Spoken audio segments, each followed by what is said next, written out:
Oh yeah. Oh yeah. Oh yeah, I'm live. Oh yeah. Just another day in the fucking gulag. You know how it is. Man. Yeah. Crazy shit, man. Fucking Wylan asked me how many lines of code I'm at, and I was like, I just counted, and yeah, 36,000. 36,000. That's fucking crazy, dude. That's fucking crazy. That's fucking crazy. That's insane. What am I working on today? We should make like a checklist. I feel unfocused recently. Yesterday I didn't do any work on it because I was just like not in the mood. Uh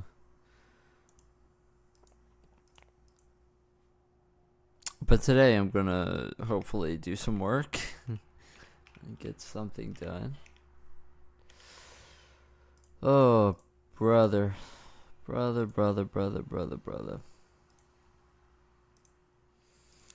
You know what is also fucked up that I'm like pissed about, bro, is that I've been getting copyright claims for playing like fucking Telepath, which is, as you know,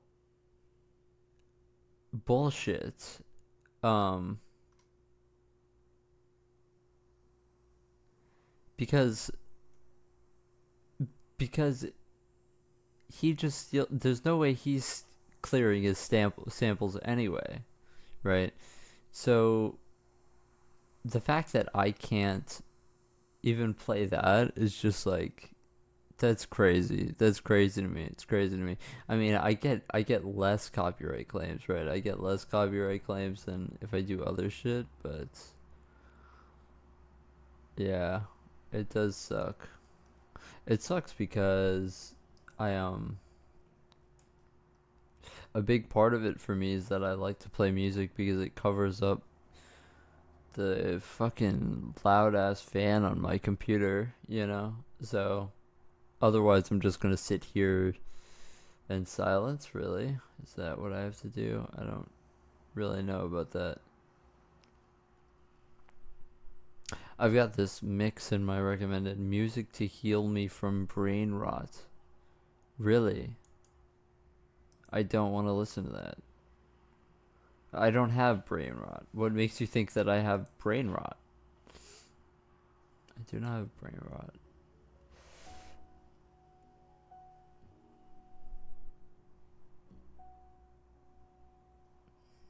I'm definitely gonna get copyright claimed on this, and I'm gonna be pissed. This is Bill Evans live, though. This is not. This is not a studio recording of my foolish art at all. You know, I'm watching him play this shit live. So if I get copyright claimed on this, fuck YouTube, for real. Just fuck you. Oh, anyway, enough complaining. Oh, enough complaining. So, where we left off, I implemented SSBOs for UI, which means that now, holy shit, this is loud. Now I can, basically every UI element has a unique ID that corresponds to its place within the SSBO. The problem is that basically when we load in, we kind of have to know how many UI elements there are going to be. So that means that drop downs, every time they add a element or unadd an element, that's gonna be a problem. That's gonna be a problem for real. Problem that I haven't solved yet. Oh, I'm tired today. Oh, crazy dream last night, man. Crazy dream last night. Don't really entirely remember what it was. Something where my old friend had come to visit me and we were driving around, maybe in this golf cart, I think, and it was raining. We were talking about stuff and catching up. Haven't seen that guy in many years. Miss him though. Okay. Yeah, so drop downs are completely fucked. I mean, I'm not even gonna pretend here. What we were doing is that we were setting them to visible falls when we de-expand.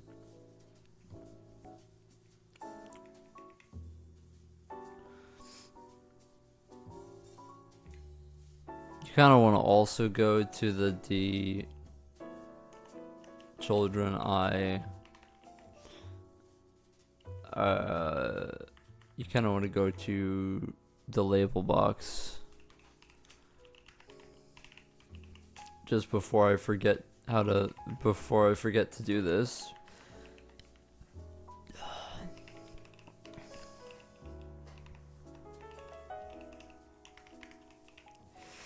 Right now, these flags actually don't do anything. What I was going to do was I was going to basically make this go to toggle when we toggle our menu. No, this is fine. No, it's when we rebuild draw buffers. As you can see here, I was experimenting with MDAI command buffers, and then I decided, fuck that.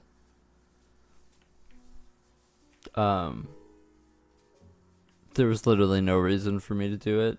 It's literally no reason. Wait, I'm so confused. Where is this code? No, it's under SSBO, isn't it? It's when it's under SSBO. So yeah, it's here. What you want to do is and the menu visible, menu active. Okay, so if the menu is active and we are visible. Yes. Correct. The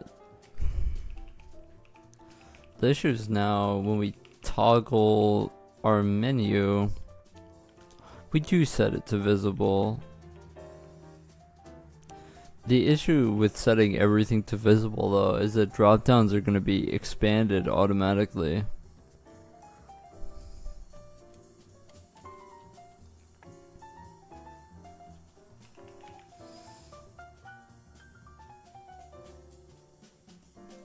Ah, fuck this, man.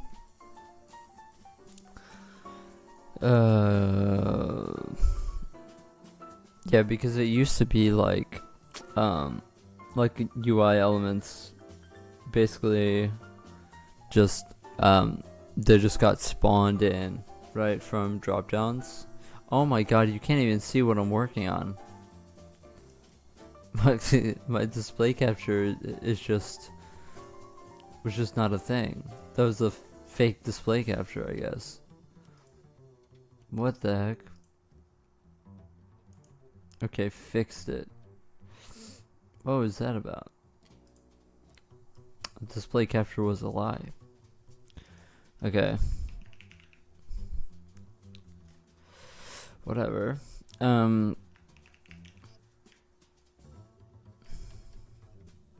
Wait, this is not.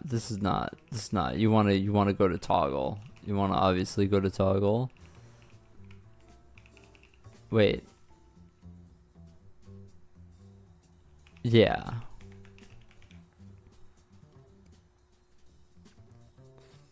Yo, hey Hearts. Nothing's up. I'm tired. I'm angry. You know how it is. Does not.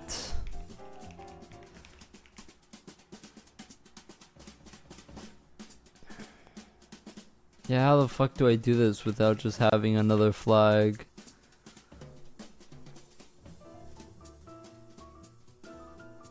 We could de-expand all of our drop-downs. What other case is there than a menu just needing to have unexpanded drop-downs when we toggle this? You try to use Helix. Some keybinds are the same, but the major ones I use aren't. Oh, I see. Yeah, yeah. It takes you a while to get used to it for sure, but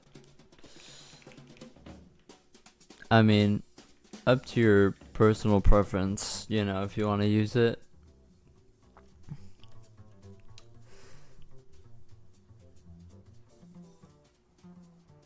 You did use NeoVim for a lot. You had some custom ones. Yeah. Yeah, yeah. I could see that. There is some similarities, but yeah, there are some different ones. I think a big thing is the A to go to the end of the lines and then I to go to the beginning and whatever, like that sort of stuff is pretty different. We could just literally de-expand them afterwards.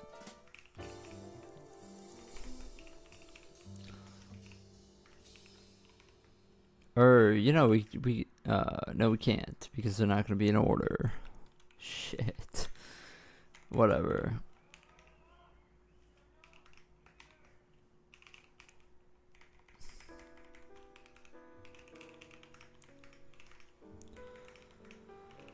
Oh.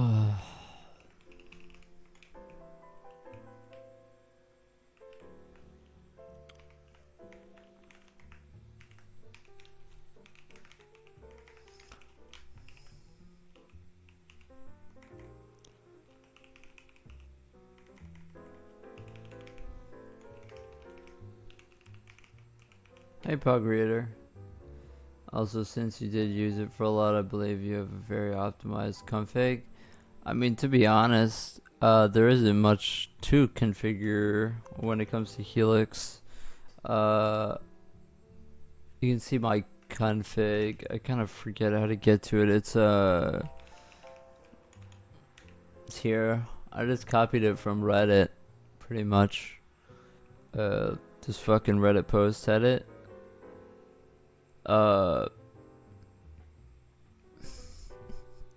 You can do some keys stuff here. You can like bind keys to specific things. Maybe you'd be interested in that since you have your own shit. But other than that, I mean, definitely put mouse to true. Line number relative, obviously. This is kind of not useful at all.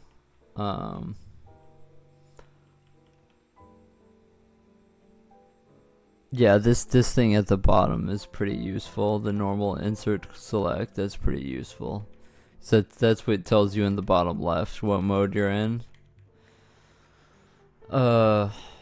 And up here is obviously what you want, right? So when you insert, you want to have the bar, and when you're in normal, you want block, and then you are in select mode, then you have an underline. Do I prefer C over C++? Yep. But to be honest, I haven't used a lot of C++ in my life, but from what I have tried to C++, I didn't really like it. There's a lot of like, you know, setting up classes and then all your files end up looking kind of like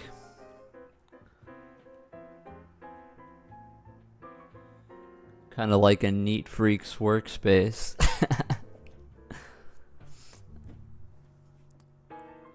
How do I deal with dynamic arrays? Realic. We got that neat function called realic that reallocates memory. You know? If you want to see how I implement vectors, it's like the same code every time. It's just this. You know? You just keep a count and a capacity. Yeah, but do I have a macro like array push or something?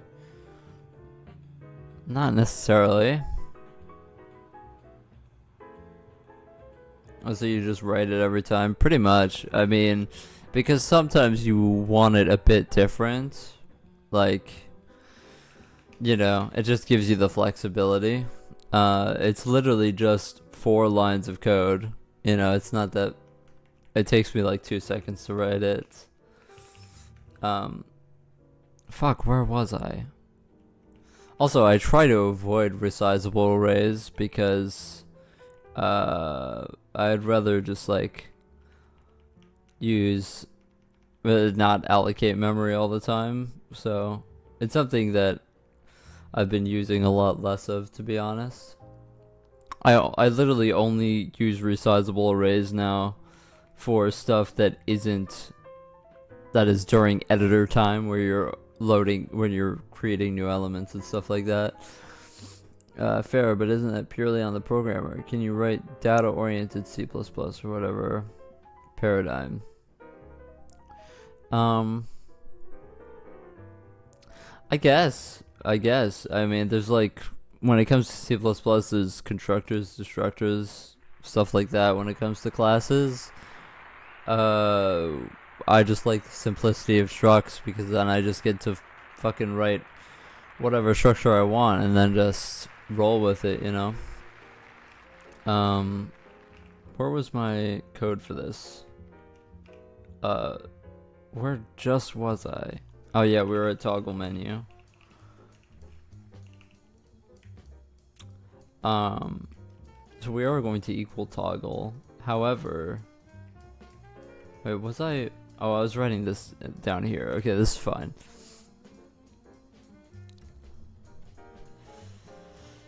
So if we are an interact dropdown, then we want to for loop through all of the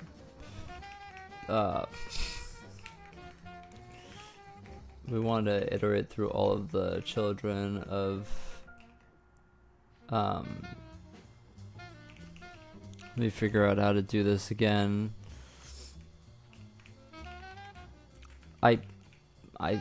Yeah, I mean, I think so.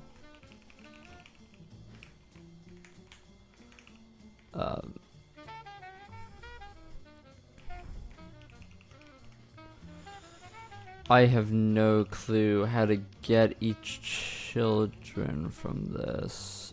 Oh, that's how you get each children. Each children? Is that really the level that I'm at today? Expression of type, oh. Fuck, am I smoking? For most games, dynamic arrays are ideal. Not really. You want to avoid reallocation as much as possible, so you use arenas.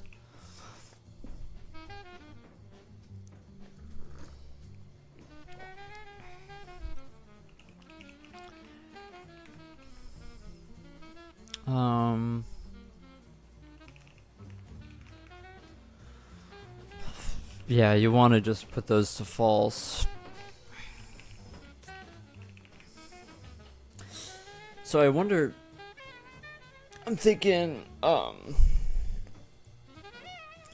when we make a drop down, the games you make, dynamic arrays make it work. I mean, when it comes to performance, reallocation is a big problem. Like, malloc and free are really unperformant when it comes to you doing it every frame for entities or whatever. You really just want a free list and to allocate memory all at once. There was also, I think, a clip of Cormac talking about that. You just allocated like 10k elements to yeah, exactly. Yeah, that's the way you're supposed to do it.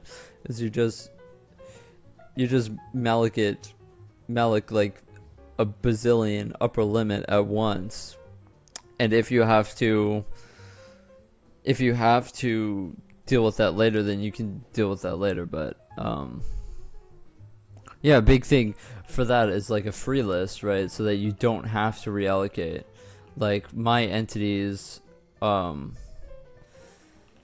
basically we store a flag that says, is this a free slot, right? And then the next time you want to spawn an entity, you find what was the last free slot, and then you just created a new entity into that slot instead of having to reallocate ever.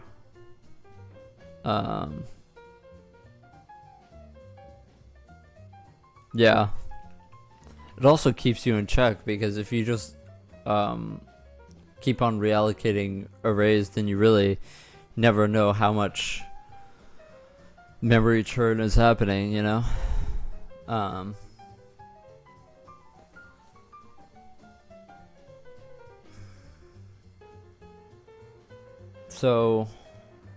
Okay, so basically we iterate through it twice, and then if honestly we actually only have to do this if we're setting to, so if menu active, so if we just made the menu active, then we want to iterate through all of our drop downs and make sure that the children aren't expanded. There's also a problem here, because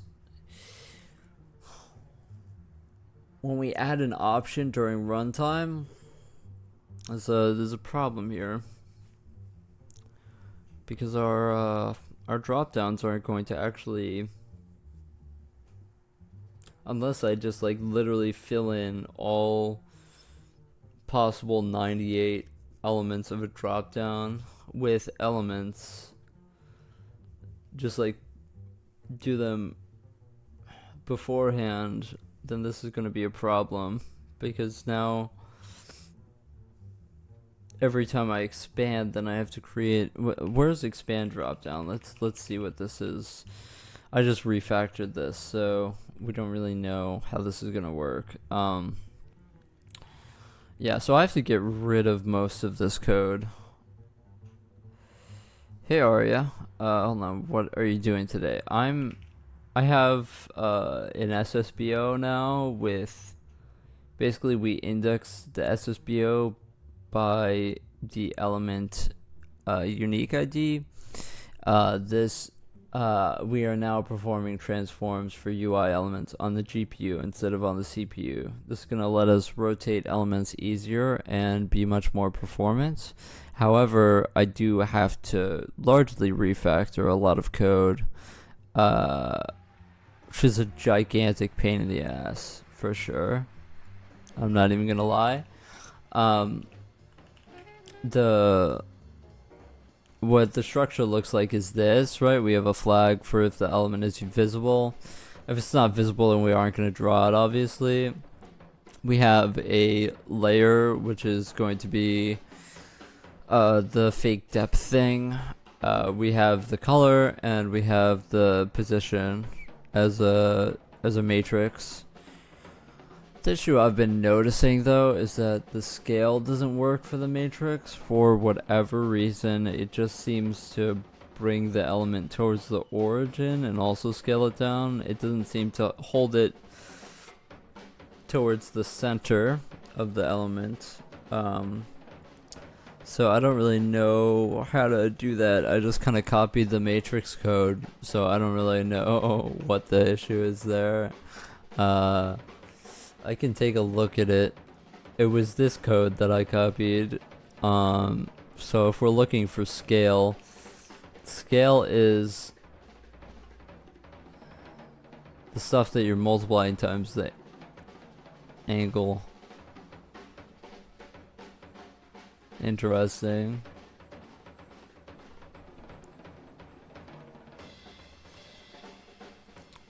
Interesting. Yeah, I don't see why that wouldn't work, really. Is the UI just a plain mesh with a UI texture on it? Yeah, the UI is a triangulated mesh that we just multiplied times an orthographic matrix. It depends if we have a UI texture on it. You know, not all UI is textured. So I just literally have a switch in the frag shader, like literally right here. Am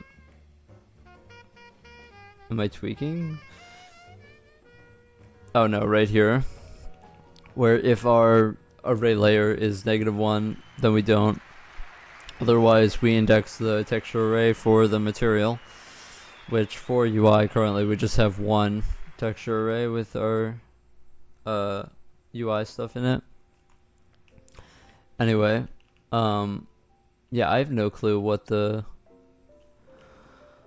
play is here. I think what you want to do is when we load UI, and when we load in a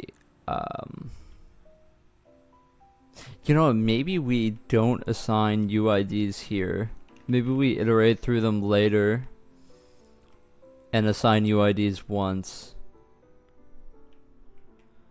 Because really you need the UIDs now that we're using them for the SSBO. You need the UIDs to be correct. Like absolutely correct. My problem is that when you expand a dropdown, we might not have UIDs already assigned there, which is going to be a big fucking problem. It'd be a massive problem. So I'm thinking that if we have a dropdown,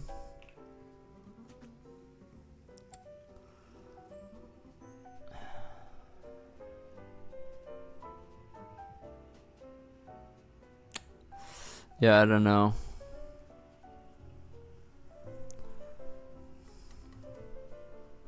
Yeah, the issue is that children is just an index into the array of elements, so it's not like they're actually owned by the thing at all. Yeah, I think when we just create new, we have to make sure that we are assigning UIDs, which we are.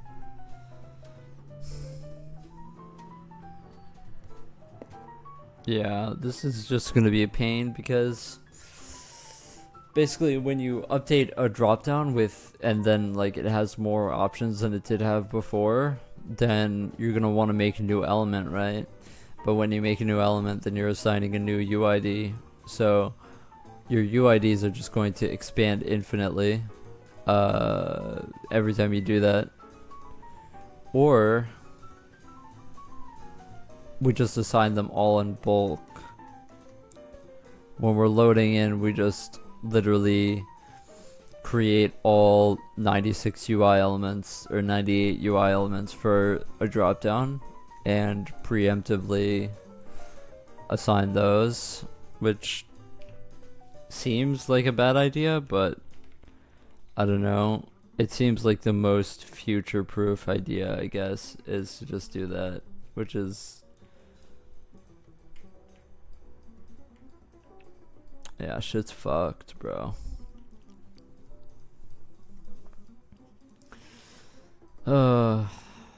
Hate to see it. You hate to see it.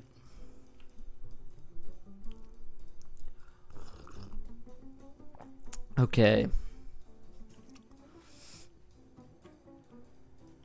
See, here I'm reallocating because it makes sense to do it during load.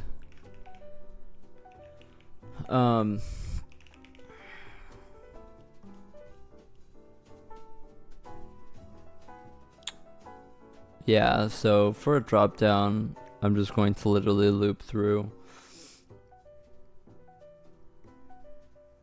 and create children for it, I guess.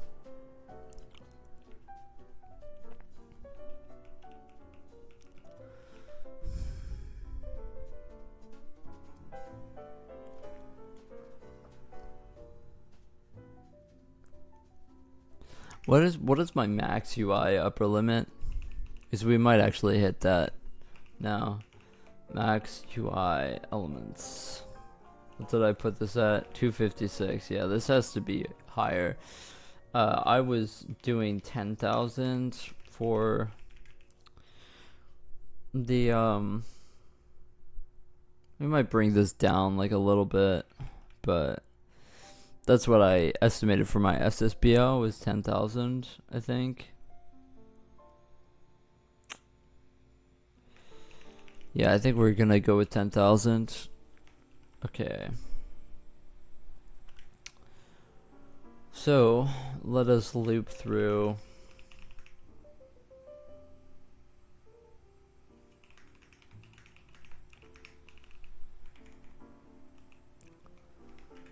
You really need... Oh, we do have the drop down. Never mind. Oh, I'm not feeling it today. I think I'm like coming down with a cold or something. Awful vibe.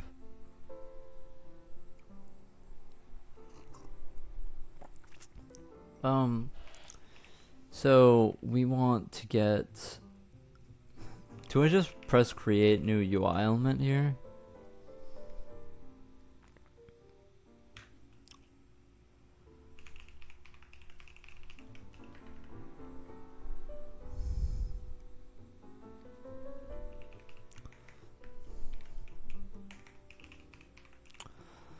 Yeah, this is why I've been putting off working on this, because it's actually so unbelievably painful. Ugh.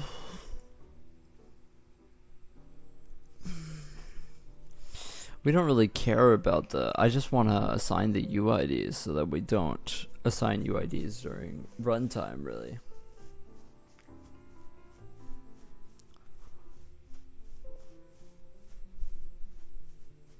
I just want to basically reserve them on these elements. Like we can move them during runtime. Like it's fine if I just like literally update it and like move it when we expand the dropdown. That's not a problem at all. But yeah.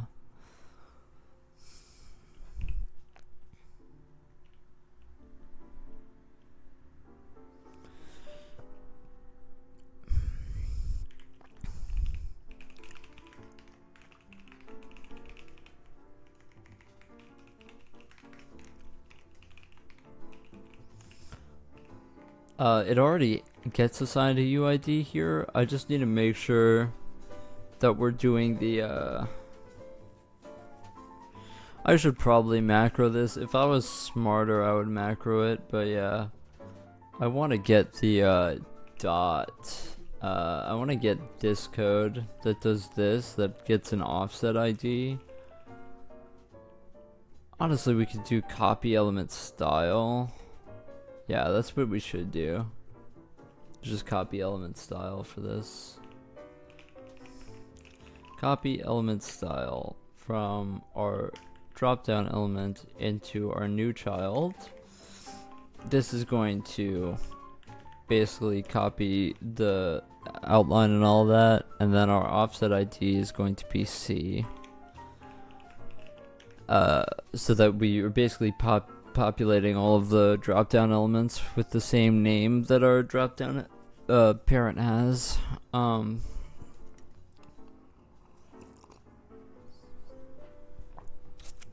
And I think that that's all there. You don't really need anything else. For interact label, I don't think you need anything. For container, I don't think you need anything. Yeah, the big pain, like if we didn't have drop downs, then honestly making UI would be super like simple. Like drop downs are such a pain in the ass because they're basically, they can, you know, the amount of options that they have can change at any time. And you don't want to be reallocating every time they change options, so that's what I'm not doing anymore, is that now I just have an upper limit. And it's painful. It is kind of painful, not gonna lie. That's why we're getting rid of all of that stuff. Okay, so now that we have that, we want to go back to expand dropdown. And now all we're going to be doing is we're not going to be creating a new UI element. We should never be creating a new UI element. Oh yeah. So during that loop that we just had, hey Sans from Undertale, how are you doing? During this loop that we just made, we also want to create a new label.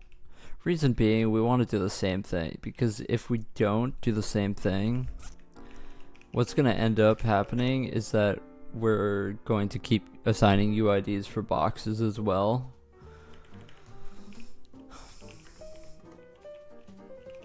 We also have to do this for safety. Okay, so we want to do the same exact code. So let me save it to the jump list and then go back up there. So we want to copy in.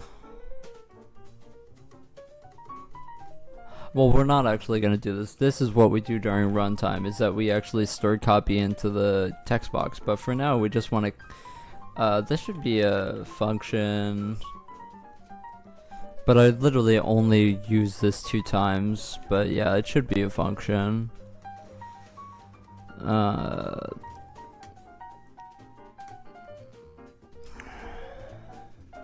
Yeah, let's make it a fucking function. Holy shit. I hate it when, you know, it's like I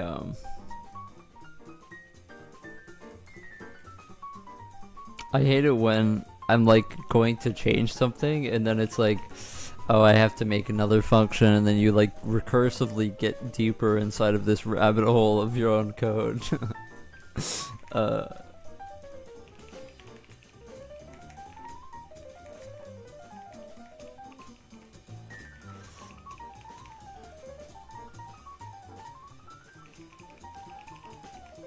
Copy drop-down style. I want to say box copy drop-down style. It just kind of makes sense because the text box is copy the drop-down style. So you're gonna have a text box pointer A and a UI. Let's just put it as an element pointer E, and if E. First of all, you do the classic if not E or not A, return. If E interactable doesn't equal interact dropdown, return. Otherwise, we want to copy the code that I just had. This.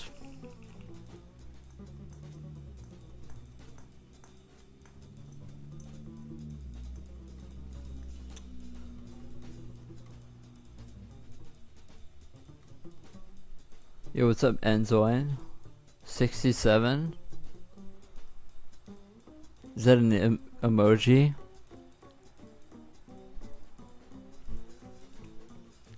It's like a salute, but instead of a 0, it's like a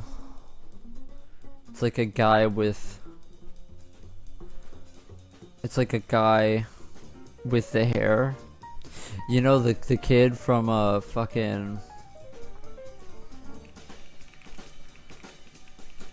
Hold on. Let me be a streamer for a second. It's this kid. You see this? that's the 6, and then he's doing the salute thing. Anyway, that's what I thought of.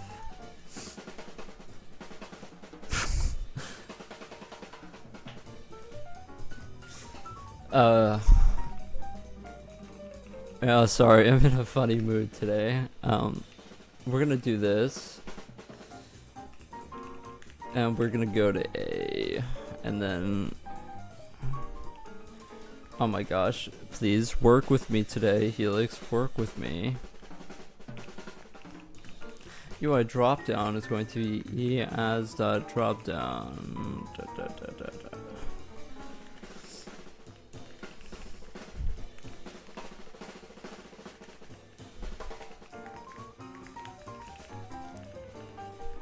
Okay, please work with me today. Okay, so this is the function that we're gonna use.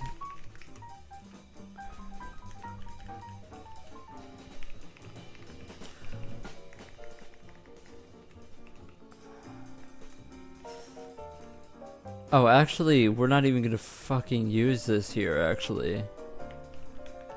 Oh, no, we aren't gonna use this here. Because we're getting rid of this, right? So this is actually gonna happen down here. Box copy drop down style. There it is. Well, this is a lot neater code than what we had before. That's kind of satisfying, isn't it? Are you ready for the code to not work? That's what I'm excited for. Let's just copy the whole fucking thing in there, huh? How about that? How about that? What am I working on today? Don't say it, don't say it, don't say it. I'm working on, I guess UI elements got put in an SSBO with, basically, all of their matrices and stuff is in an SSBO, so we're doing transforms on the GPU rather than on the CPU. So we can rotate them and shit. Before, what we were doing was literally transforming every point on the CPU. Brother, normal English? Normal English? I'm a fucking programmer with nearly 40,000 lines in this engine. I don't know normal English anymore. What are you talking about? Normal English.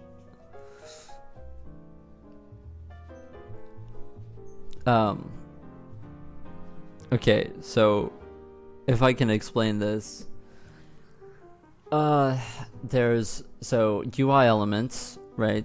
The fucking boxes you see on the screen when I press the I button and I open up my inventory, okay?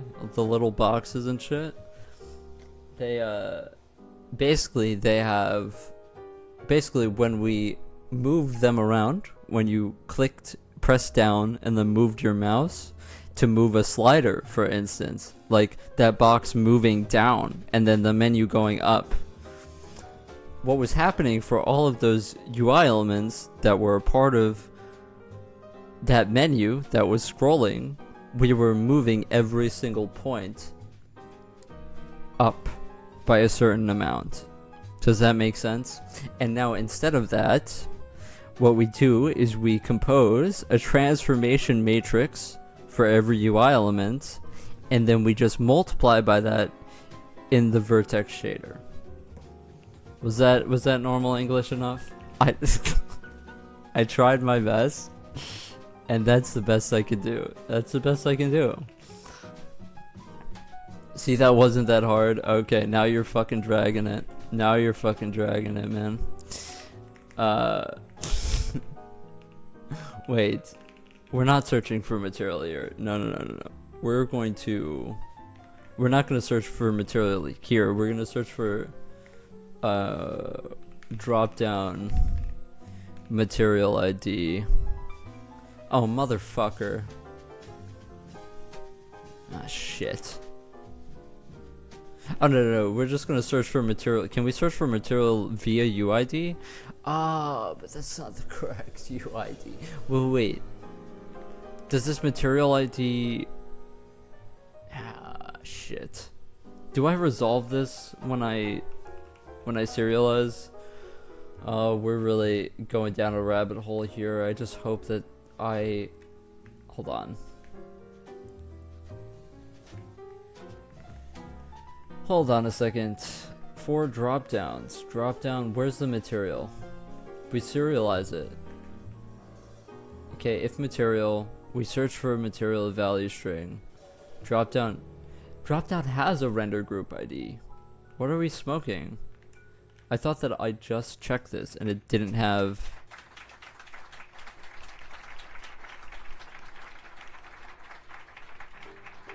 Oh, I wasn't, yeah, I was just being stupid. Yeah, there we go. Yeah, I almost crashed the fuck out. That would have not been good. Drop down? Drop down? No, drop down. There we go. That's what you like to see. 80% normal, you just brought the Matrix shit at the end. Dude, it's a game engine. It's all Matrix shit. I'm high today? I'm not high. I'm just fucking tired. I did not get a lot of sleep last night. Ugh. It's crazy that you're calling me fucking high. I'm not high. I'm just tired. That's how I get when I get tired.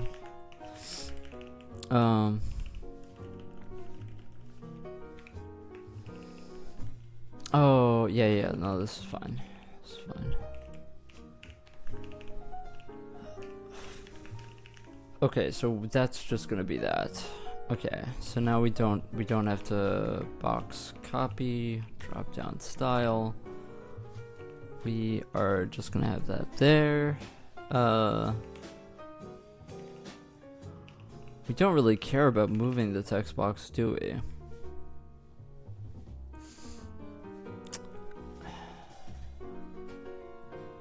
No, we don't.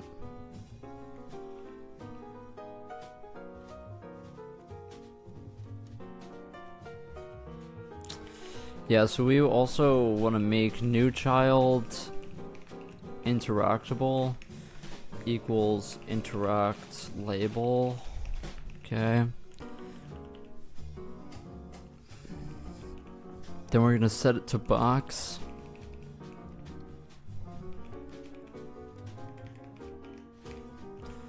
Yeah, all of this is good code.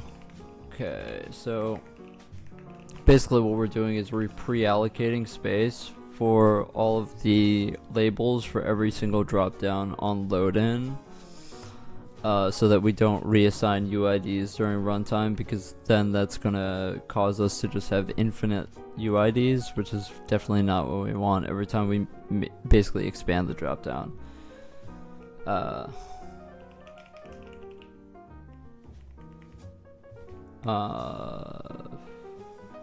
What's the name of this drop down? Did I just call it drop down? Yeah, I did. Okay.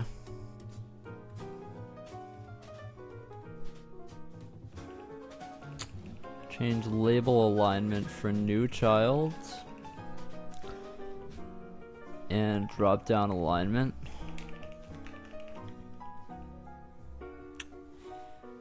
Then the box parent label is going to be new child. That's fair.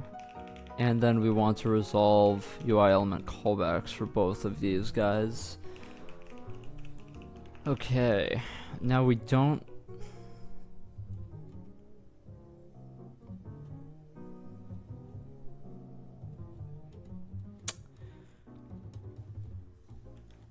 For now, I'm not going to change this, but we also need to put D children, yeah, so basically we need to link this to the dropdown.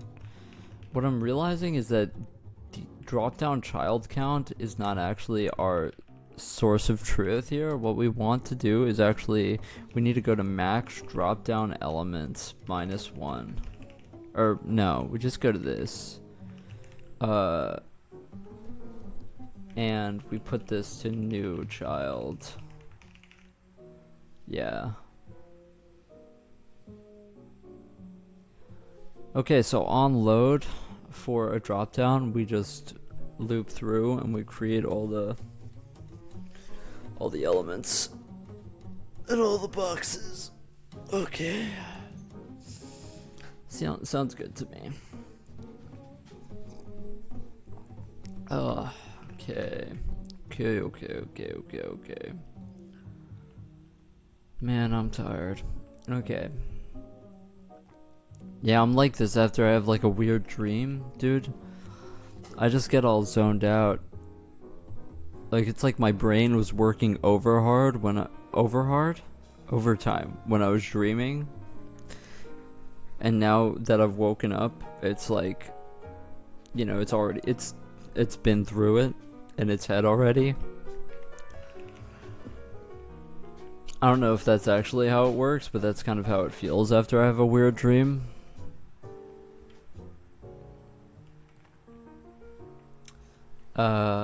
Okay. So lock in. Now we have to go to when I, during editor mode, create a drop down. When I create a drop down during editor mode, which is here.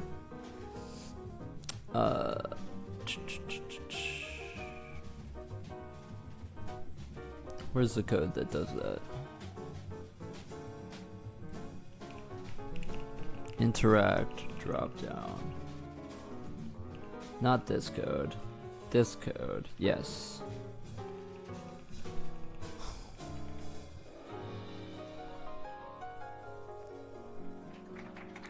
Maybe we should actually just make this a thing. Make this like a...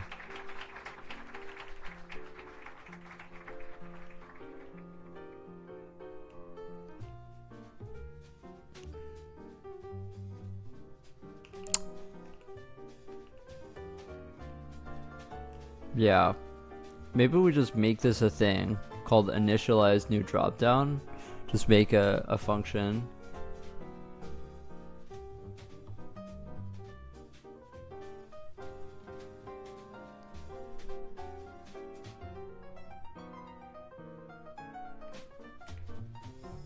Yeah.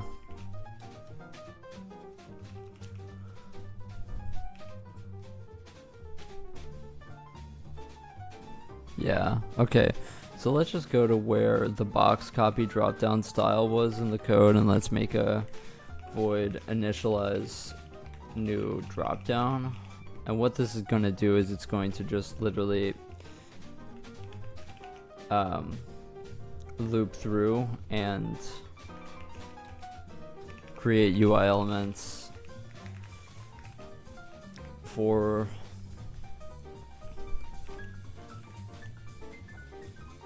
everything.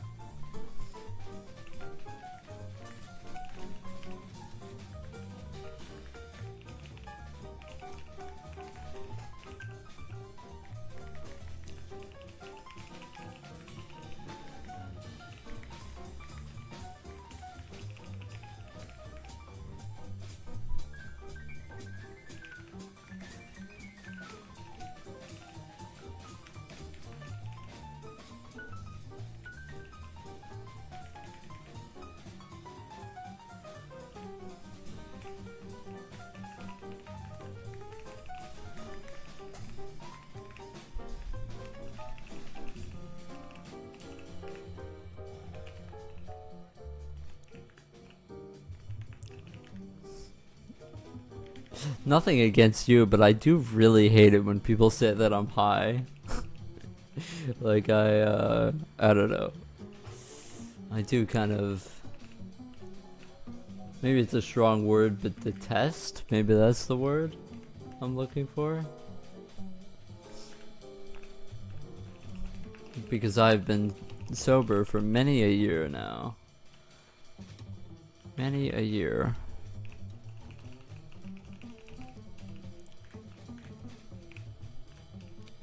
Completely, utterly sober. How many years has it been?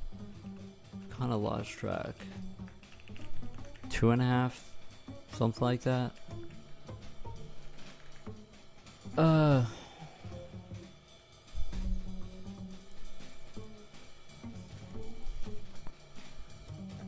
Drop down children.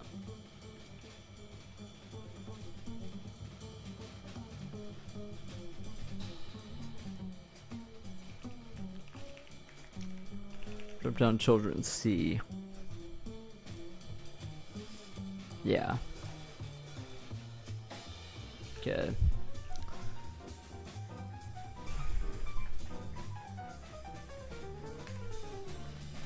So let's go to where that code was before. You know, this is the thing that I hate about the jump list now, is that when you change buffers, it automatically adds the shit to the jump list. It's like, I don't want this to be added to the jump list, because now all my other shit is down here that I, was supposed to have in the jump list, you know?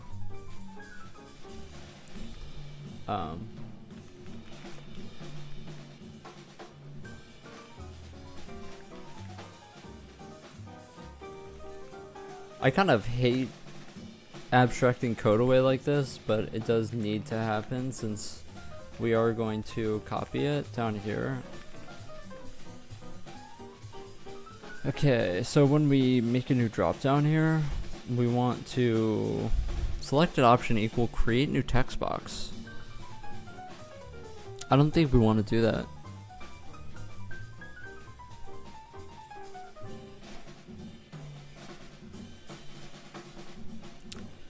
We want to go initialize new drop down.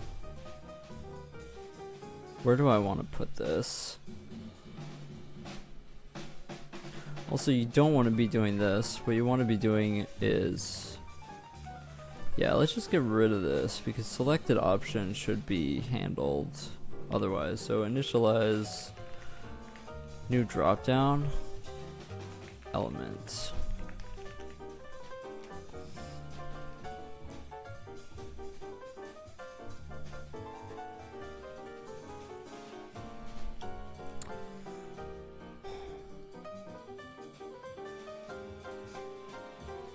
Drop down selected index is 0. So then I'm guessing that drop down selected option is just gonna equal the. Actually, let's put this in initialize new drop down. Let's just say that when we get to the end here, if. No, let's just set this automatically. Let's just go drop down. Selected option. First of all, we have to check if we have something so that we don't have a seg fault here. I mean, this is like really crossing our T's and dotting our I's here, but if drop down children 0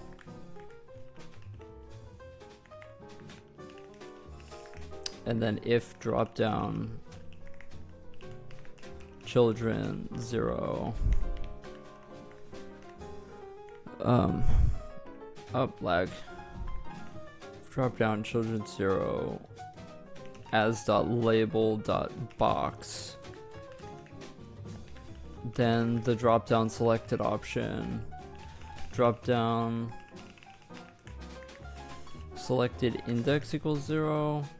I should probably put this anyway down here. Selected option, and then just for kind of understanding the code better, let's just do this.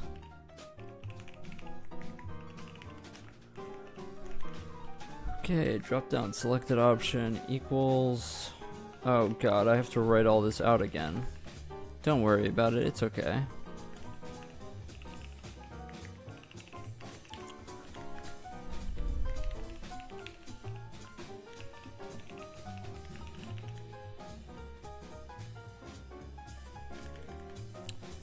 Okay.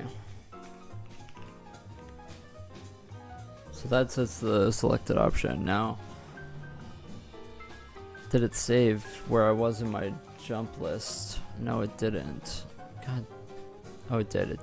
Don't crash out. And then if we have a selected option Then we set this.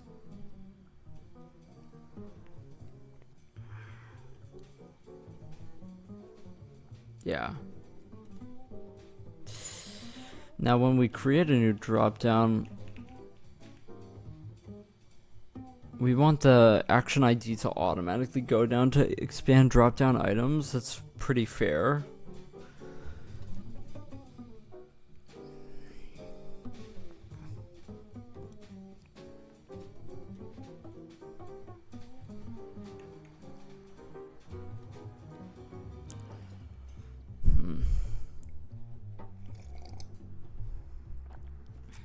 I wonder if I should put this in the initialize new dropdown thing.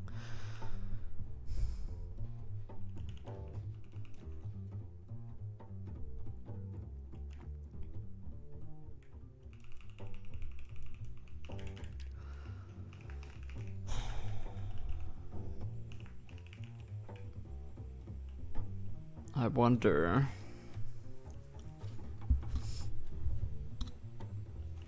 Probably not. Probably not, because then we'd be overwriting whatever action ID I had serialized in the JSON. So probably not. This is fine.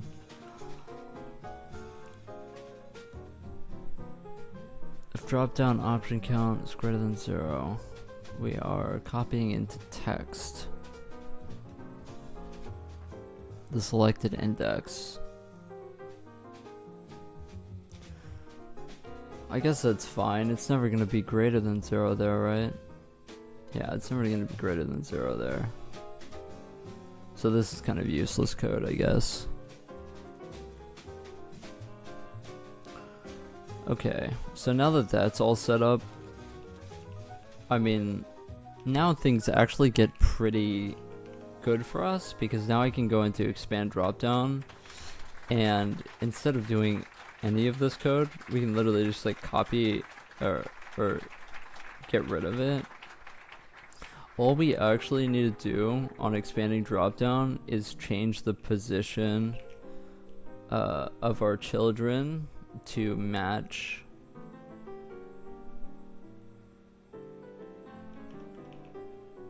because what all of this did basically was it literally created new children every time we expanded a dropdown, which was super inefficient.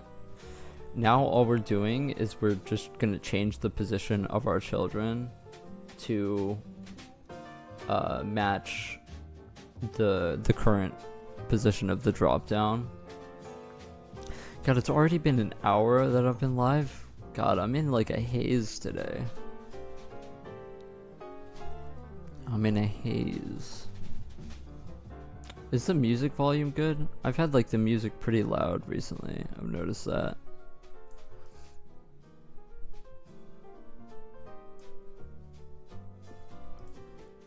Okay.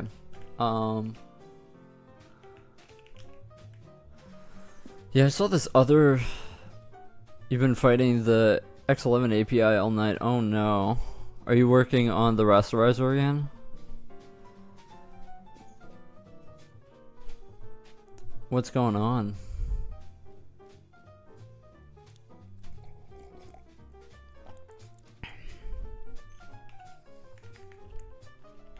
I'm sorry, I can't help you with that. I'm only a simpleton, you know? The volume is good? Alright, cool. Using SDL2 as a backend, but I thought I'd try to do it without. Oh. You finally figured it out? Okay, good. Yeah. That's painful. Have you seen this guy? You may have seen him. I kind of wanted to just like give him a shout out. This guy that came up in my recommended. I have to go and... You might like his videos. You may have seen him before. But he's making a game engine in C++, but without libraries. I'm trying to find his video, or he went live a couple of days ago, and I saw it in my recommended. You know what the most annoying thing is? When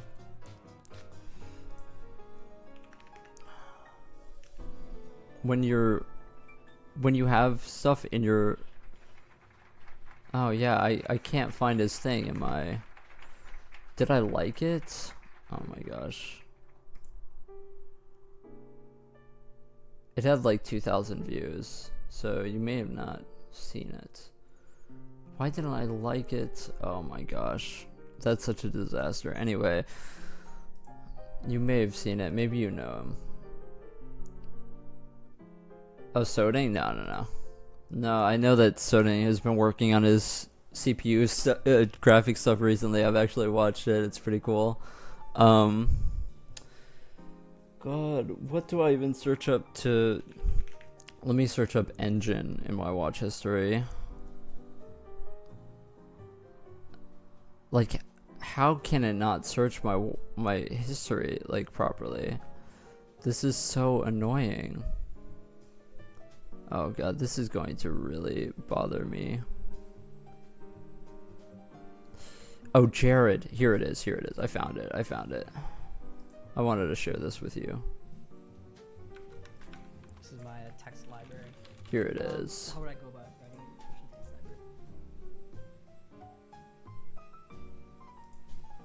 library? Maybe you've seen it, maybe you haven't. Heads up, we detected audio belonging to someone else. Your stream may be temporarily blocked. Dude, are you kidding me? Like, seriously? Are we being serious here?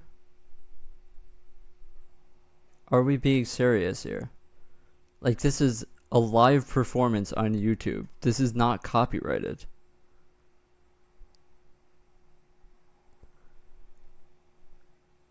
Fuck off, dude.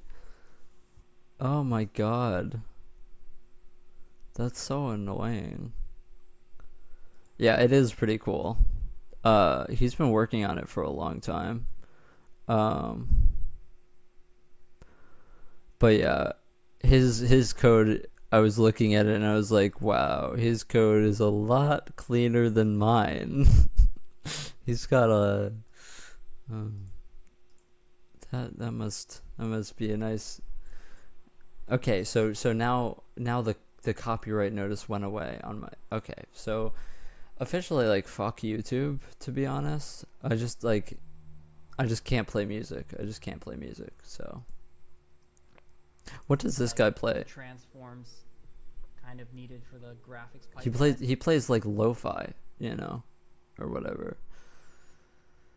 Wow. Okay. Well, it's just annoying. It's just really annoying. Because these are like live performances on YouTube that I'm playing.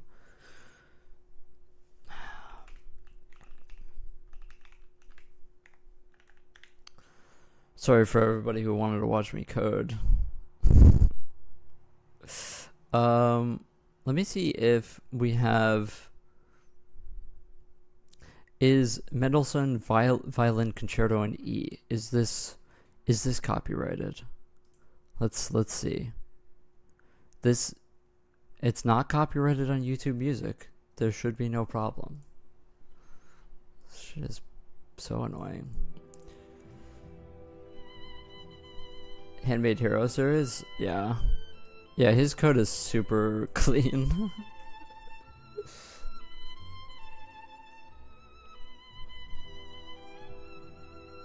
Sam, that's what made me want to get rid of STL2. What made you want to get rid of STL2? Oh, Soding? Yeah. STL2 kind of does feel like cheating, but I don't know. Like, I already have so much complexity without the inputs. Like, I don't know. Also, I have to still implement my own abstractions over STL2 because I need to make like a button event handler itself, because I mean, saying I did everything from scratch is much cooler than... Okay, well, we can calm down here a bit. We can calm down here a bit, okay?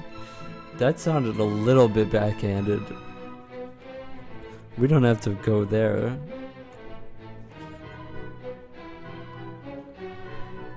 That does mean I won't be able to use SDL2 image.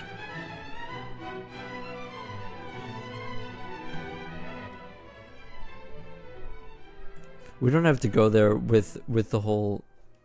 It's cooler than saying with SDL2 for windowing dot dot dot. That seemed targeted. That seemed targeted.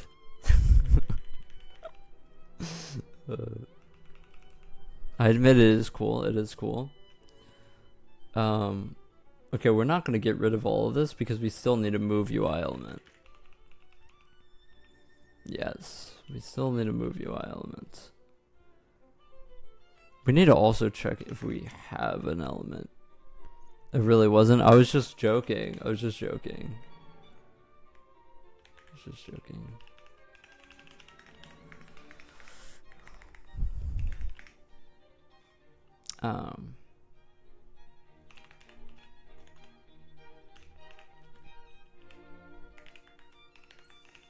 Why not just use Sokol? Are you asking Arya that or me? I'm using opengl and C because you know how I started this project? I woke up one day and then I was like, man, I just kind of wanna. I've got like this picture in my head of this graphics of this game, and then I was just like, okay, well, how do I make a game engine? And I just started coding it. I didn't really think about, what graphics API or anything. I just like, I just kind of dropped into DLLs and shit, and then I just started coding. Like, I didn't really think that hard about it. Maybe I should have thought harder about it, but I just kind of, I just kind of did the thing.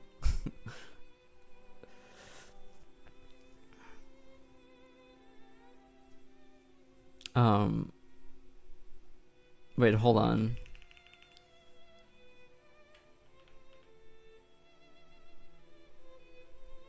I'm guessing this element is actually like guaranteed to exist. I just kind of want to check here though if it's interactable equals, like, it has to be interact label, or else we probably like crash or we did something fucked up. We also have to check if it has a box before we do this, and then we want to move UI element. What we're doing here is we're moving the UI element underneath the drop down while we expand it. We also want to move the no, we want to change label alignment, since that aligns it with the UI element. So this changes the label alignment of LD alignment. Okay, that should be good. I think that's literally all I have to do. I don't think all of this stuff, box save equals false, should already be set.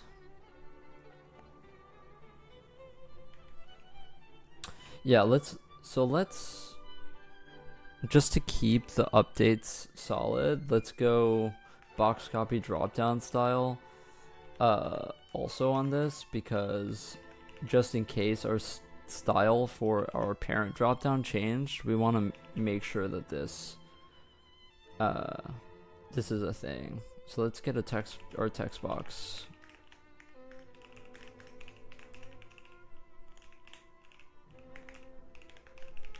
All right. Yeah, I don't know really anything about Sokol. The first time I heard about Sokol was Arya talking about it. Oh yeah, of course we want to also store copy. That's important. That's very important. We want to, that's actually the whole point of a dropdown, is for our text to be a part of it, so that's important. What else in here? Let's just put this just in case.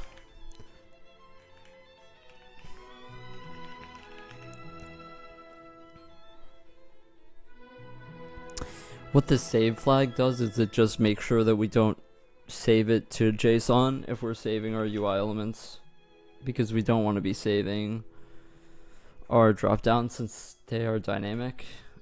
All of this is copied with the dropdown style. That's all good. Sorry, I just have to look through this just to make sure. I think that that's also...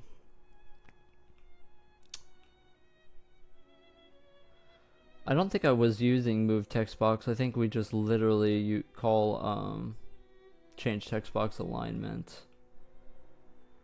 I think we also want to resolve the callbacks just in case they change from us copying the style.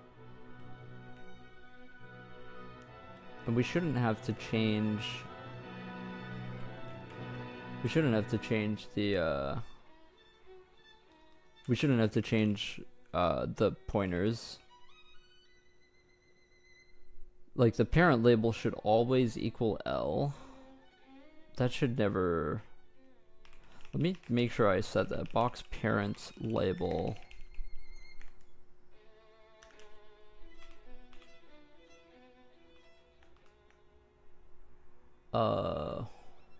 Box parent label equals L. Add option to drop down. That's not really where I want to be. Yeah, so I do... Yeah, I said it here. I said it here under initialize new dropdown. Okay, that's all I wanted to see. So under add option to dropdown, that actually was good that we checked this, because now I have to remake this function. Dropdowns are really the... If we didn't have dropdowns, the UI would be so simple actually. Dropdowns are so painful. Like, actually so painful. Because you need to keep on checking if their options have changed and have callback hooks that, you know, can change their options. It's quite painful. Okay. So if our child count is greater than or equal to max dropdown elements, that's fine. Okay. So we're not reallocating this anymore, because that's inefficient.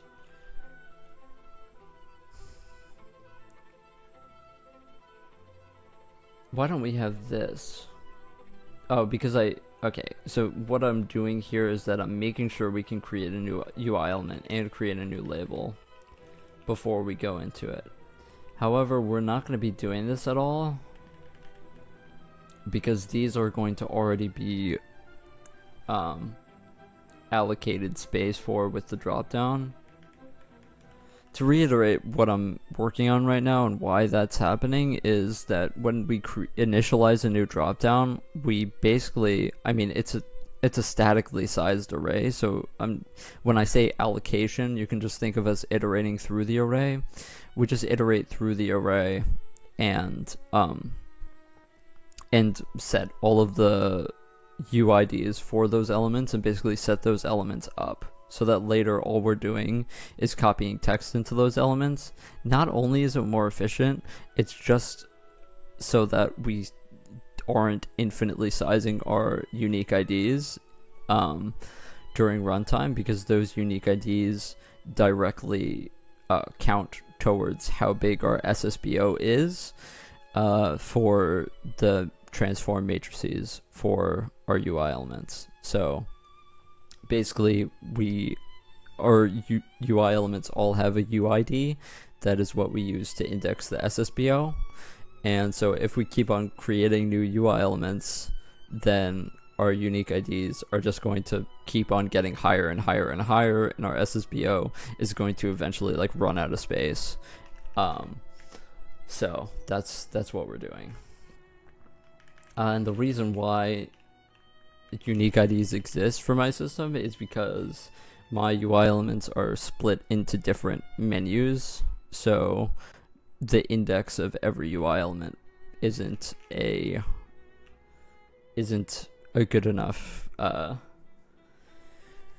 thing to index by, basically, since they're all in different arrays per menu. Okay. So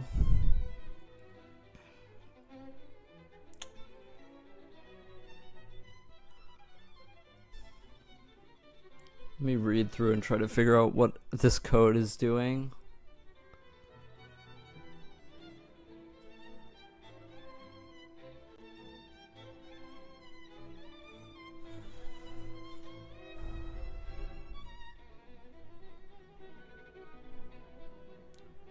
Oh, by the way, Arya, how far is your project along? I never see you talk about it. But I always want to know, like, you know, what you're working on with it. You know, it seems pretty cool. If you're still here. Okay, so we're not creating.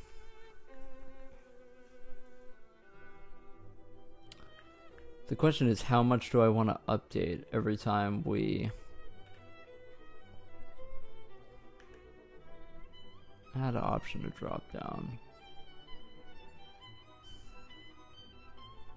Yeah, what we actually want to do here is, where do I store copy into options? Here I store copy into options. So we're gonna move this up to the top. So I was pretty much done with the whole rendering part of it, but a few days ago I thought if I want to open source it later, I need to rebuild it with a better architecture. Yeah, that makes me kind of feel bad, to be honest. The whole, yeah, the architecture of my project is pretty fucked. But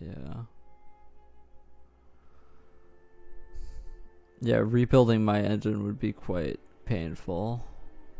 I'm running into problems now with I kind of have to really rethink about things, because I've got all this UV light map stuff that's going on right now, and I basically make a huge UV light map of all of the static geometry, but now that I'm instancing models within the world that are static, for example our trees, what just like it clicked in my mind that I can't actually build UV light maps for the trees because they're instanced, you know? And so the triangles for them don't actually exist.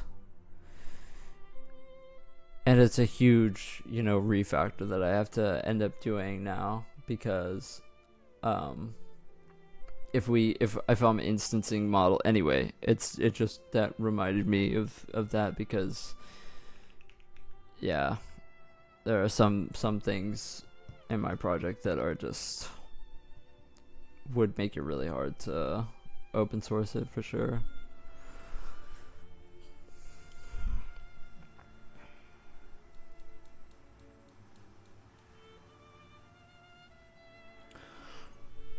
But yeah, I don't know. I'm at the point of like wondering if I showed this project off to somebody, if they would be like, you know, this is cool and all, but it's like a complete mess. I don't really want you working at our company. Like, that part is kind of scaring me. I don't know. But refactoring it and changing it as, like, you know, it's quite painful.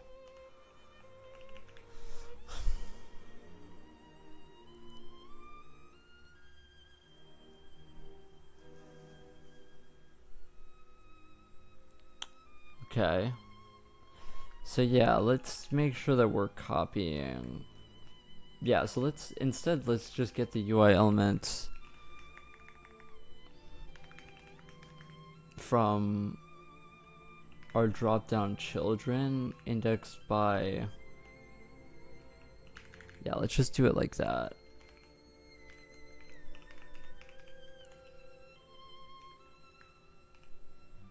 Right? Yeah.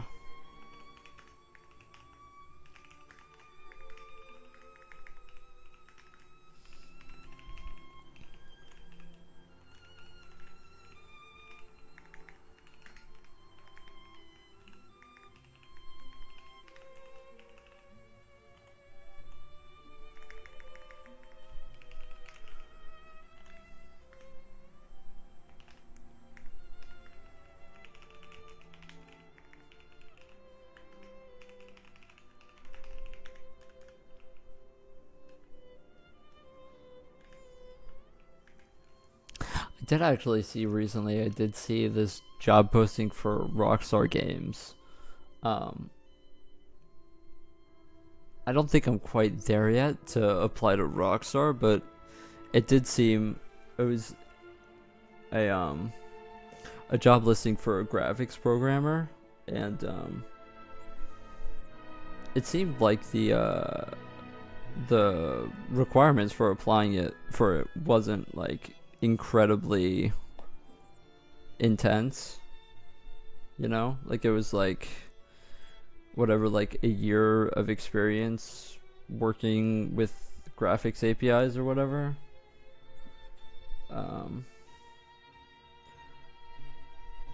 I do kind of want to like make sure that some of my code is on the internet beyond just my YouTube channel though before I apply to anything like that.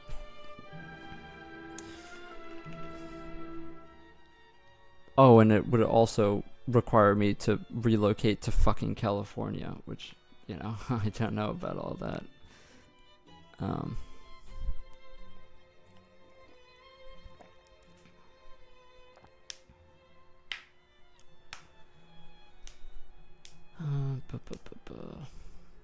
Okay. I don't really remember why this is a thing.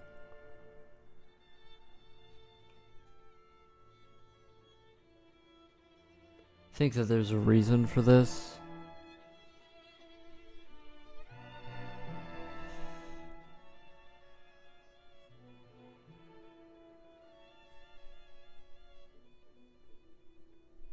Yeah, all we always should actually be doing here is moving UI element.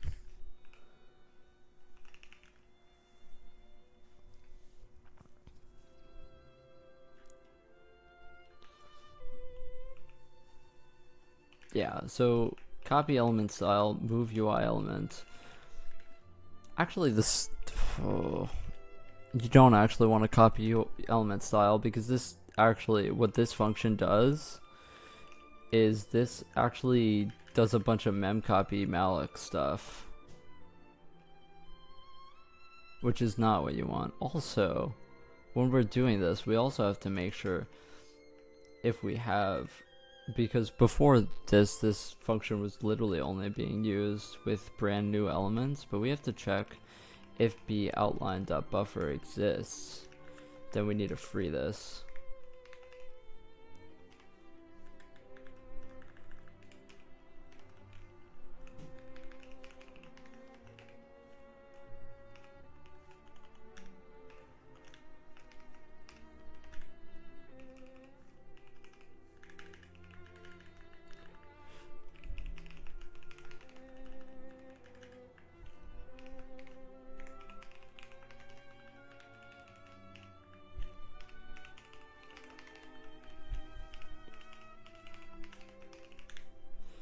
Okie dokie. Okie dokie. So add option to drop down. We are going to stir copy is fine. So copy element style shouldn't really be happening.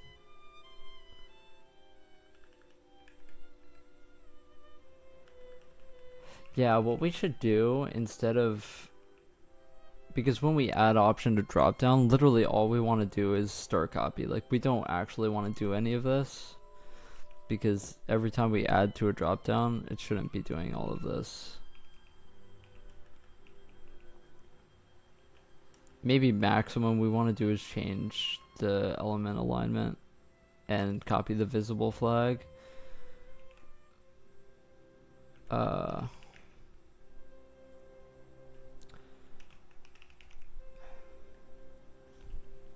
We can do E is dirty, L is dirty, equals true, and also our box is dirty. I haven't set that up. Oh, I have. I haven't set up SSBO for box yet, though. Okay, so what we want to do is we want to make a function that updates drop-down style, so that we don't basically we just want update drop-down style to be separate because it's going to make it more efficient, because instead of just every time you add an option, you want to be just doing this separately. So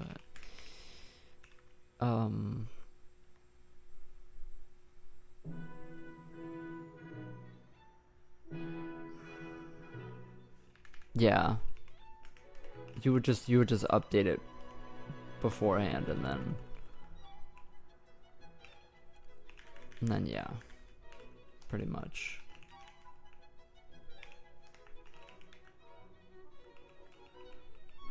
Okie dokie.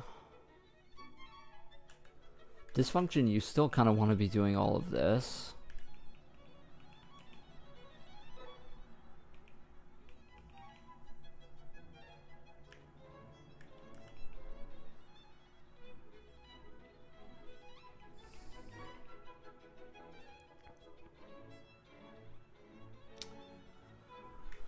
Yeah, so you want to for loop through all of the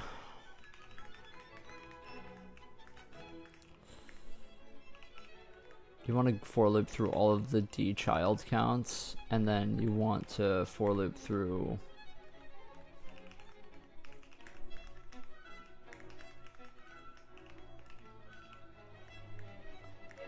yeah, that's container stuff. So this is just through the child count.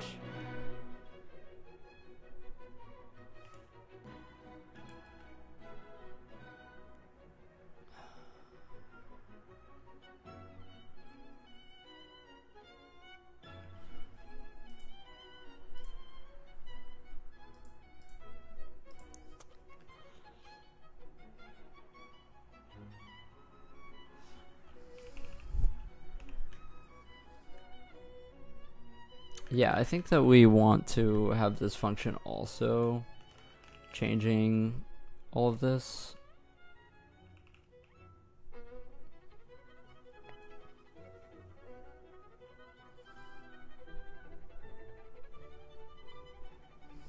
Yeah, you also want to move the UI elements. That's a part of it. So we want to go to I and then get this box. E menu index should be fine.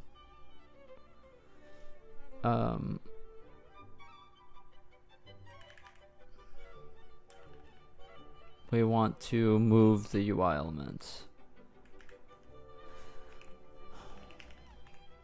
Don't you want to just do this?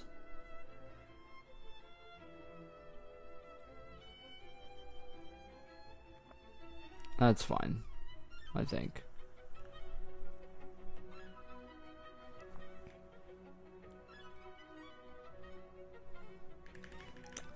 You do want to store copy into the box, and then you want to option.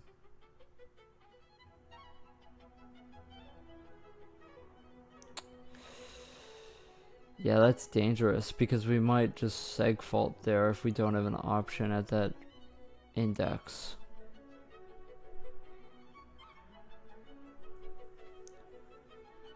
Then we don't store copy. It's fine.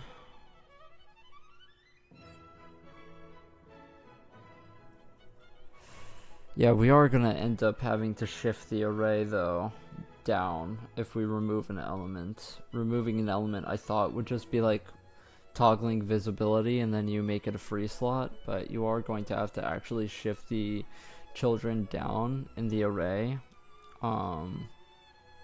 because you always want the elements to line up exactly with the options. So we're gonna copy dropdown, box copy dropdown style with box and E. We want to change label alignment and then resolve the callbacks.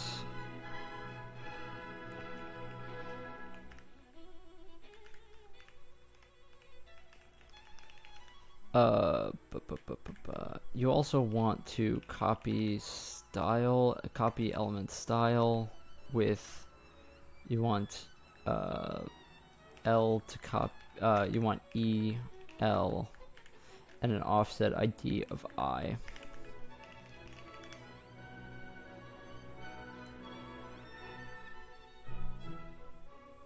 And then move the UI element. We also have to change move UI element completely, but okay. I mean, maybe we just make sure that this is the thing. Okay, so update dropdown style is now a thing. I don't know where this function is going to go though. I'm not really sure. Basically what this does is if our dropdown style changes, then we need to change all of the children. But I didn't want to do it here because here we are actually, all we should really be doing is making a new element, or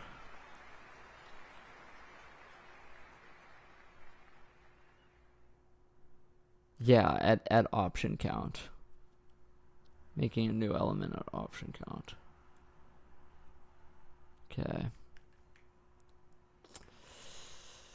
Okay, so move UI element is gonna kind of be the big thing. Move UI element is going to be the big thing.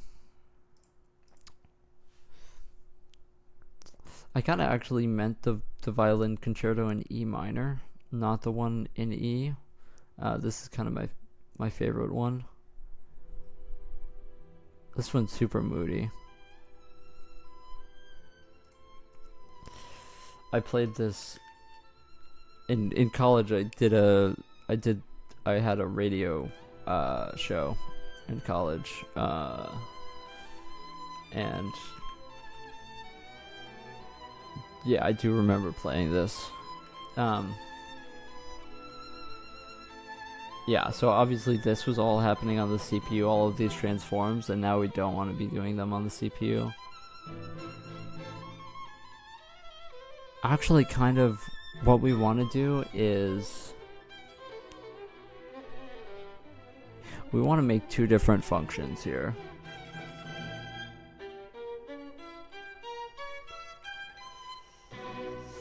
Yeah, let's just get rid of this comment. This is old. This function is only for editor mode. Transform all points on CPU. Use transform UI element for runtime transformations. Okay, so let's make a new function called void transform. This is why I've been kind of dreading this refactor, because now we basically have two different functions. One that moves all of the points of a UI element so that when we save it, it's in the correct position, but we also have now a new function that, you know, changes the matrix for the UI element. It becomes very complicated. Anyway.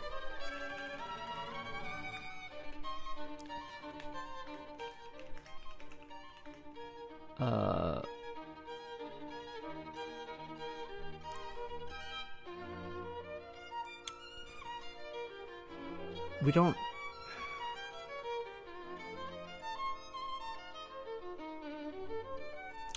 Yeah, let's also take in an angle here.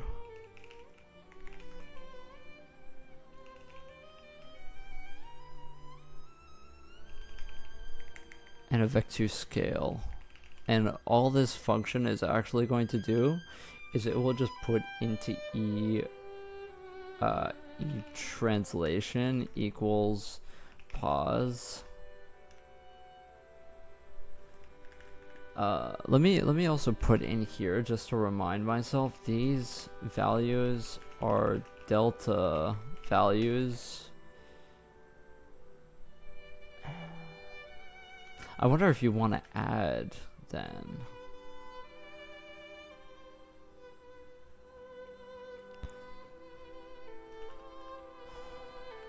I wonder if you want to add. Like, is it this? Is this what you want to be doing?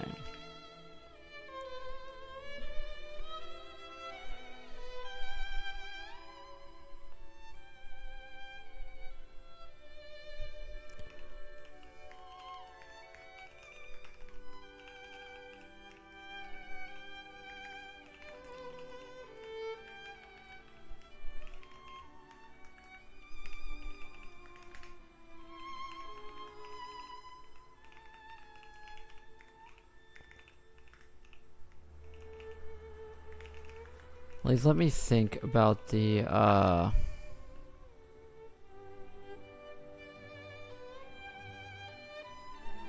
oh yeah, our scale isn't a vec2 yet, because I didn't want to refactor it.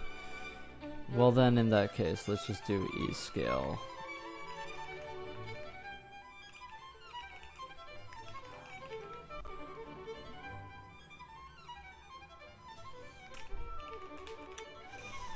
Trying to think.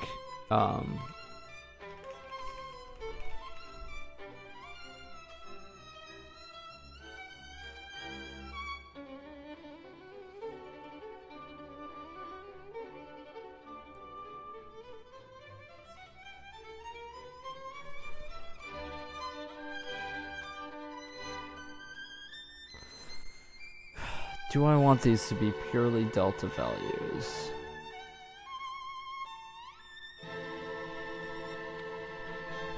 I'm going to turn this down a bit. It is quite loud.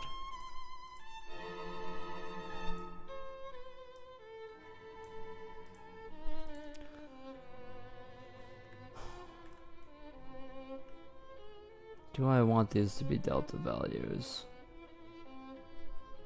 I feel like making things delta values is so much more complicated. But yeah, let's just not do delta values.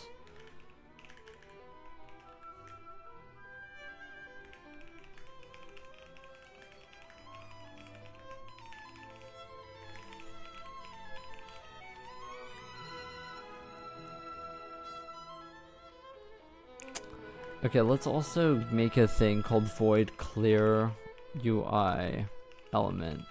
Position just, you know, UI element transforms. This is important because we want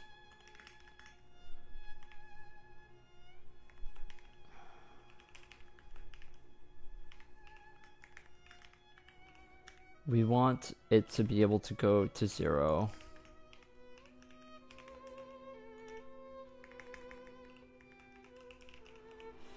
Basically, you know, when you open up the menu or whatever, you want things to be in their regular position. So scale 1 1. Oh, equals.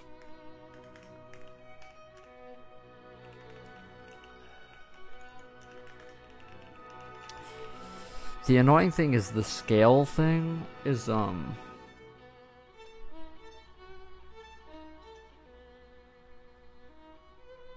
the scale thing is the same thing that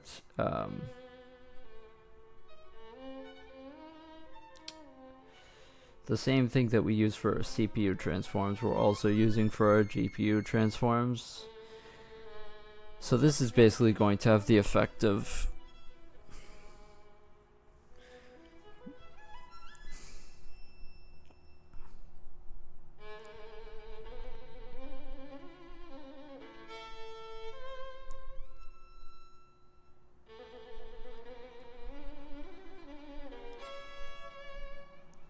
yeah. Basically what we're gonna have to do here is you want to save it without the scale. You want to save it without the scale, and then the scale is only used during runtime. I think that that's what we're going to do. So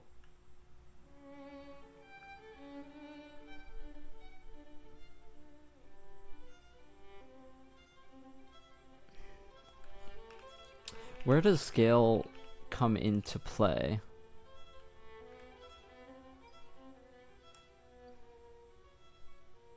Where does scale come into play? This isn't the scale, by the way. Scale UI element, is that it? No, this is compute UI scale still. So where do I actually use the UI element scale? Is it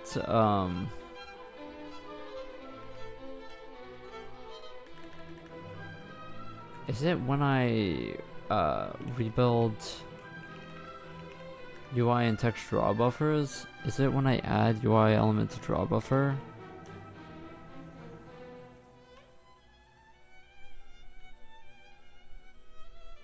Probably not, right? There's no way that I'm doing that during runtime.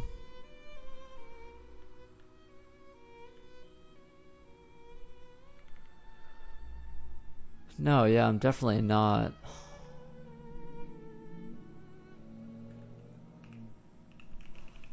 Where do I apply scale? E scale equals...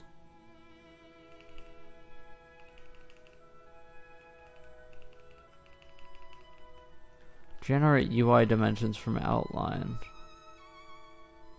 Where do I multiply by scale here?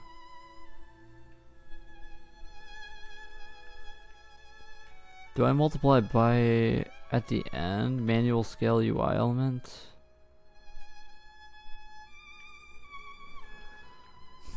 No. No. It has to be here because this is where I compute the changes for scale. Is it really here? I don't... Oh, float scale equals element scale. I see. So manual scale UI element just can't be a thing anymore.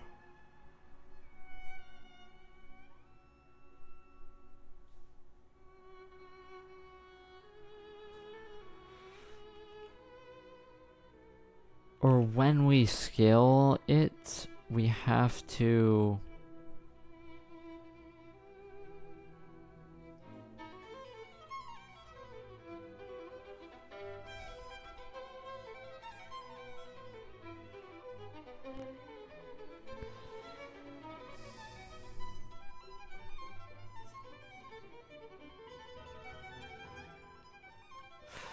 Right.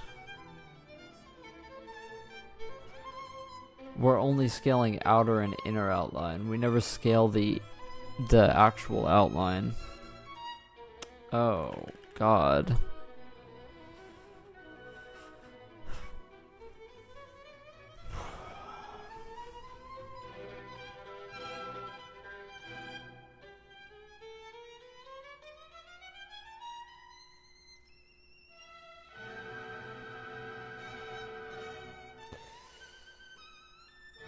We could just get rid of this.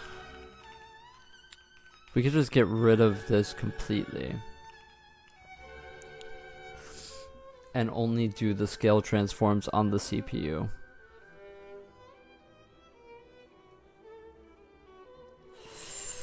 Yeah, so clear UI element transforms, you actually want E-scale to... Oh. This is confusing.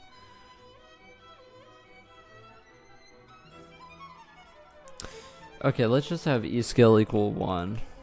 In this case, this is fine.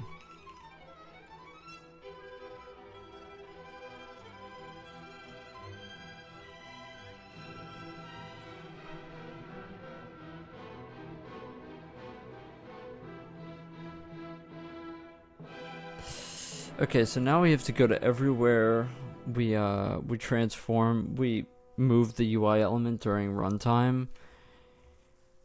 And then do that.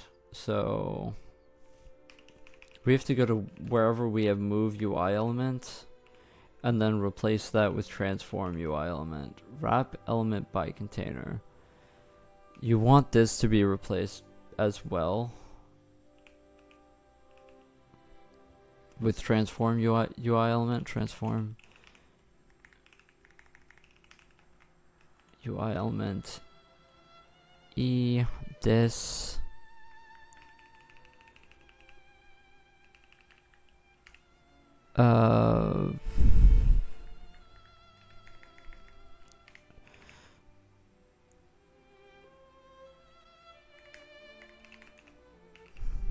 if you want to stay consistent, then you just do that.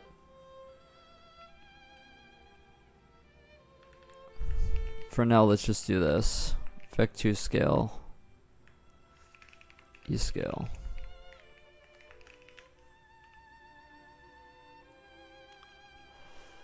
Update drop-down style. We also want to be transform UI element. Oh gosh.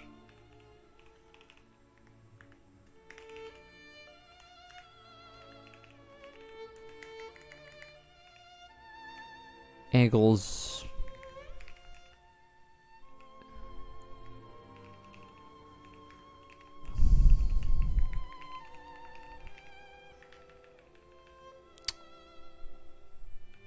Yeah, I guess so.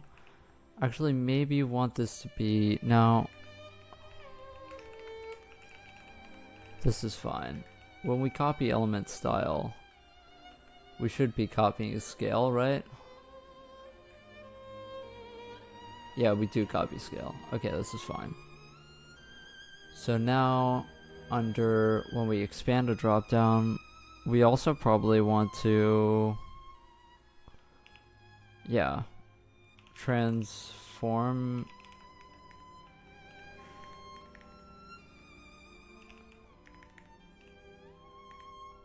What did I just call this?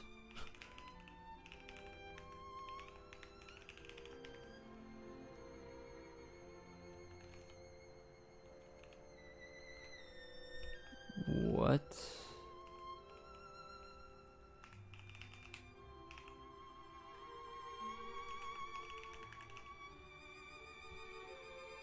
Oh, it's yeah. Okay. I'll just add it to the header file.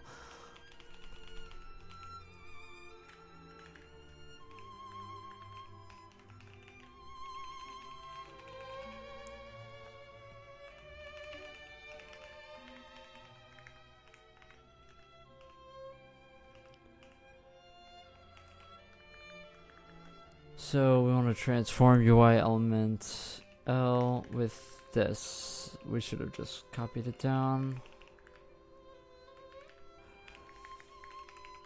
Anything that happens during runtime, we have to replace it with this.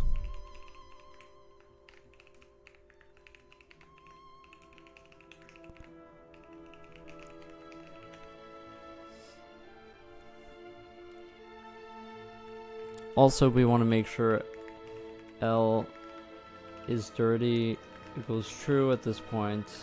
We want box is dirty equals true at this point. At the end, we want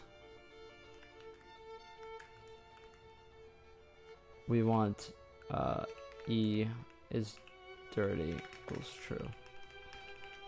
Okay.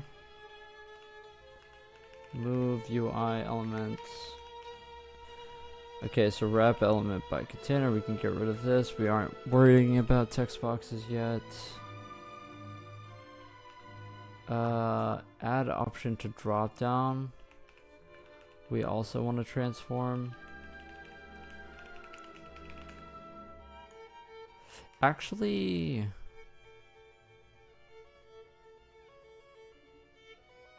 no, I think that this can happen during runtime.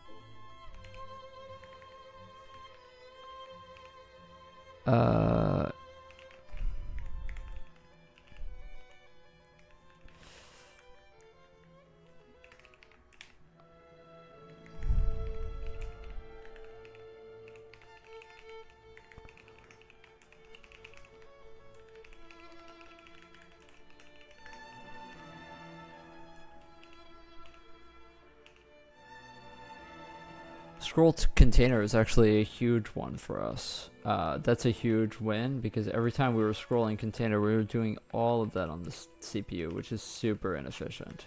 It's like actually insanely inefficient. Yeah.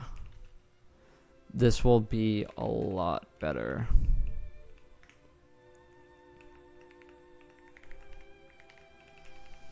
Huge win.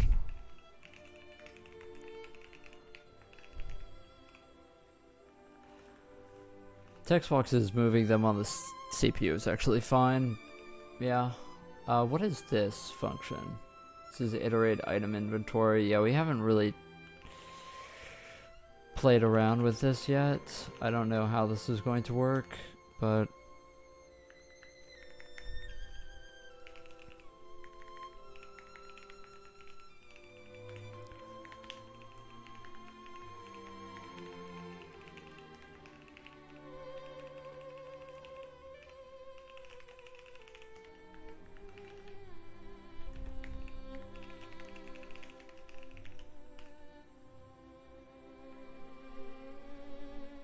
okay, so this is where we move our actual slider. So of course we want to transform this as well. Transform UI element,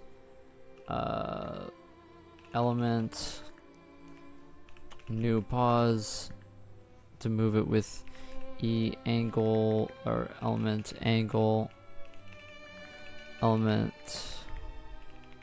scale.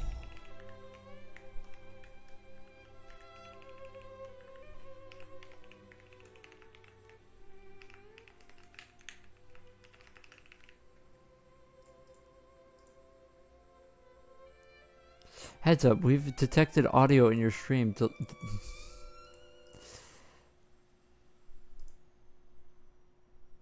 Yeah, I guess I didn't really think about this very hard. Okay.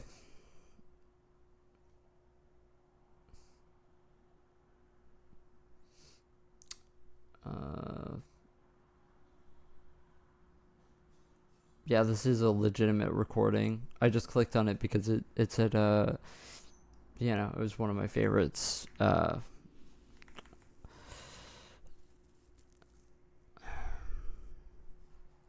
That's painful.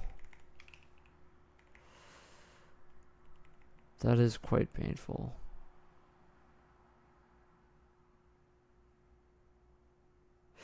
God, there was this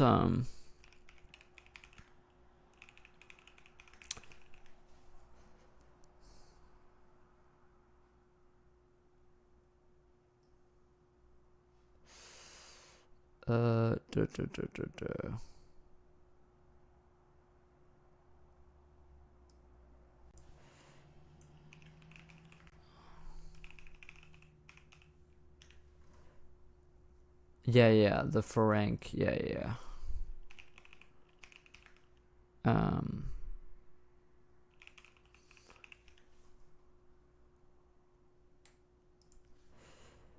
Yeah, I'll play the which one is it? Is it Symphony 2 or Symphony 3? I don't remember. The Ferenc. Which one I really loved. It's either two or 3. I think it's 2. Is this copyrighted? It is copyrighted, naturally.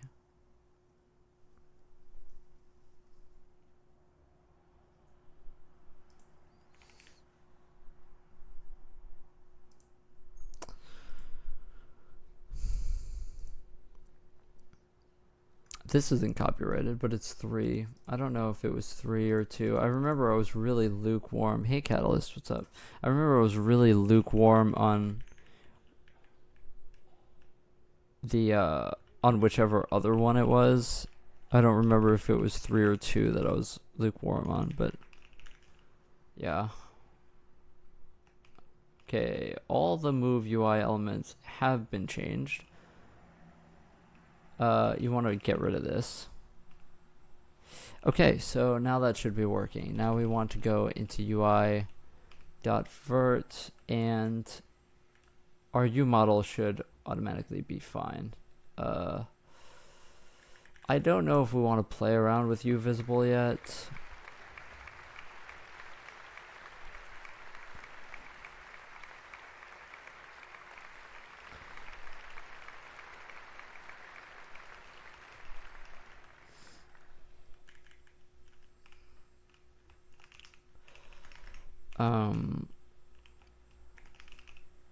we're just going to basically, if something is invisible, we're just going to whatchamacallit, just I'm just going to put this in here, just if, well, of course we're gonna have to also have a thing here that's in int v visible.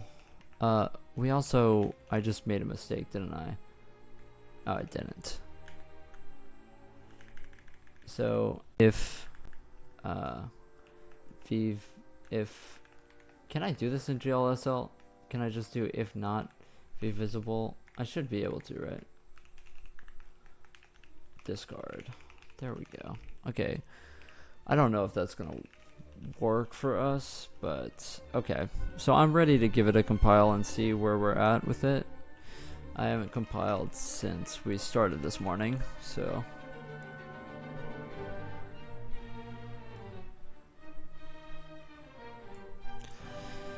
I can't remember if it was for second symphony or third, but I think one of these has like an amazing second movement. Okay, what are we doing here?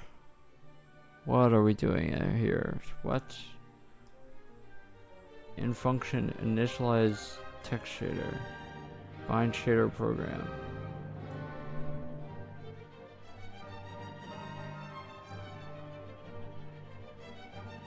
Additional reaction. The fuck are we talking about?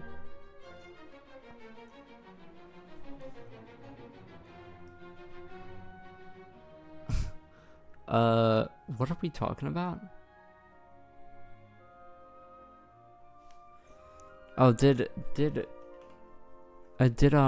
fucking Helix do one of these things again where it fucks up my includes? I think it did, probably.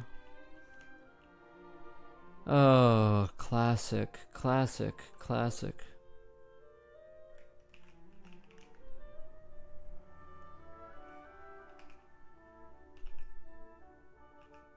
I'm just, yeah, okay, so this is kind of sketchy that this is included everywhere. Even though it isn't used, it's kind of sketchy why it's included places where it shouldn't be.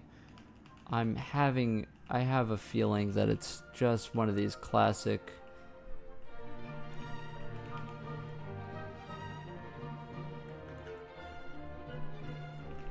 where it's one of these classic just FUs from Helix, where it just magically includes something where it shouldn't be. Relocation truncated to fit against symbol text arrays.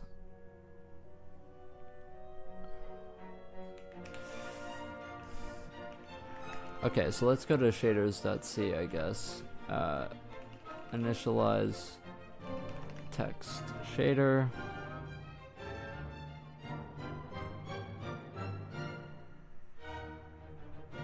What are we mad about? What's the problem here?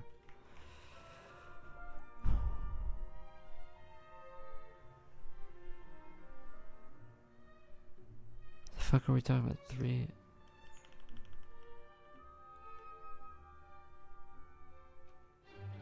Font text.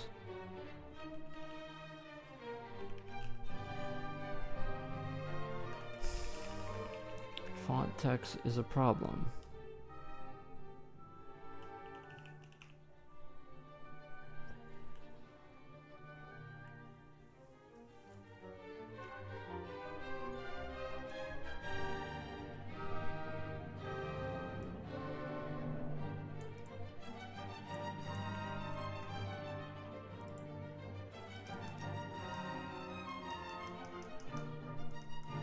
Why is the STBI giving me problems now? Like, what?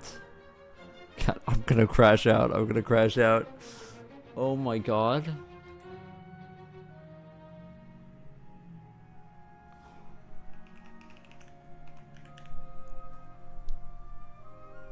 Gotta love the Clang LSP. Yeah, exactly.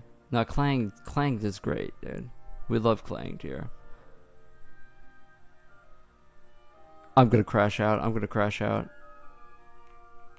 I'm actually gonna crash out. Okay, so let's get rid of our initialized text shader and let's see.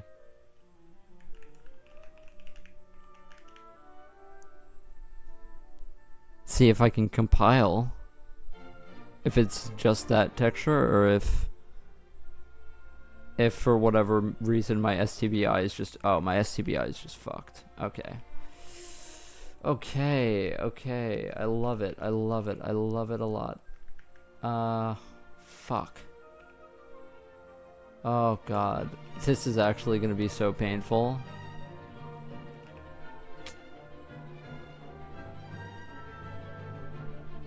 Because now I have to kind of like look through everything and make sure.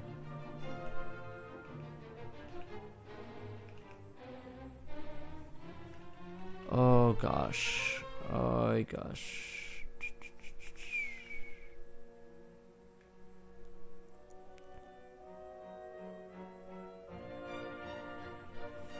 I'm unsure if this is supposed to be included.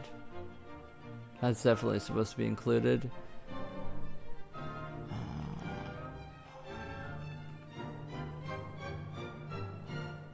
That's definitely supposed to be included. Why STPI of all things? This has never happened before.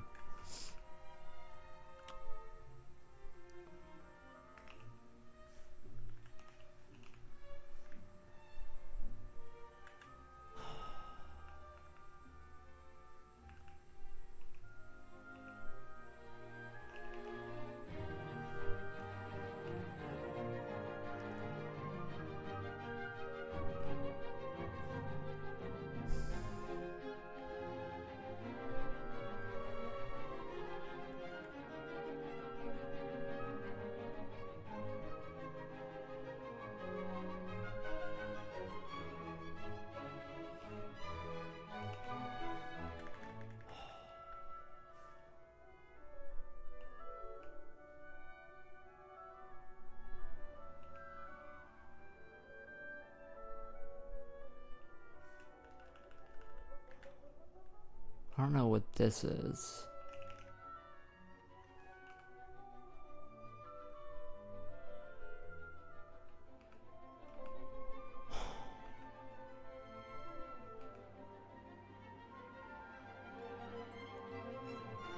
There's definitely some include error that it fucked up somewhere.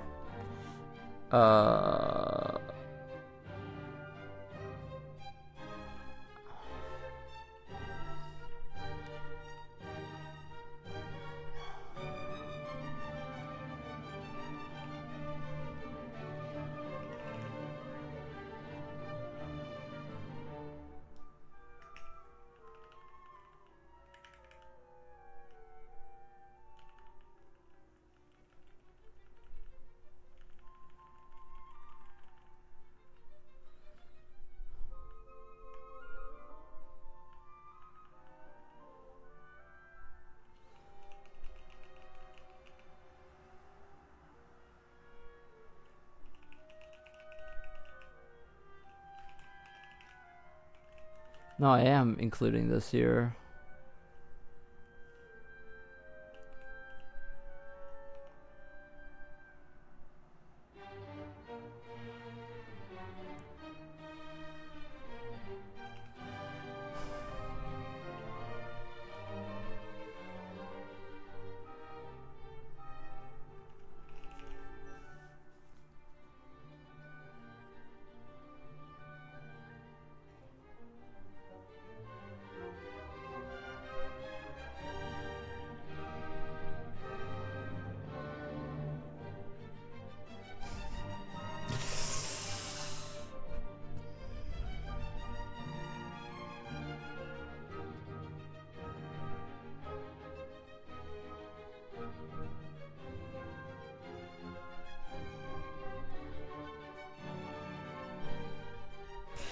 Yeah, let me like actually look up what this is, because I've never gotten this error before.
Okay.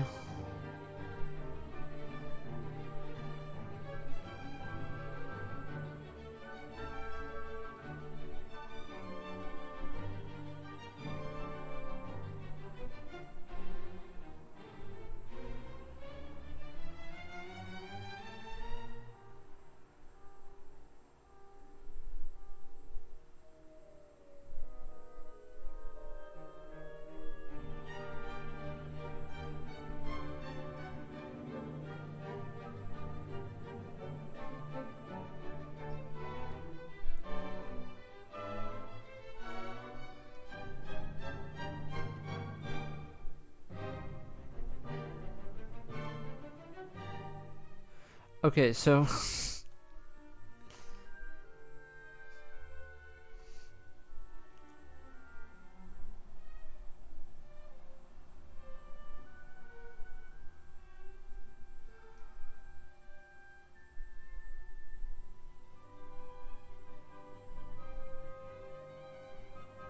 oh, I see. Okay, so I see what's happening. I see what's happening. Um, I see what's happening, actually. I see what's happening. It's because I put this to this. It's not actually a linker error.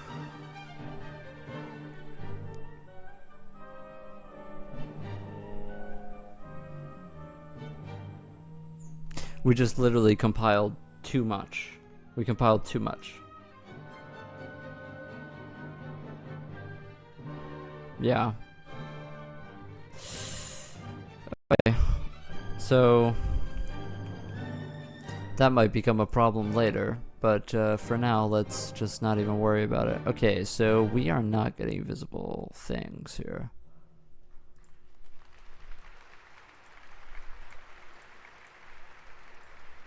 Our elements are not visible. They are toggling fine. That's a seg fault. Double free. Got it. Dude, I keep on getting these weird texts still. I got this text right now that says, "Have you thought about what you're having for dinner today?" Dude, like, what? Hold on, let me plug my phone in.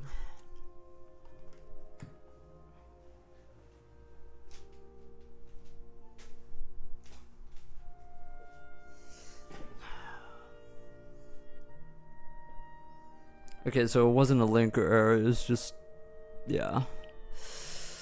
Okay, so we have a double free error.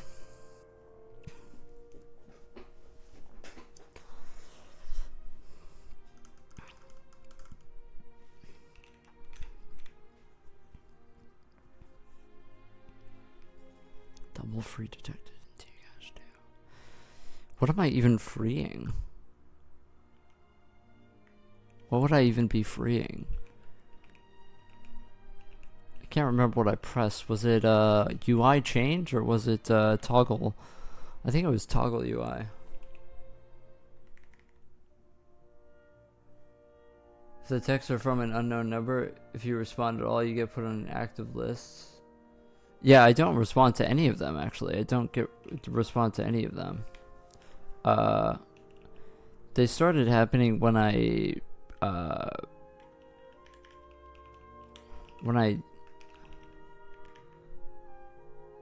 yeah, like 6 months ago or something.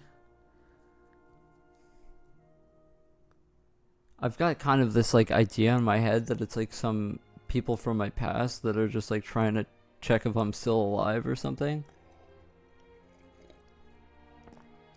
I also got this text that like said I was wondering what New York was like this time of year. And I lived in New York for years, so I don't know how they know that about me. Well, am I still alive? Yes, I am. But I have a feeling that they're like, you know, they just don't want to actually get in contact with me, but they're just like checking or whatever.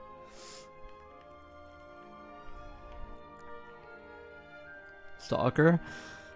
I don't know, so there was this girl that I gave my number to, and then I stopped talking to them, and I don't know.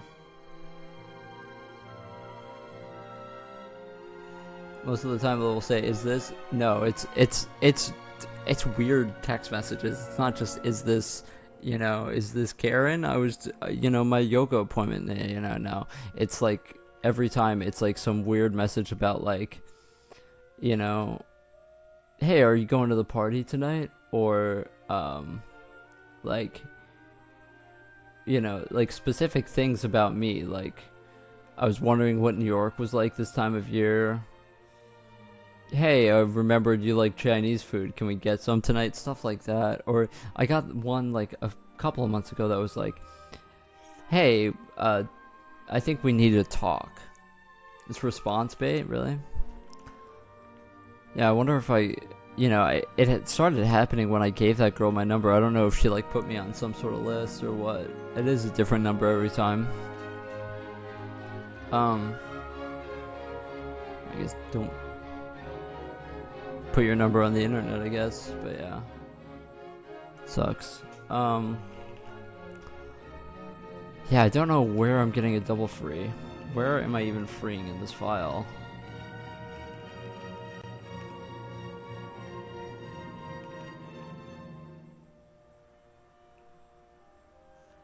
Well, first of all, we should not be freeing drop-down options since... Yeah. Are we allowed to mem set that? I think we are.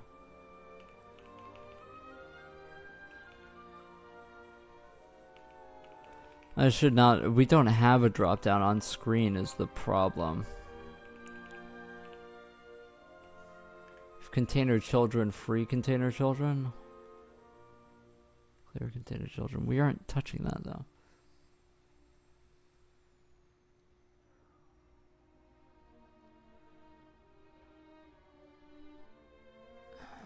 fsanitize equals...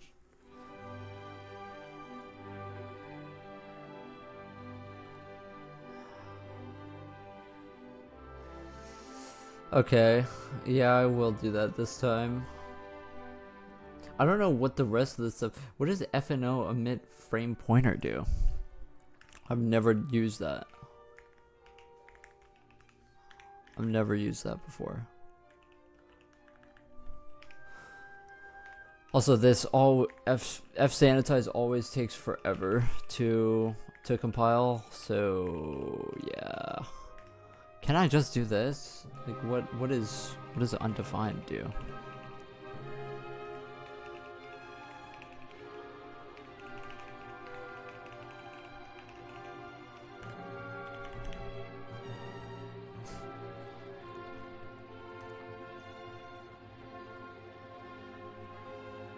Oh, nice music. Okay, I like. I'm glad that you like it. Some people don't like the edgy classical music.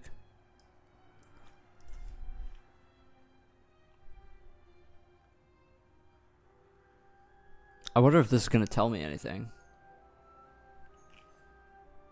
Usually when I fsanitize, it just, gives me some pointer and I have no clue what it means.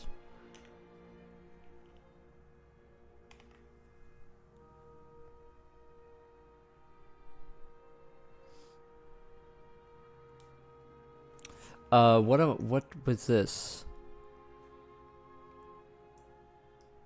If fragment input is content, then it must be operator of this must be a scalar boolean. Okay. Hold on, is this is an int. Can't I make, technically it is just an int. Okay, so let's do flat. It's fine.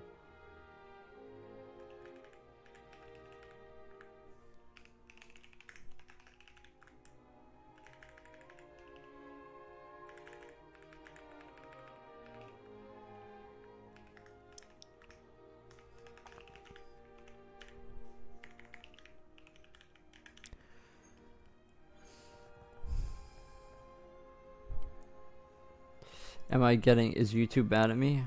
Heads up. Oh, no, we're fine. Just making sure that YouTube isn't mad at me.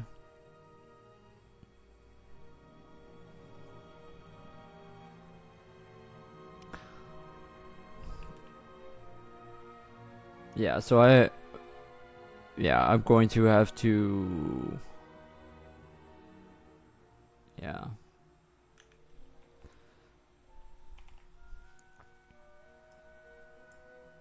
Am I mad at YouTube?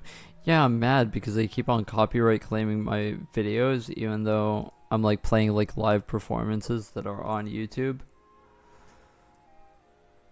It's just kind of annoying.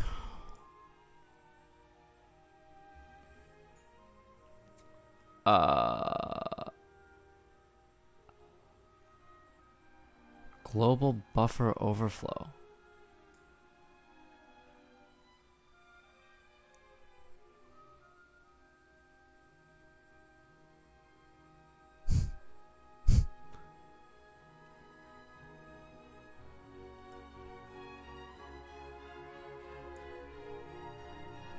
You hate to see it? You really hate to see it? Global buffer overflow. An initialized default map. Shadow bites around the buggy address?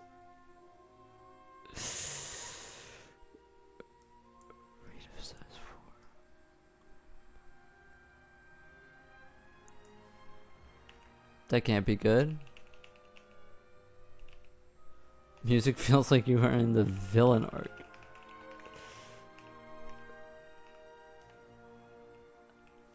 This is actually in here.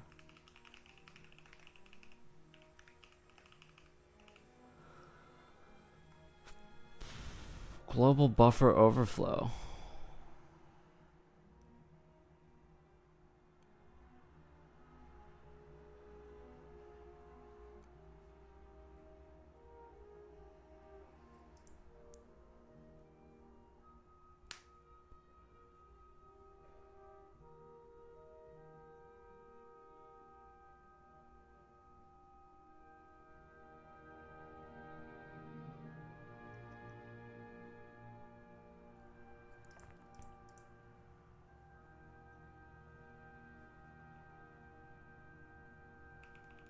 None of this is being used for anything. How can a programmer become a villain except hacking? I don't know. That's a good question.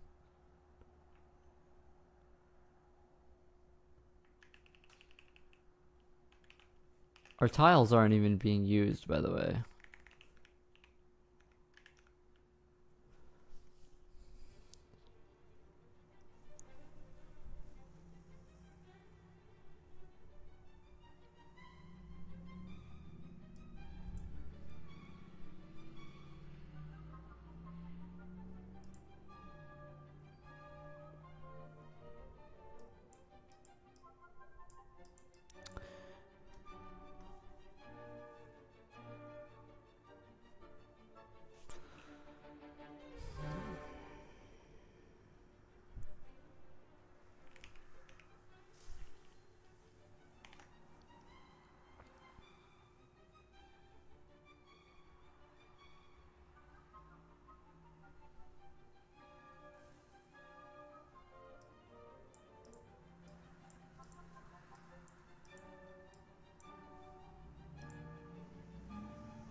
Okay, dude, I wasn't asking for every single goddamn buffer overflow that exists, dude.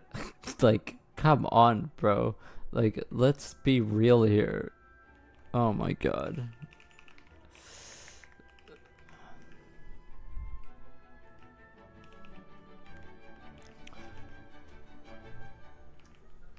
It's in retrieve? Oh my god. Stop, please. It's in retrieve and bind scroll bar. We are stir copying the scroll bar ID from ID. We do. Stir copy. Arrange it.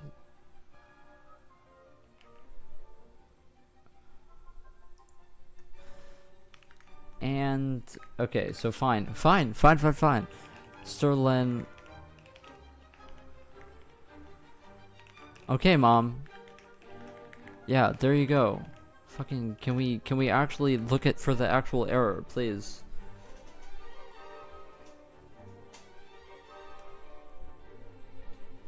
Okay, dude, Jesus.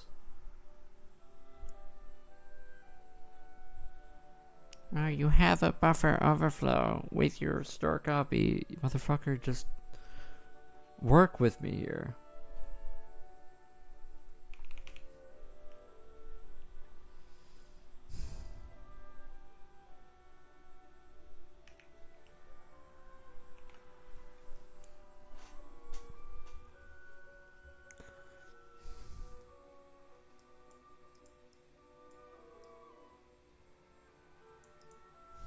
Are we gonna actually compile this time?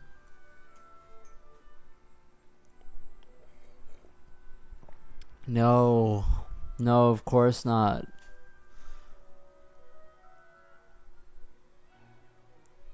No, we're still getting mad at the store copy.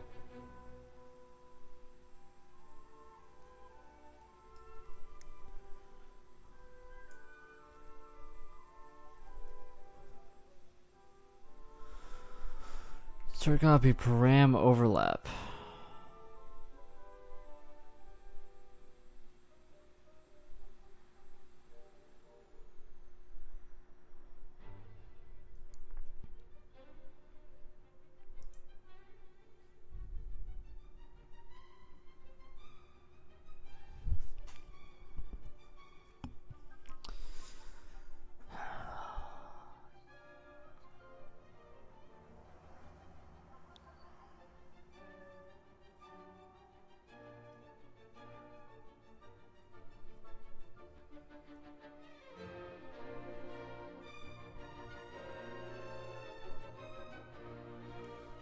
Wait, hold on a second.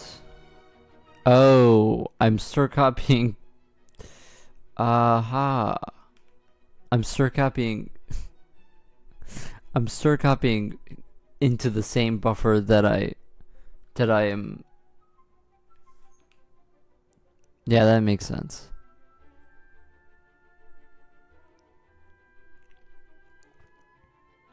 Yeah, I get that. Now that makes sense. Okay, you know what?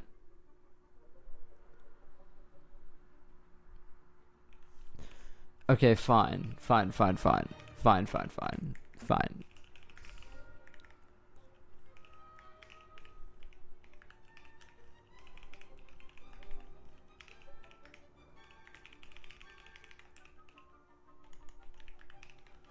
Don't ask me why we're doing this. We're doing this because if I don't do this, then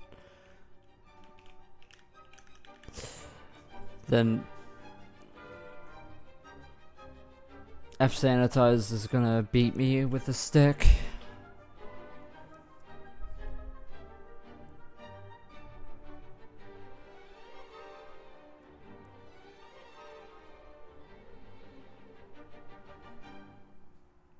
I don't even know what the calic is getting mad at me for, but we're not even gonna worry about that. Almost 700? What's almost 700?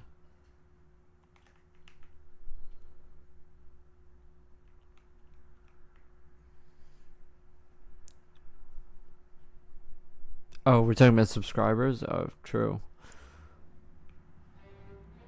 There's a little bit of hope that I was at 700 viewers right now. That would have been crazy.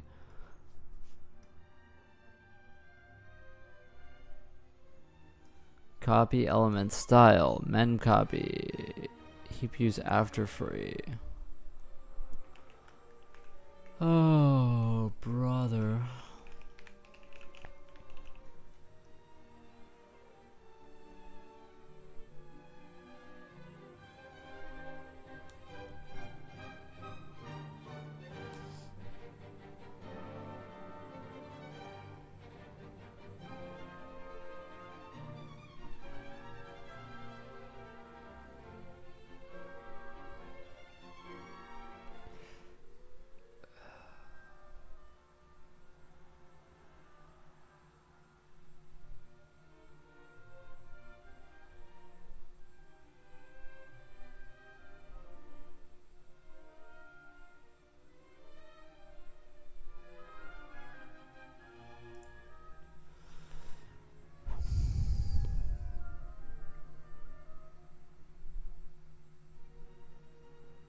But brother, I'm mallocing. What are we talking about?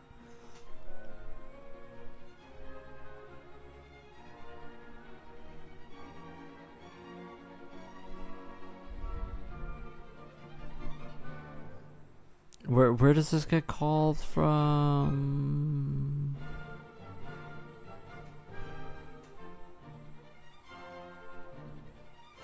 Where does this get called from? Initialize new dropdown.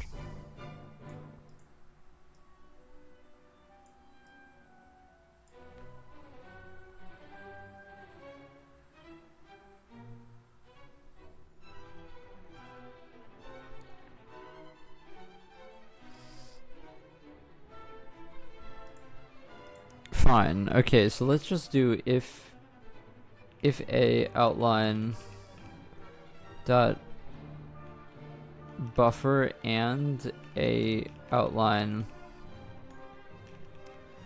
counter is greater than 0. Okay, just so that this won't be mad at me anymore. Else b outline dot buffer equals null. Okay, mom, you can stop beating me over the head with a hammer right now.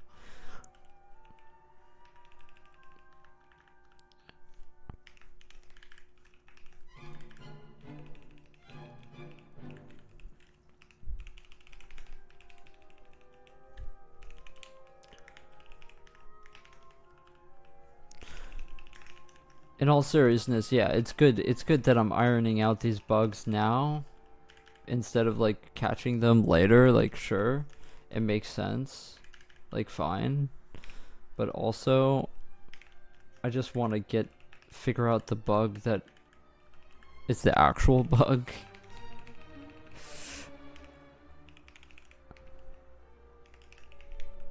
GG on 40k, thanks. It's proof that my code is shitty enough that it requires 40k lines. Okay, 100% that was why, right? Is that we were mem copying from 0, right? It takes some dedication, yeah. You can say a lot of things about me, but you cannot say that I don't have dedication, whatever that means.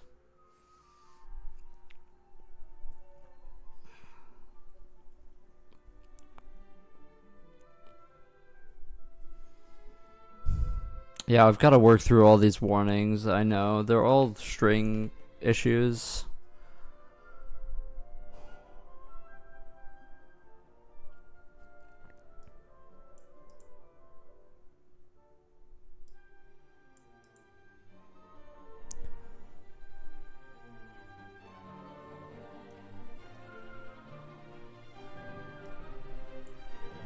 No, we're still getting mad.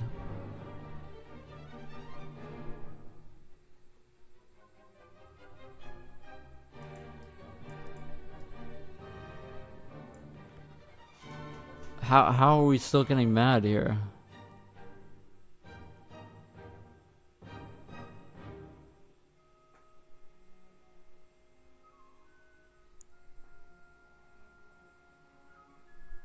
Half-life is peak. Very true. Very true.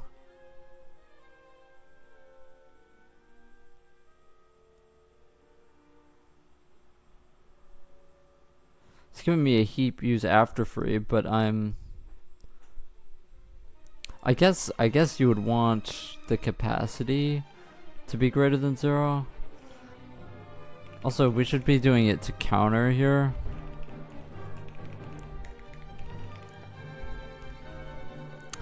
Should be definitely going to counter here and not capacity.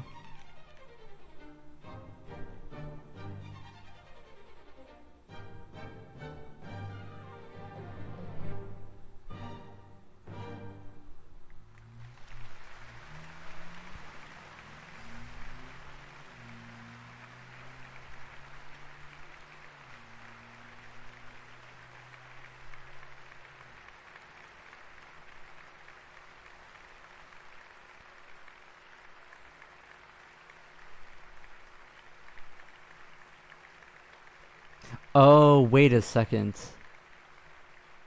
Wait a second. Oh, I see what's happening. Okay, you know what? Good thing I have sanitized because I wouldn't have caught this otherwise. You have to do it before you copy A because you're copying the pointer.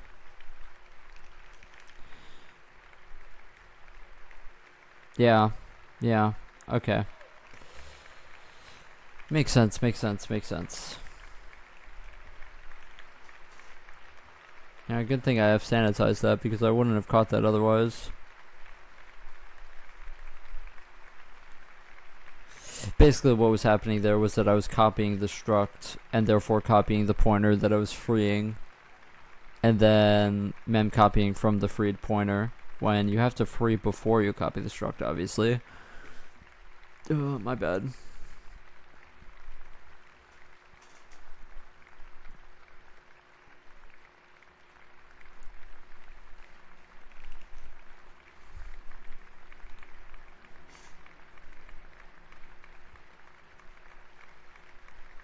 They're clapping for me, by the way.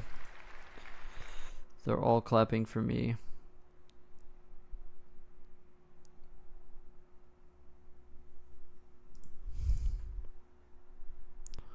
What else should I listen to? Check and emit corner fills. GPUs after free. Dude. Don't get mad, don't get mad.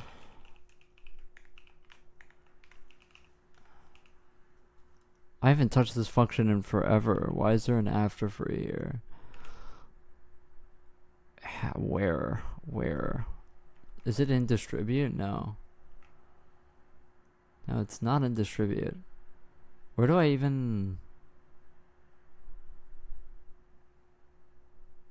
Where would it even be in here?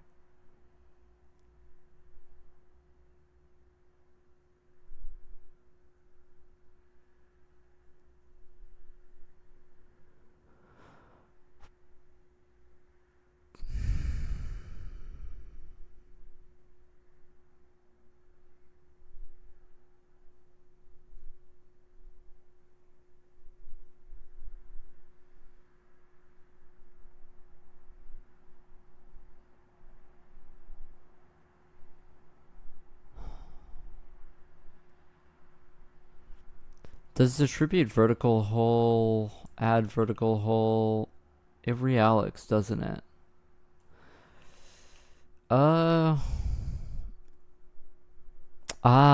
That's why. Oh, shit. Oh, that's painful. Okay. Yeah. Yeah. Yeah. Yeah. Yeah. Yeah. Yeah.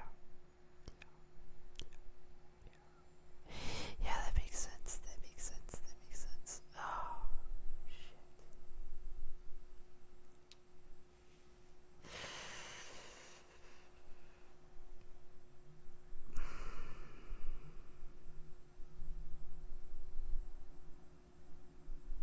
Yeah, that's not a good bug to have. That's a really bad bug to have, actually.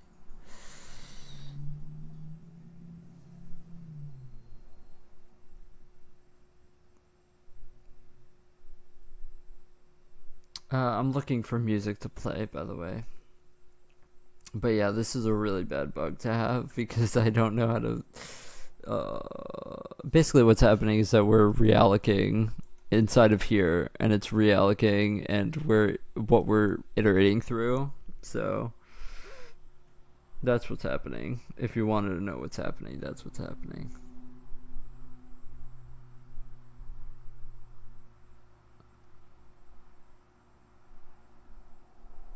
It's funny because I never caught this bug otherwise until I turned on fsanitize, but yeah, it's...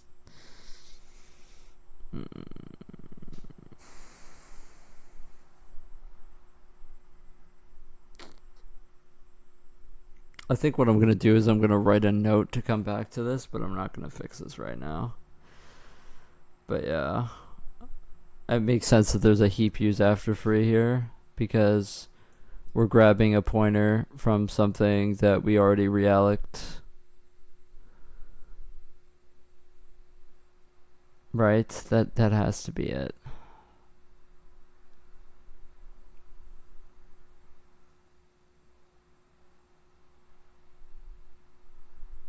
Yeah, because whole A. Because you're iterating through, and then what you could do is you could just put this here, actually. Yeah, that actually fixes it. Yeah, that's fine. That's fine. It's just the count is... You're never going to go out of bounds, but yeah. That should fix it. Because now you're getting the pointer after this. So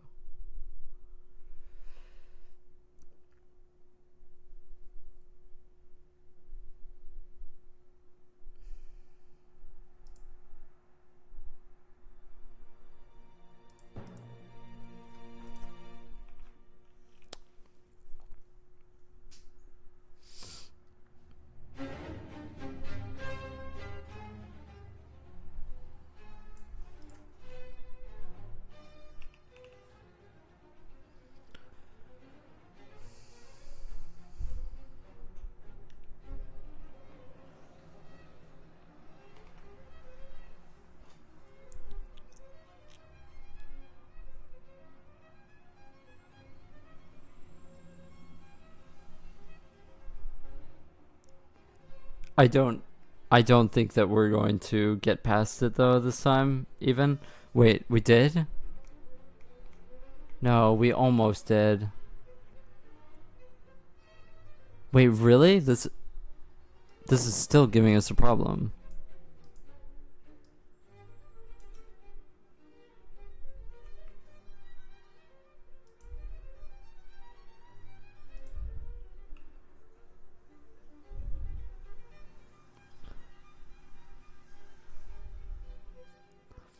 Wait, where's the scoped? Ah, it's scoped inside of here. Uh-huh.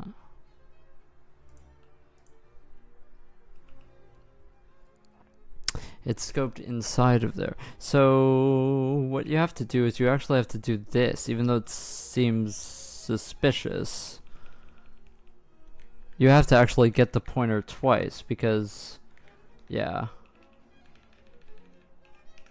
Yeah, you have to get the pointer twice because you're iterating through this. I forgot that this was scoped like that. Yeah. So we're distributing in here and then this reallocates. So it needs to be, you need to be getting the pointer in the loop. Okay, well now we just wasted a lot of time compiling this for no reason. My bad.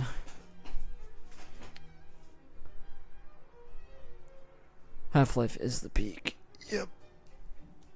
It's been a long time since I played Half-Life. The first one, of course. Or Half-Life 2, actually. Gotta do that.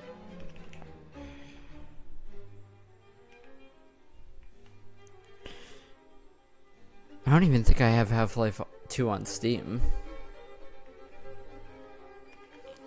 I have the old orange box copy, I think.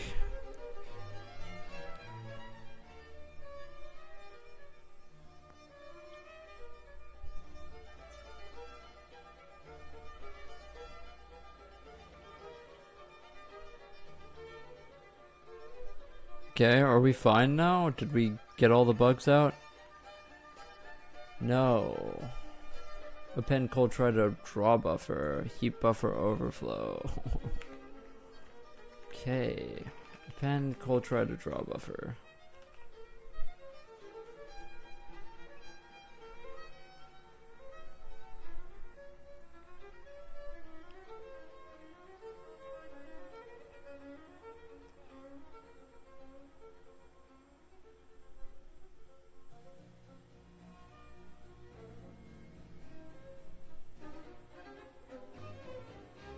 I don't even understand how we could be... Yeah, copy to draw buffer. We're not even getting into copy to draw buffer, so it isn't even that.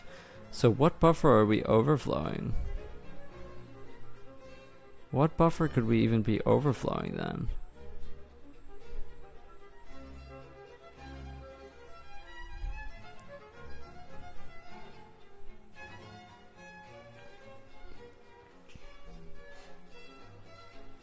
I wonder if it's one of these.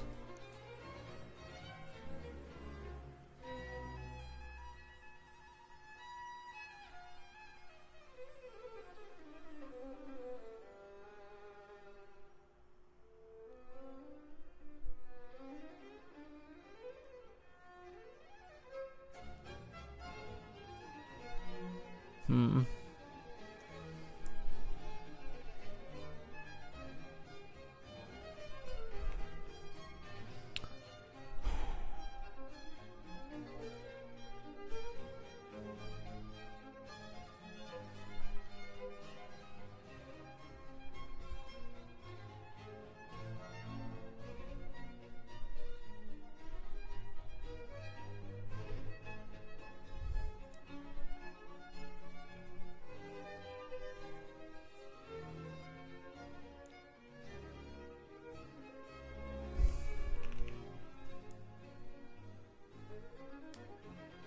Pain.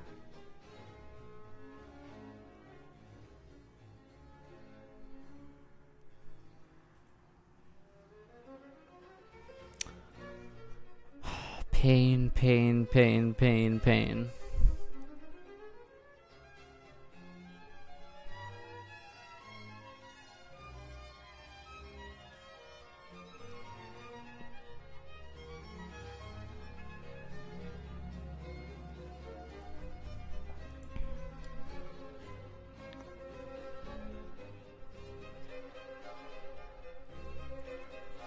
I wonder if it's a group that doesn't have a VAO index and it's like uninitialized data or something, or if it's a try that has a out of bounds try index.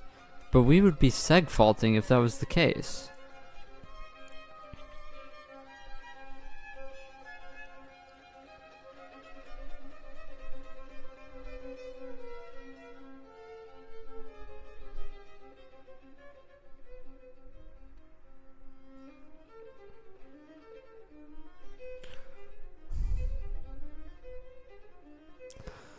It's got to be some heap thing. So it's one of these. It's one of these. For sure, right?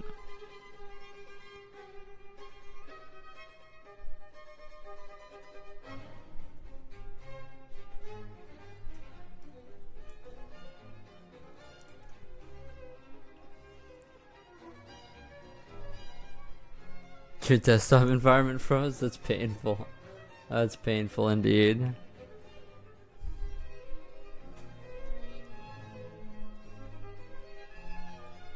Oh, also, is this getting me a copyright strike? Okay, this isn't getting me a copyright strike. Okay, cool. Cool.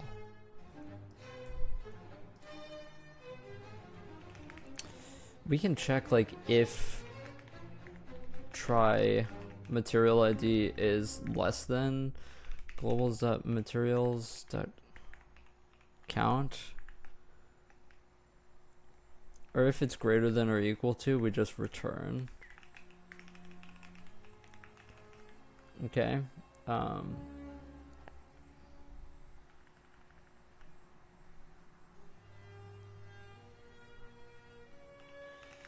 If our render group is greater than or equal to globals.rendergroups.count, return.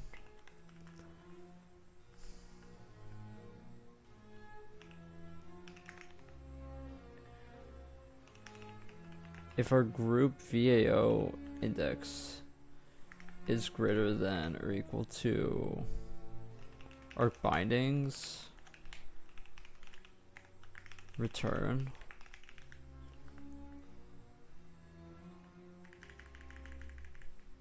We could also have prints for this too.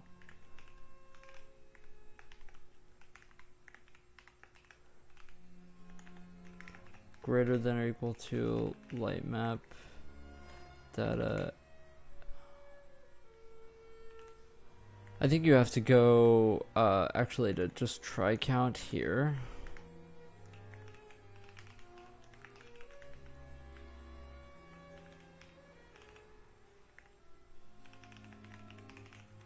Okay, and then over here we want to the thing is we already have our VAO index checked. So that'll check if we go out of bounds on any of that. What is this? This is a heap buffer overflow. So it has to be one of those because we don't get into copy to draw buffer, so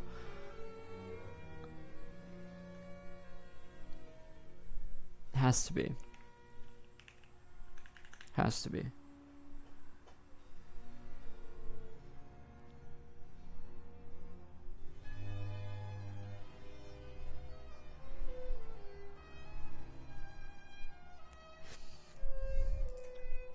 We should change the name of this stream to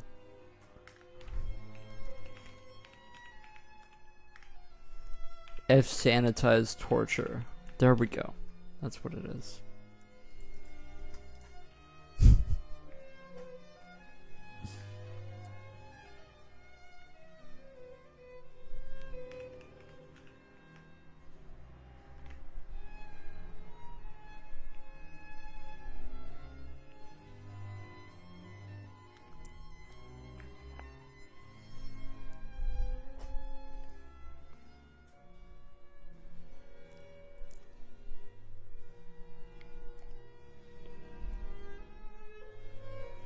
I've been trying to figure out what this is from. What this...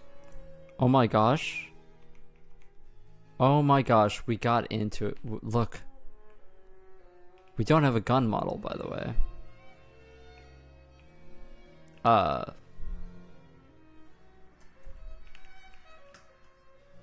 That's interesting. That's really interesting. We don't have any model, actually. 700? That's... Wow. Look at that. Thank you for whoever put me over the edge. I appreciate that.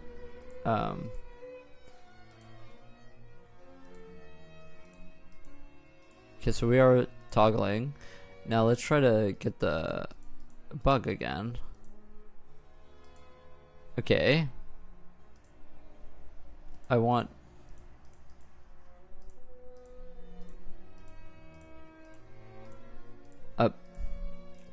Now that we've fsanitized my entire program,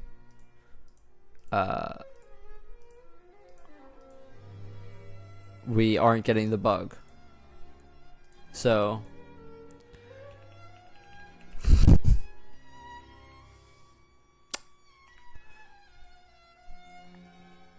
Okay, I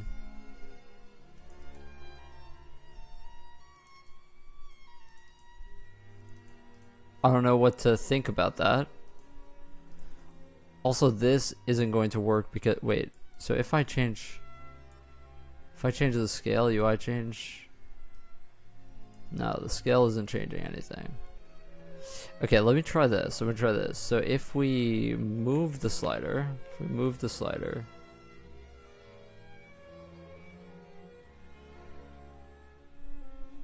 interesting. Very interesting. This is, by the way, this is a GPU transform. Is that interesting. No, that makes sense. So basically what this is it's from here to here is its regular position, and now it's adding another. Do you see what I mean? It's adding another to here.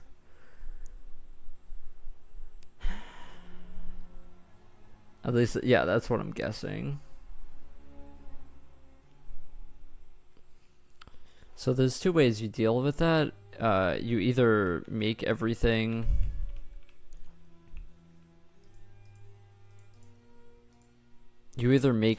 only transform on the GPU, which I'm kind of scared of doing. Or, yeah, like you either like set them all to 0, 0, or you only do delta values. So for example, when we move this, it would only be pushing a delta value. But then the thing is that you have accumulation there. Like you'll probably have like drift. So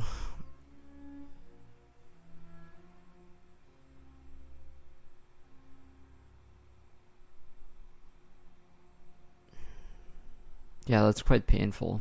That is quite painful. Okay, now with all that being said, let me try to change color. Does color still work? Color still works. Okay, that's fine. And as far as I understand, the visibility works fine, actually. Because this is not toggling the draw buffer anymore. The draw buffer isn't changing. Basically all UI elements are added to the draw buffer on load, and now all we're doing is toggling them on and off in the GPU. But yeah, the position changing is going to be a problem. Now, if I click move elements,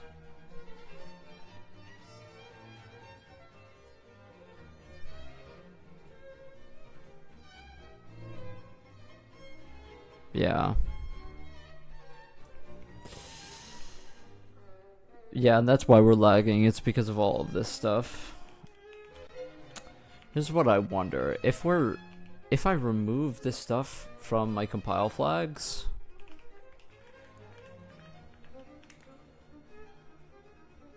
am I going to be loading in with my model? Like, why was my model not loading?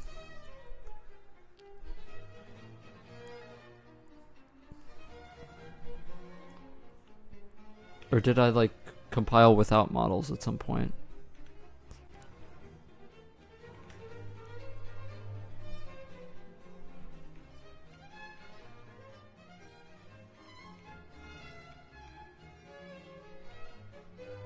Okay, that's really not good. Why is that not working? How did I break that? What?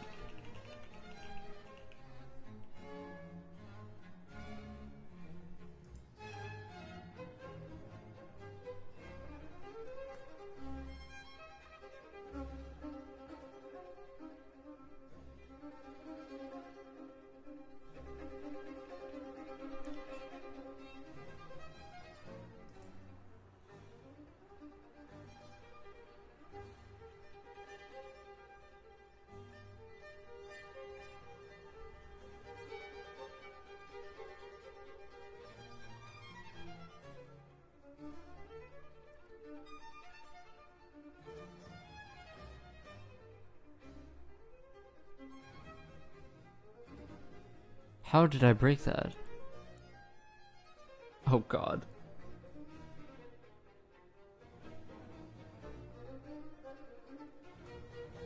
Oh god.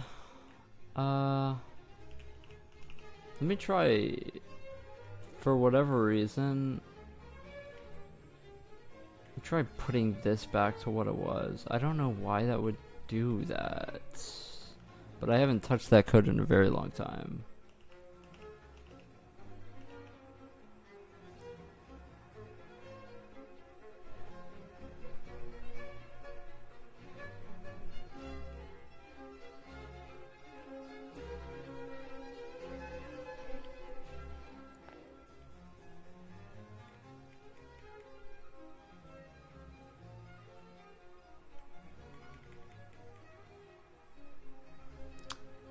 Oh. What if opengl try to draw buffer was just going out of bounds the whole time? Wait a second. Opengl try to draw buffer, that would cause that. If all of our models were outside of bounds. But how would we compile then? How are we not getting a seg fault? So if we remove all of this and we compile and our models appear, then that would make sense. Huh. How is everything fine if we're going out of bounds on all of our GLTF models? How does that happen?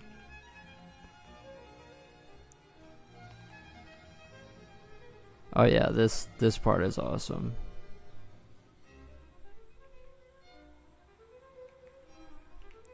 Okay, well that's the problem, I guess. Huh.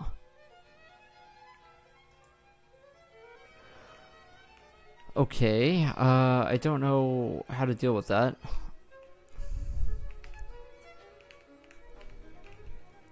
But let me try. It's interesting that we can toggle it now, but until I press UI change, I guess we don't build the draw buffer in the beginning. Okay, so I'm not getting a,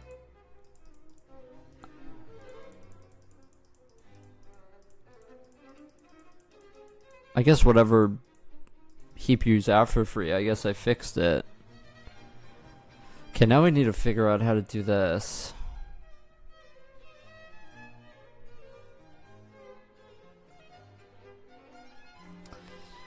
I mean, maybe we just go completely on the GPU. It'd make this a lot easier. We also have to figure that bug out. So if I just... Also, we have to get rid of all of this, by the way. That's what's causing us to lag a lot. This is going to be in SSBO. It's going to be in here, SSBO. Upload dirty elements to SSBO. It's printing out for every single UI element just for debug purposes. But yeah, as you can see, this is how we do our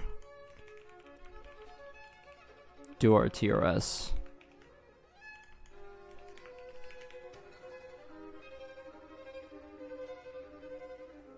And I was just uploading every single one. So now let's just do E is dirty. So we only upload dirty UI elements. Yeah.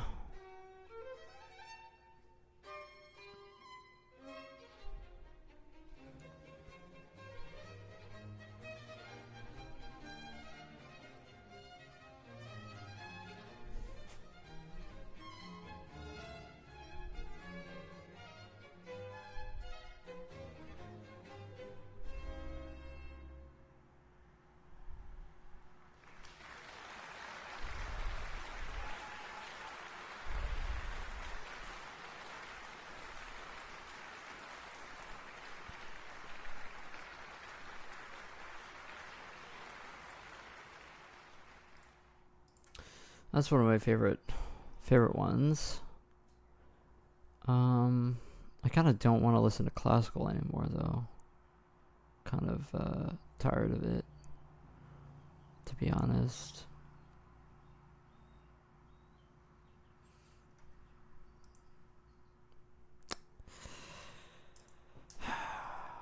Yeah, so I need to figure out how to do this.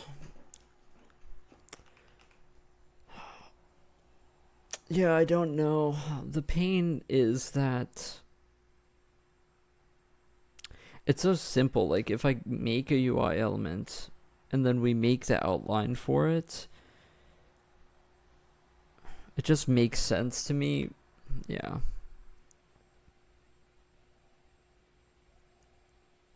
Basically, the interior center of a UI element always has to be 0, 0 for the transforming the position on the GPU to actually work.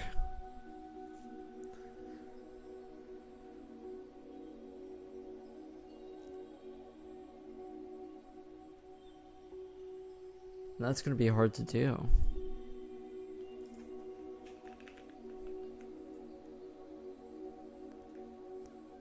Because right now our inner outlines and all of that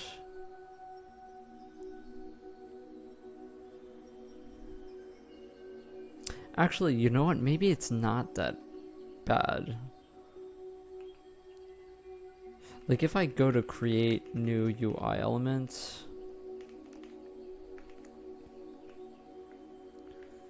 and then we go to generate default UI points, what if I just, instead of going x equals element center.x, what if I just do the center is always 0, 0? And therefore our center just becomes useless, and instead of center we just use the translation coordinates. And so we're always making our outlines around 0, 0, but then just moving them into place from the GPU, which is typically how you would do it basically, but yeah, this makes sense to me.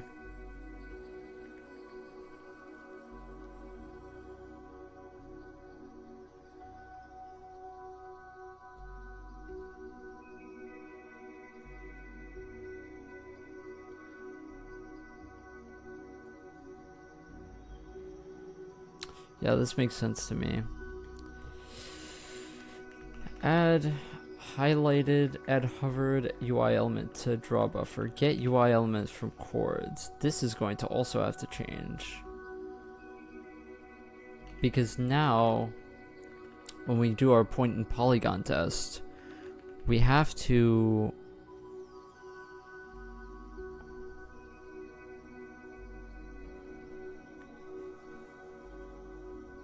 translate the position into the relative UI element point position. So we get the mouse position.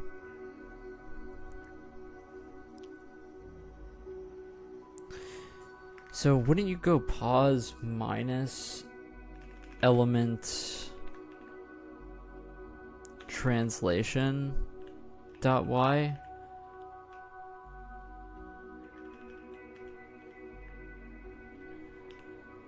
Minus element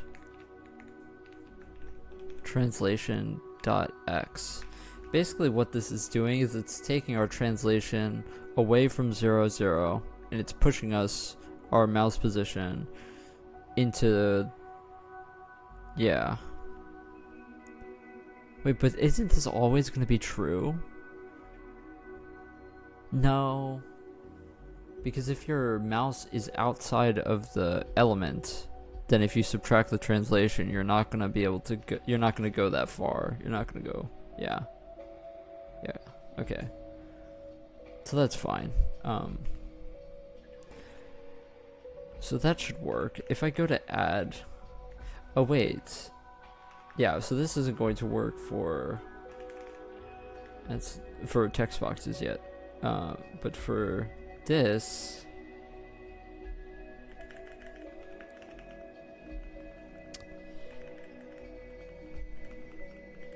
what is RV here? Resizable UI vertex.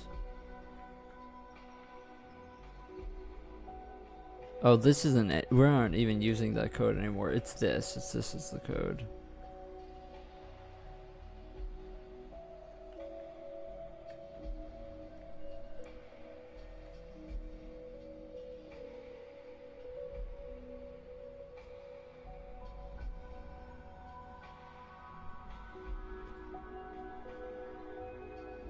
So where are we? Okay, so this is what we need to do. We need to add to each y, we need to add the element translation.y to all of the outer points if we're going to be doing this.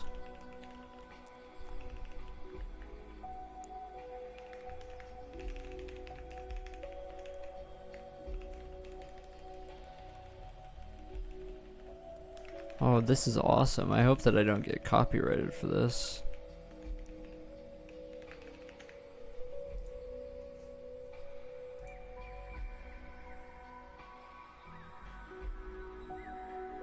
I don't think I'm getting copyrighted for this, actually.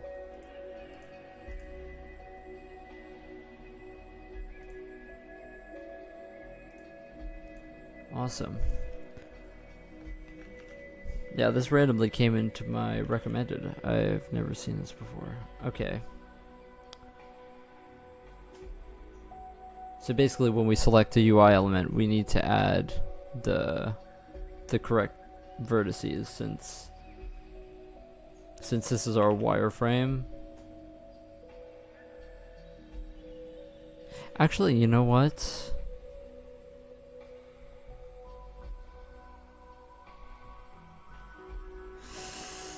Instead of this, We should really just use the model transformation matrix from, yeah, because that's how we're gonna get the scale anyway. So UI debug. For our debug shader, we also want to take into SSBO that we have here and apply the same model matrix, and then that'll make this work.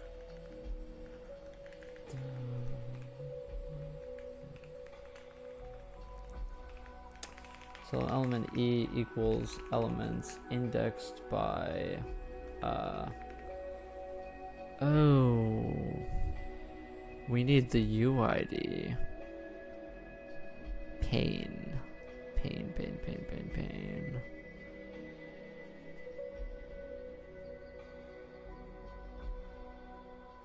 Yeah, we would need an extra layout location to have the UID.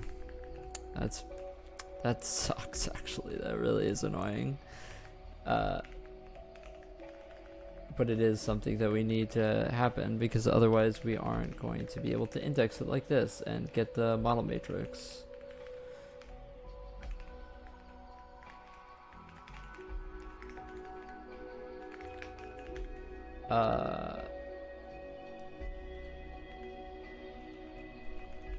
Let's also in UI, let's do the same thing, right? So in here, let's do flat out int v visible, and v visible equals e dot u visible, and then within our UI debug, let's go flat in int v visible, and then if v visible equals 0, discard, and this is going to make it so that our debug shader doesn't keep drawing to the screen when our elements aren't visible like it was before. Okay, so now within our we need to go actually to where our vertex layout is, and unfortunately this is going to be quite painful. Where is it in this file? Okay, so this is going to be quite painful, because for our wireframe layout, all we were doing was this. I think that this was what we were using, right? UI debug. No, we were using a layout of tile. And the layout of tile was just this, and now we're gonna have to add a specific new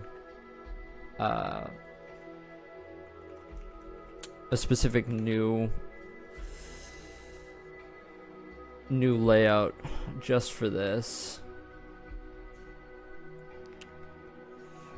Alright, peace out, Arya. Have a good night.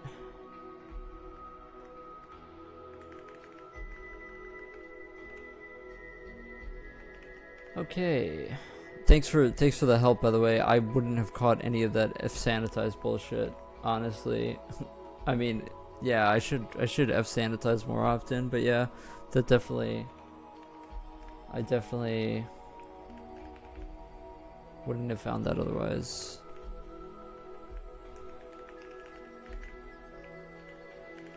Okay, so we need a third attribute here for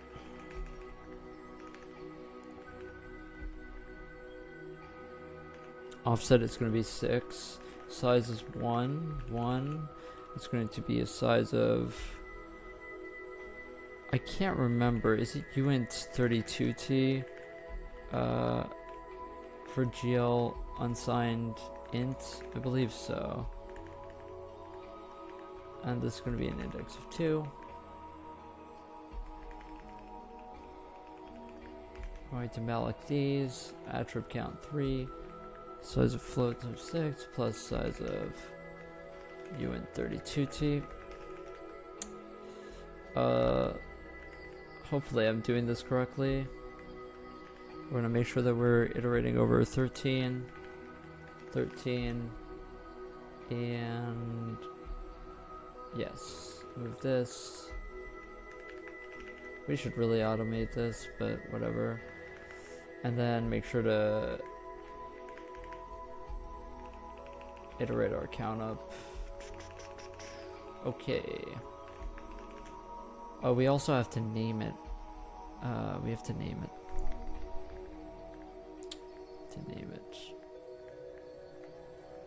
It's not going to be named tile anymore. It's going to be named UI debug.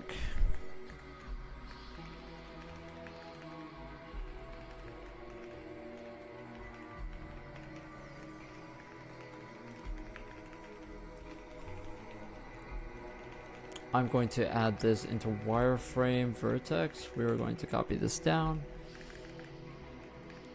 And this is going to now be UI debug. We're going to add here a int UID. There we go.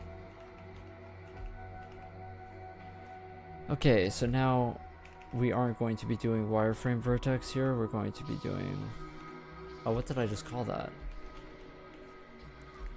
Oh, UI debug vertex, just to say clean. And then up here we want to be doing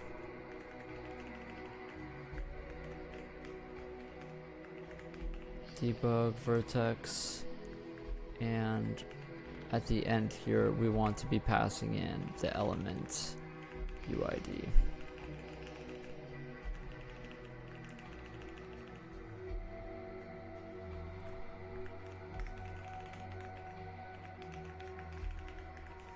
Why are we getting mad here? Oh, it's because I made this.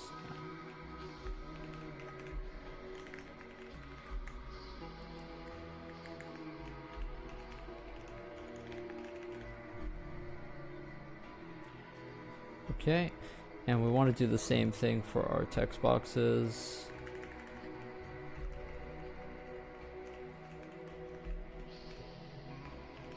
Even though it's not going to do anything yet because our text boxes don't have an SSBO yet, but we're getting there.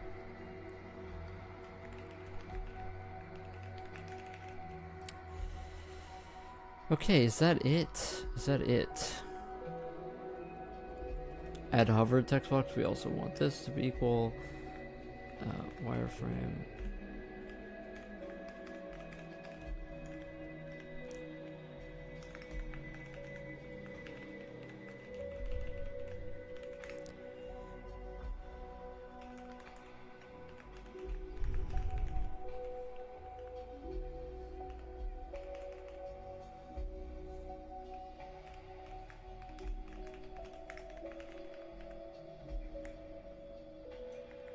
I hope I'm not running through this too fast and then I'm gonna make errors.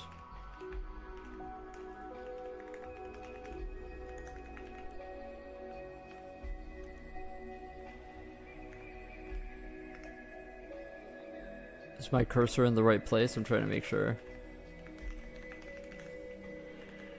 Okay, so now we should be applying the correct thing. Now since our elements are going to be just straight up transformed, our center isn't actually important, it's only our translation. So that's what I'm going to put in the CJSON. So instead of center, we will keep this just for now, just so that something appears on the screen, but we want translation X and translation Y. And we also want we want to add numbers for the rotation as well. Or this is going to be angle, and this will just be that, since it's just a float. Angle, and then what else is it? It's scale, but we already have scale here. Okay, and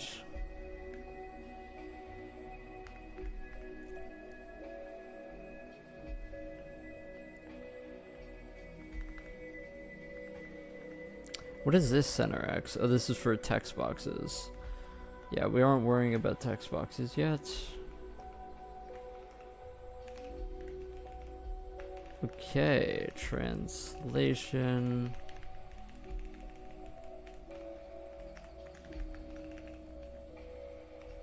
And angle.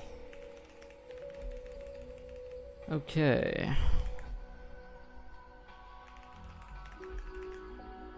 Now what we want to do is we want to make a thing here for all UI elements. When they're selected, we want to be able to change the angle. So let's go to where scale is and then just make an extra one that says angle. And I guess the maximum is going to be MPi, right?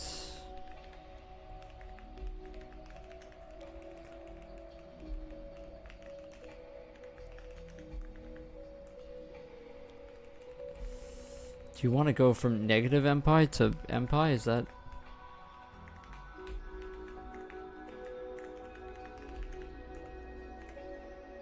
I think so. So now let's go to where we check the scale to see if we have an update. Or angle doesn't equal element angle, then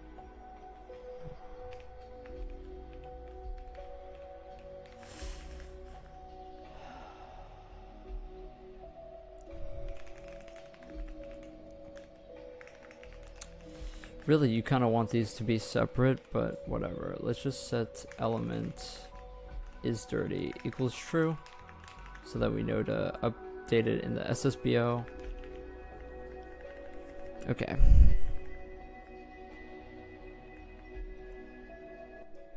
Yeah, I wonder if this music is too loud, I'm not sure. Okay.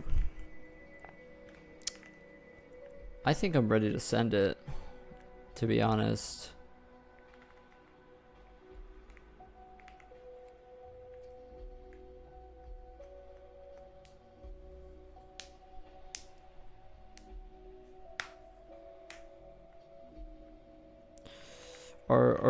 Our elements are not going to be correct since they started basically wrong, but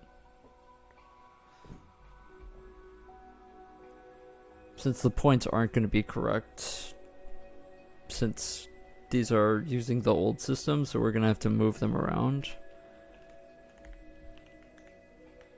Or honestly, we might just have to start our UI from scratch, which is fine.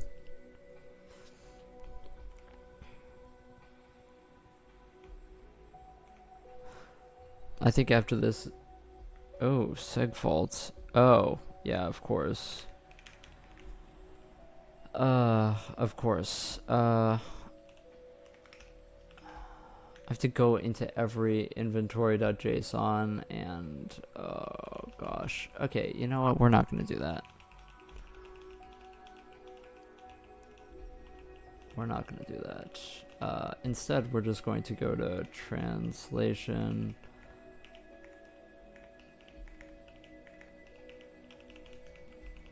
in the CJSON, and we will just replace this with equals 0 for now.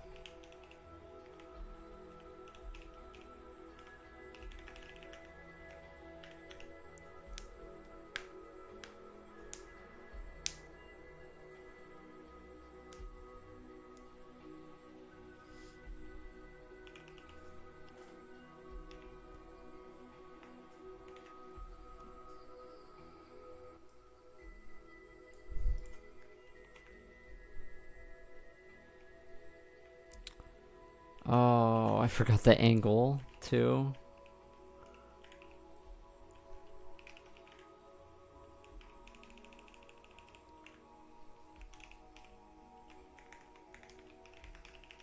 The reason why this is happening is because it's just, you know, dereferencing a bed pointer because our JSONs don't have it yet.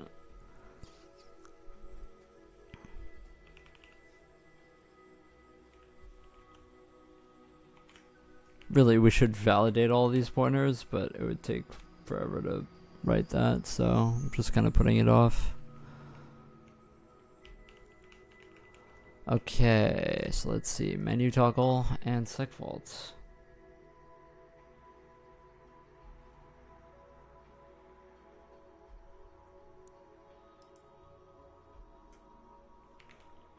Huh. Get UI element from chords.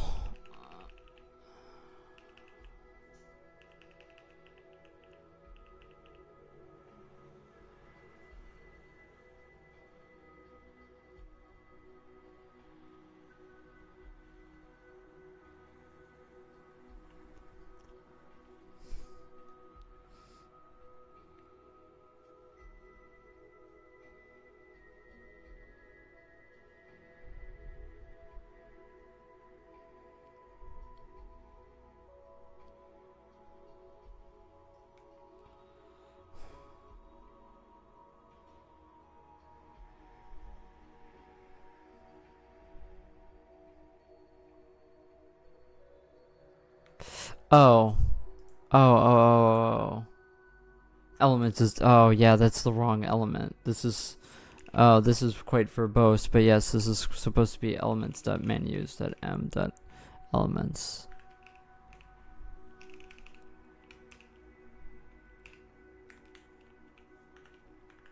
My bad.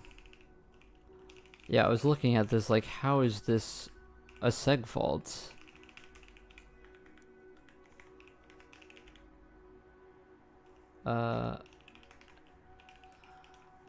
I don't think that we aren't doing that yet for text boxes, but yeah.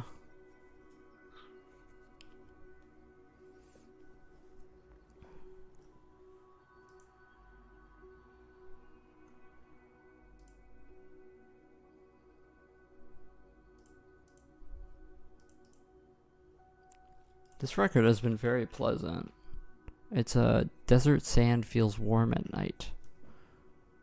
And the title of the record is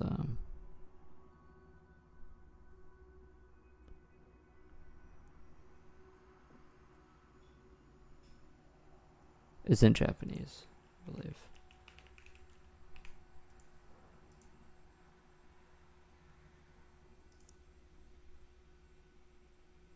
Okay, so as you can see, everything is shifted over. Or only this has, because this is the only thing with a different scale.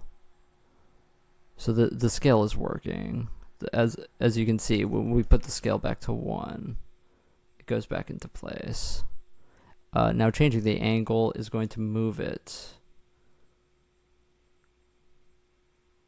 It moves it around 0, 0 though. If I go scale... Huh.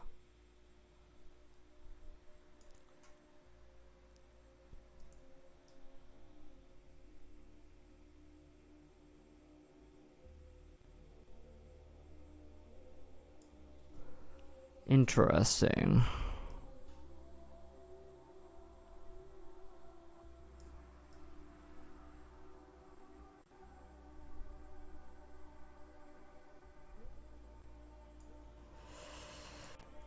Interesting. It seems to be using 0, 0 as the origin.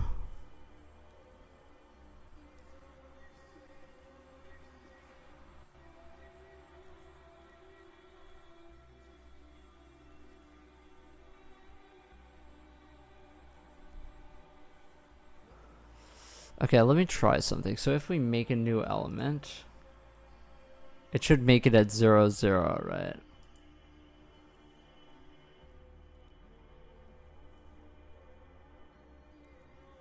Oh yeah, but when I move it, it's calling. Ah, yeah. So that's actually moving the points. I see.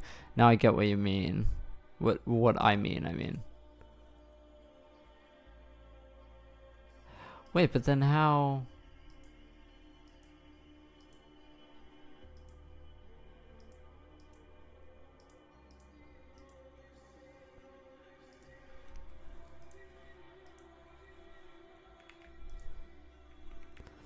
How am I? When I hover over this, this comes up.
Yeah, now we're not. Hmm.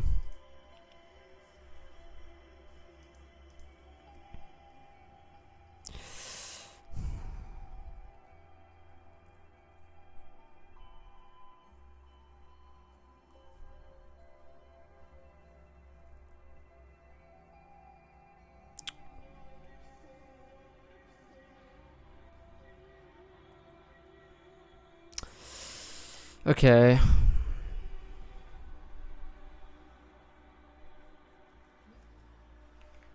Okay, so here's what we're gonna do. We're gonna change every single move UI element to a transform UI element, and only do transforms on the GPU.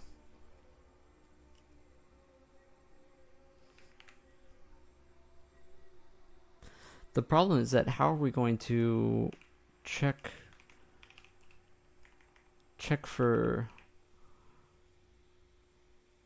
check if we're on top of a UI element if we don't have the bounds?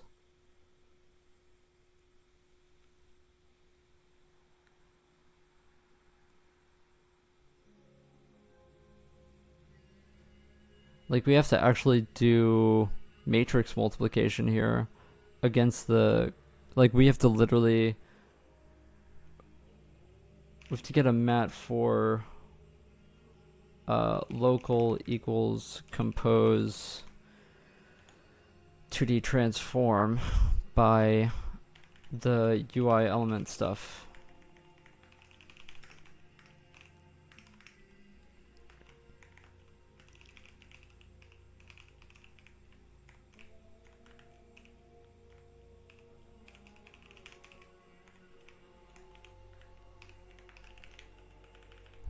And then you want L translation, L angle.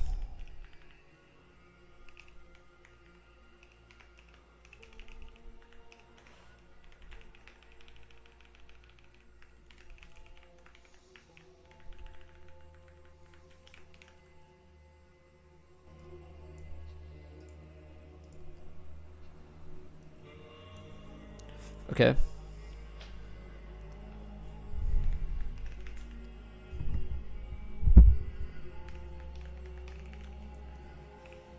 So then you want to do how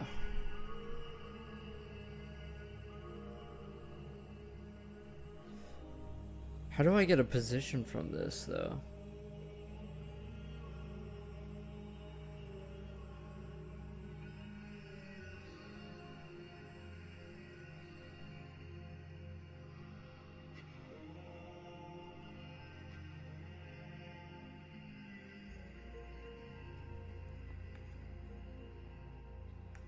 Does this give you a vec2?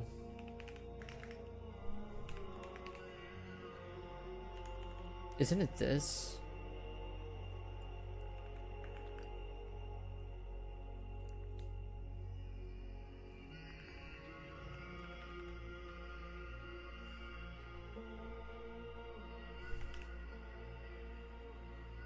It gives you a vec4.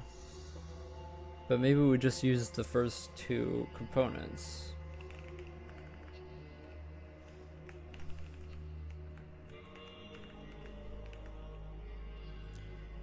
Pause.x, pause.y. I'm just basically, what I'm doing here is I'm copying the exact thing that we do on the GPU, on the CPU.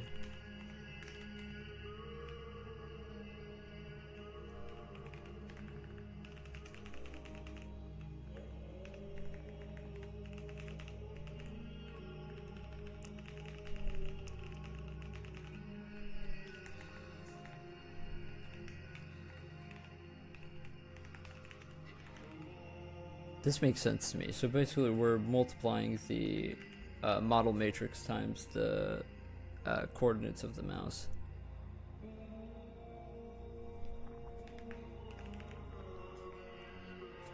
Okay.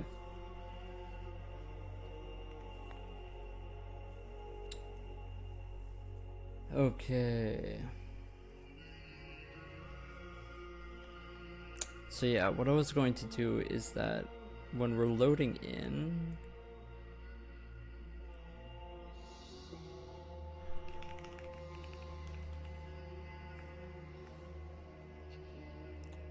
or actually, yeah, so move UI element. Where do we call this? We don't. We only call it in map.c. So move UI element. We want to replace with transform UI element.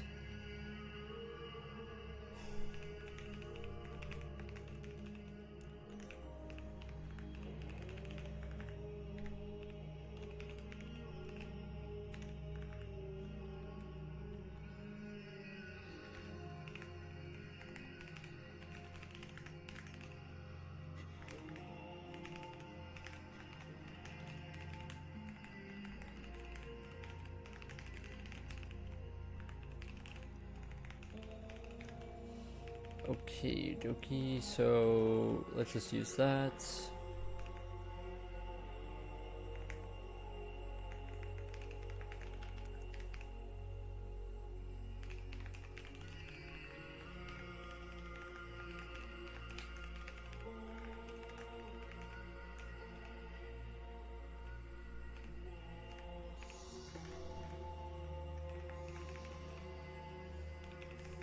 Let me check for any other move UI. Okay.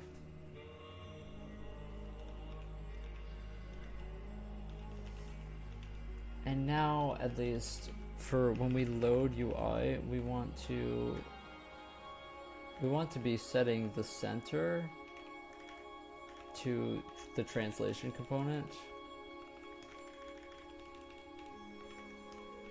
because that should be the thing now. Also, when we create new UI elements, we want to make sure that our default UI element is at 0, 0, not at 600, 600. Because everything is around 0, 0 now.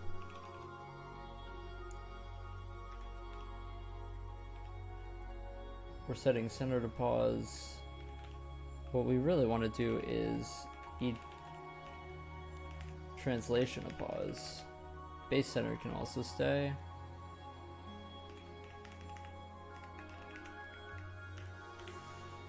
And then we want to do the same exact thing with text boxes. And then we can finally rotate our text boxes like I wanted to.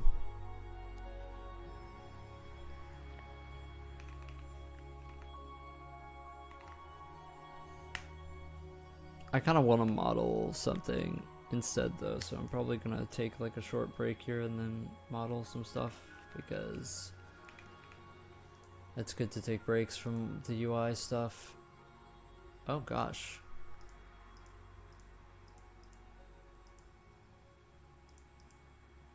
Oh, they're all up here. Huh.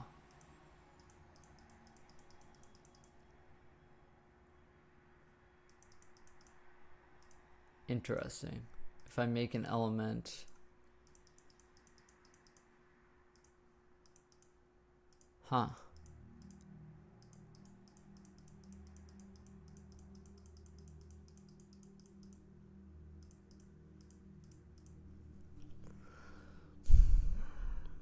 What did I do?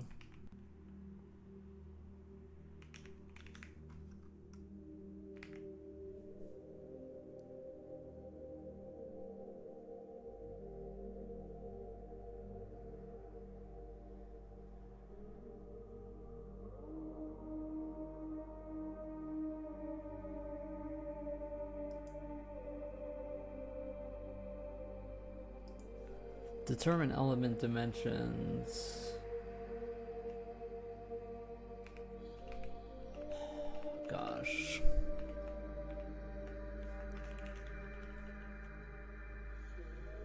Generate default UI points. Happens around 0, 0.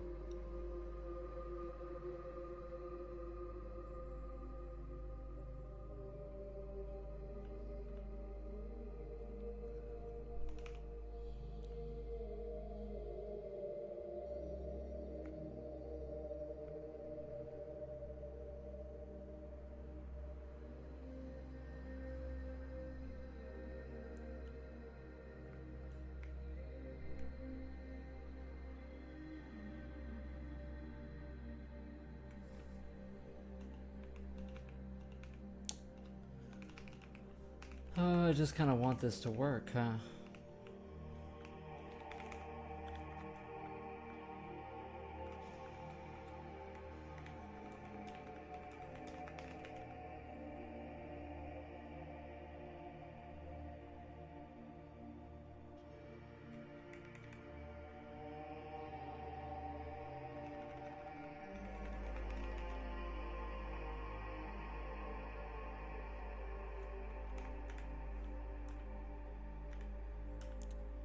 Maybe it was setting the scale to 0 somewhere?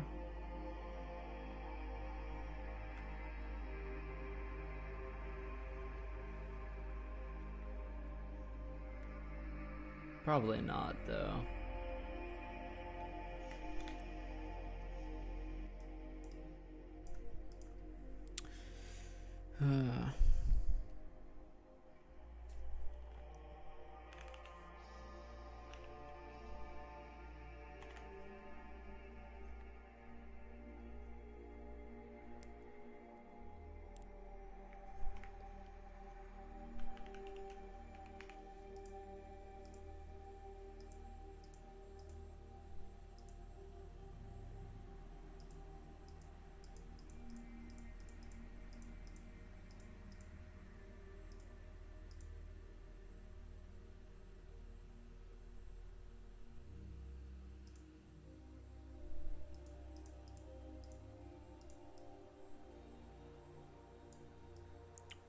Oh, interesting.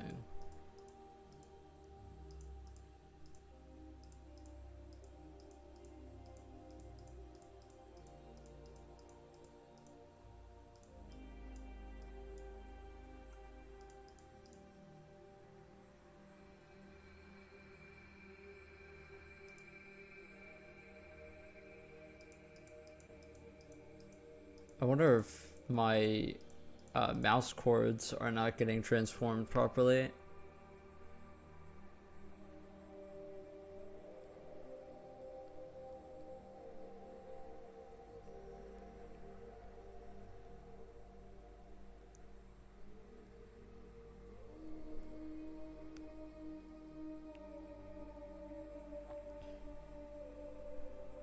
Yeah, I wonder if I need that orthographic matrix.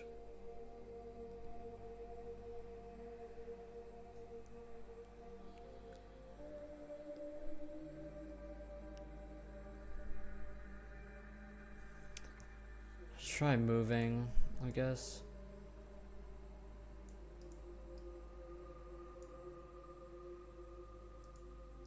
Interesting.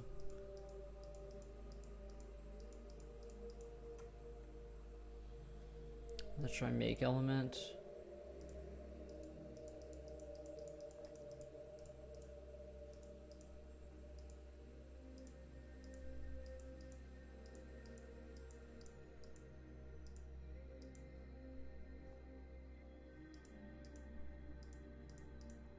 Yeah, I think that our mouse is being transformed incorrectly, our mouse coordinates, and that's why we can't click on anything.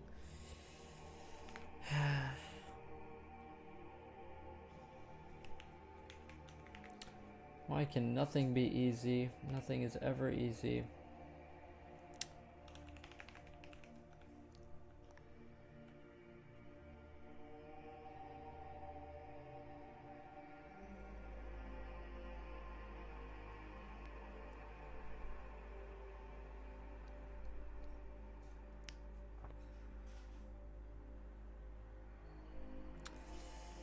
How do I compose the orthographic matrix for that? That would be in, isn't this in here at the top of the file? Mat for ortho.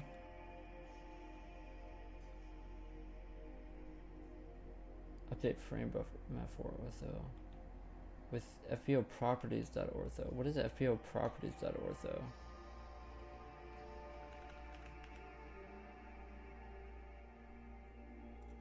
Oh, that's just where we put the...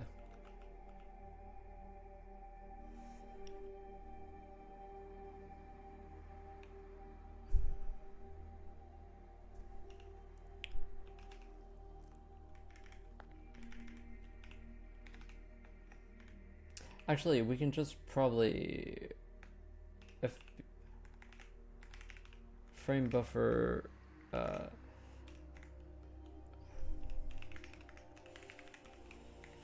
search for frame buffer UI. I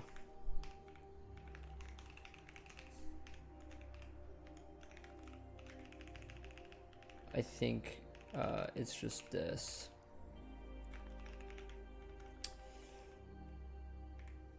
And now what I do mat for mul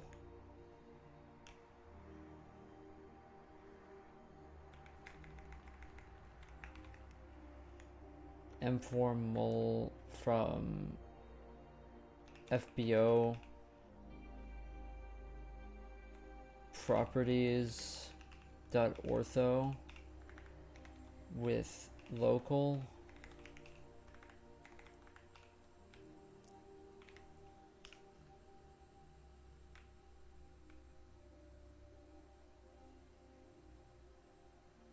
Oh, come on, man. Ugh, bro.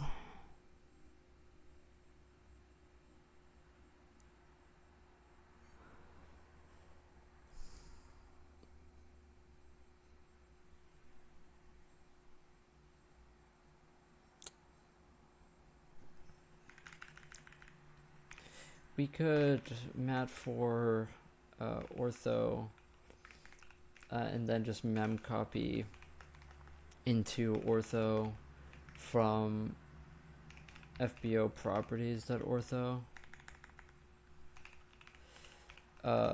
Size of float times 16. Hopefully that works. And then mat for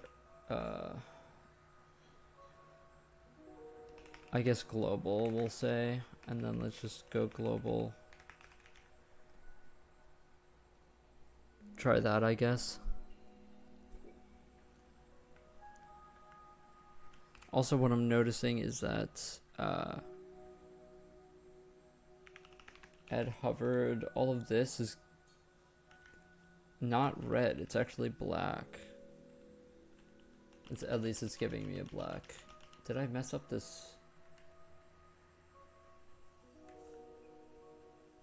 thing somehow? Color equals a color. Vec3.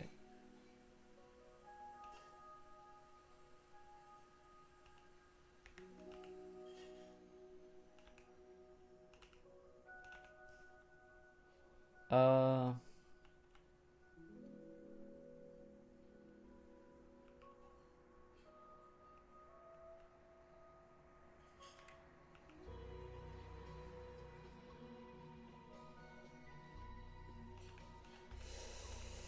yeah, I wonder if my if I set up my vertex layout incorrect, would be my guess why that would happen.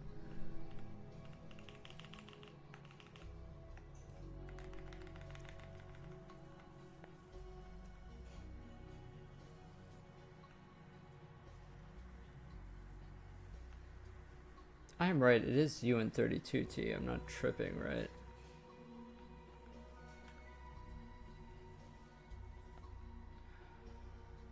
GL unsigned int is UN32T.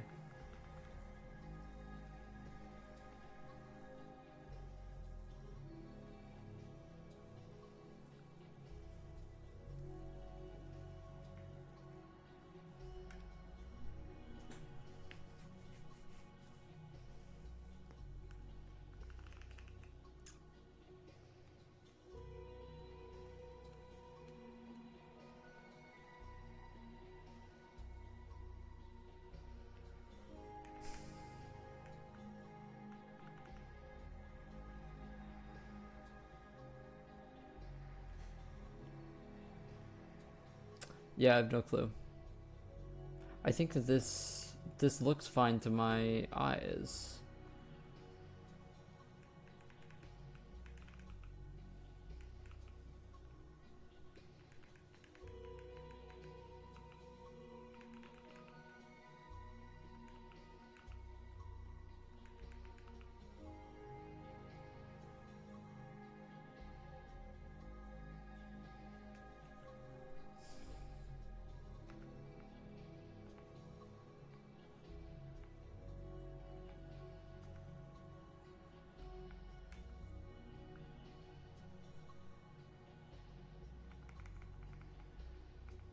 You know what it might be actually? Hold on. That's probably what it is. UI debug vertex. There we go.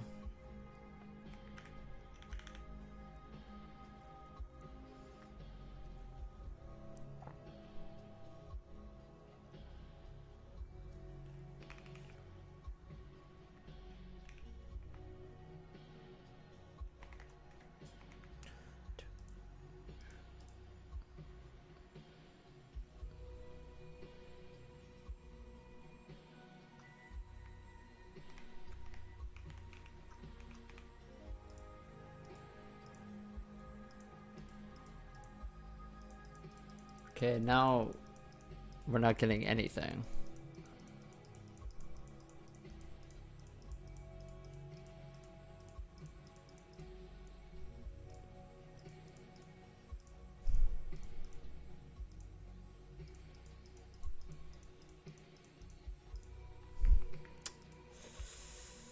Oh gosh.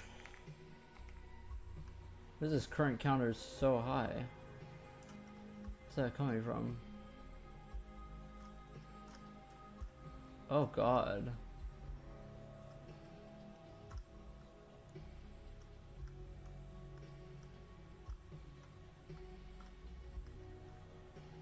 That's all of my text getting added to a draw buffer actually.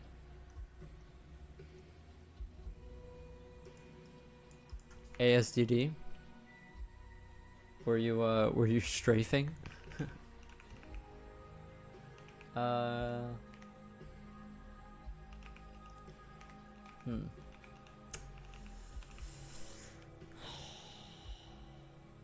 Yeah, so our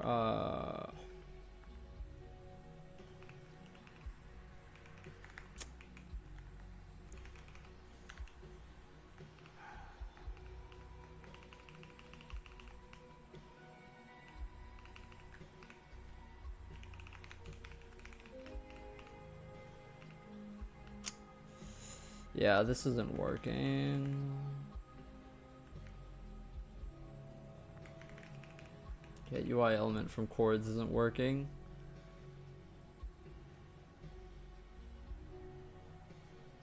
Yeah, my idea is that maybe this is already inside of orthographic space, so that's why it's not working.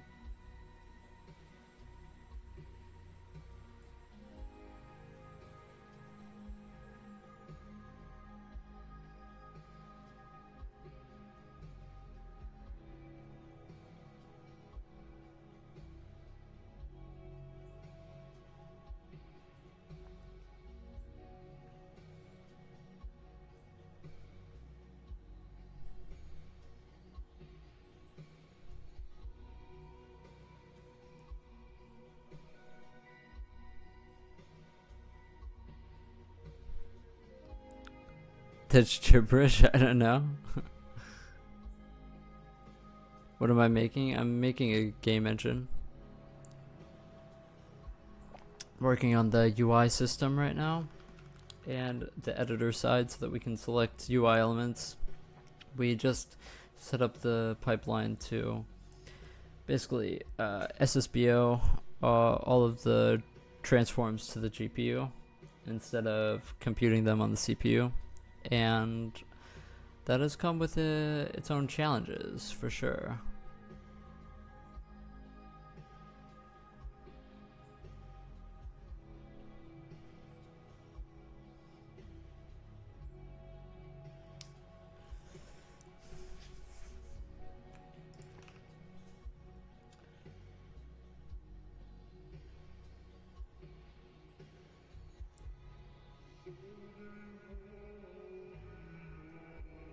Yeah, I think that you might actually want to do it for all of the outer outline and not the mouse position. Or maybe I don't understand this and you should do the inverse.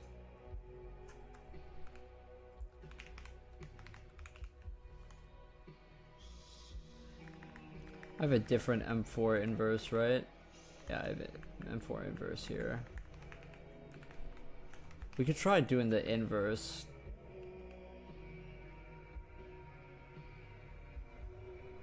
Oh, that sounds hard. Yeah, it is hard. It is indeed hard.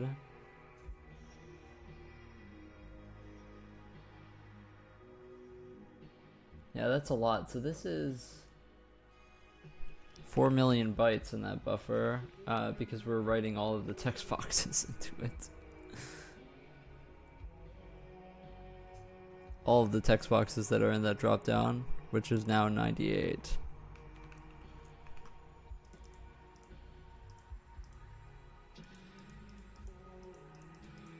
No, we aren't getting anything at all.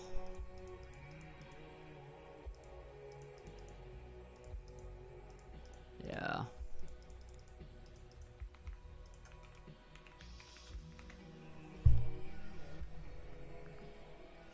I might have to look up how to do this.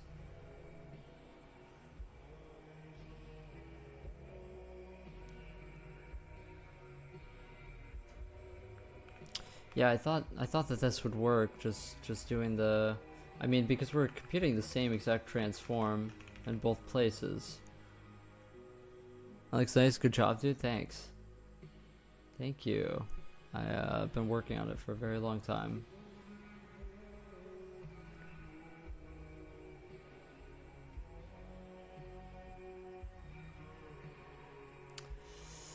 Maybe we have to mul this times ortho, and then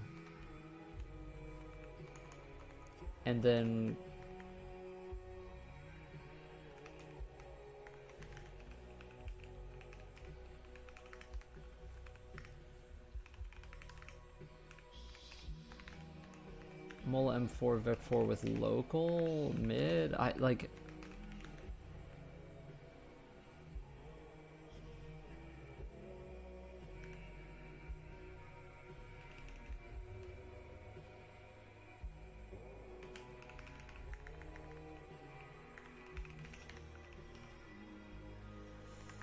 Yeah, but It's already in orthographic space. These positions are already in screen space.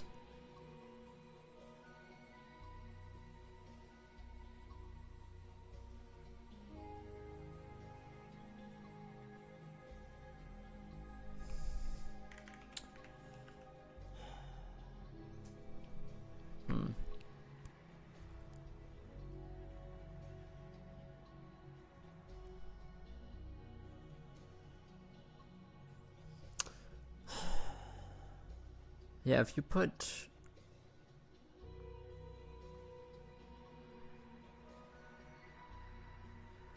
Yeah. Because that isn't going to work, because if you... Yeah, if you're clicking at 0, 0, then it's going to transform you into the UI element chords. But what you want is the opposite. You want, when you click...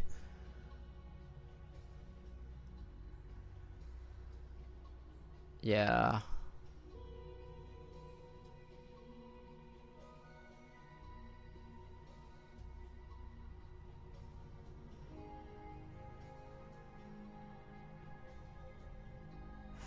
Yeah, what you want is the...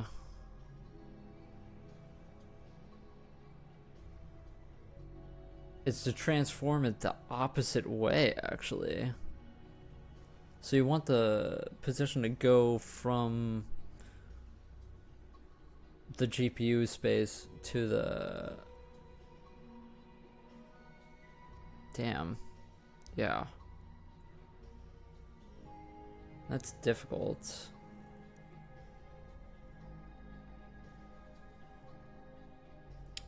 Yeah, the only way I can think of it is that you literally transform the outer outline and then multiply every vertex times this.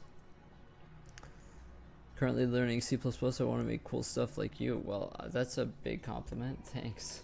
Yeah, I mean, it just takes a lot of time. I'm at 40,000 lines of this project, so it's definitely taken a lot of time to get here.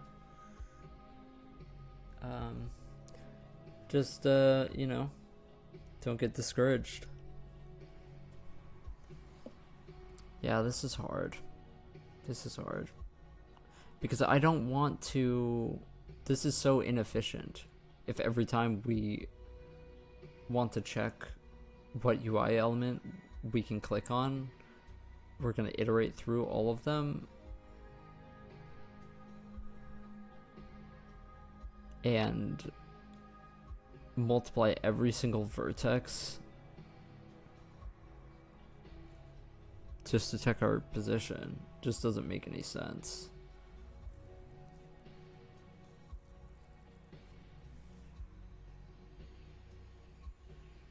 I wonder if we just negate our position.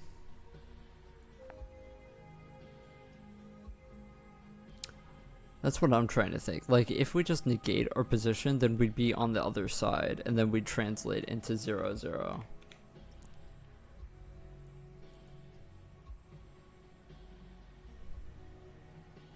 That's what makes sense to me.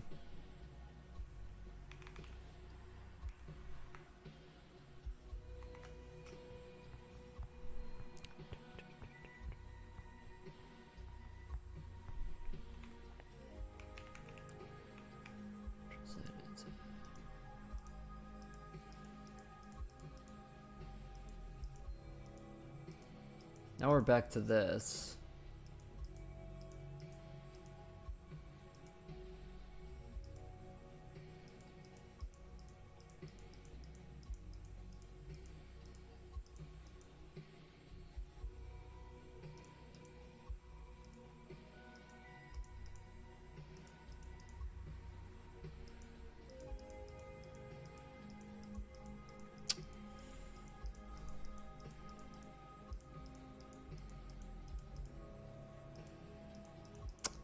Yeah, this sucks.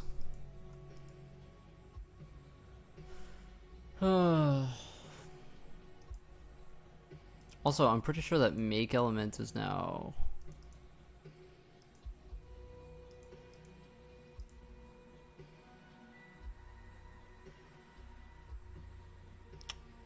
Yeah.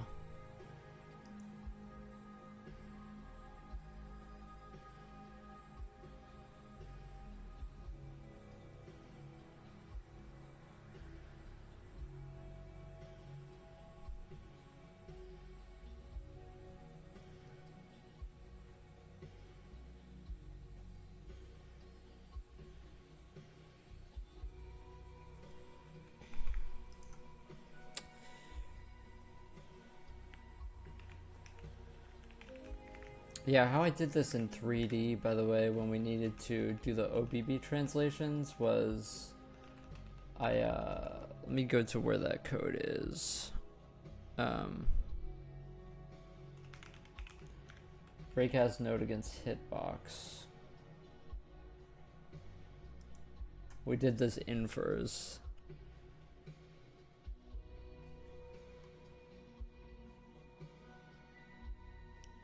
I did an inverse and then we went against it here.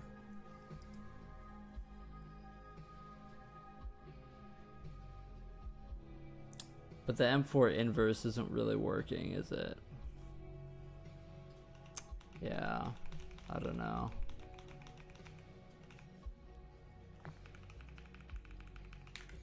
We already tried this.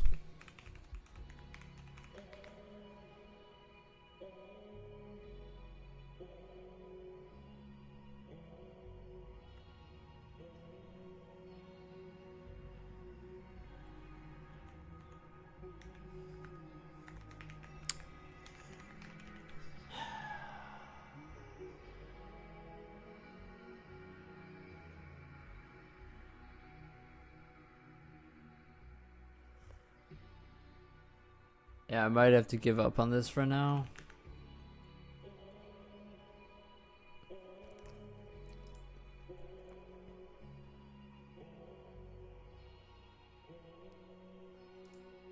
Yeah, I don't know. Yeah, it doesn't look like this is gonna work, so...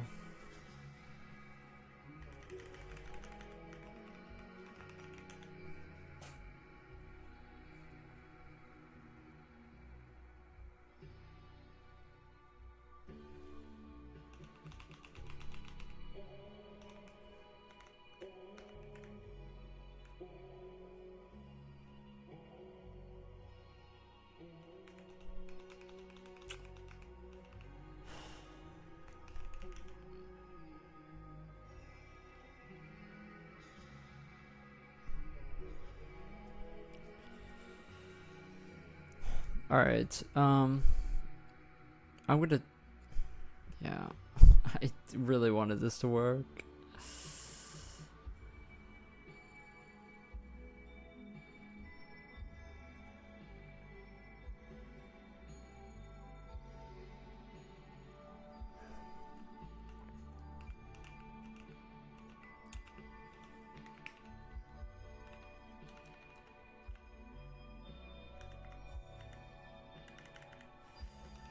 Don't I need to also transpose it? Isn't that a thing?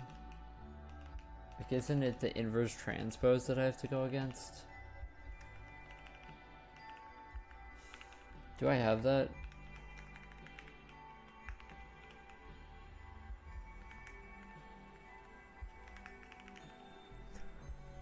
Hmm.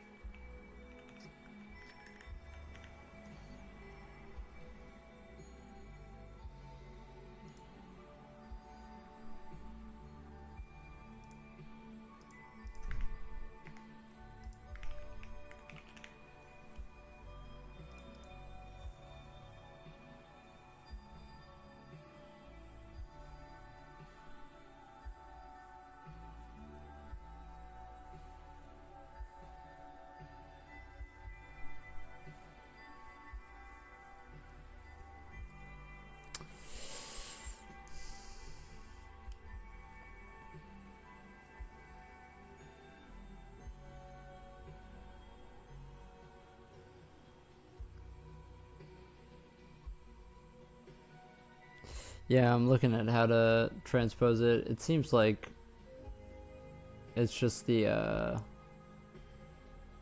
rows just become the columns, I think. Right?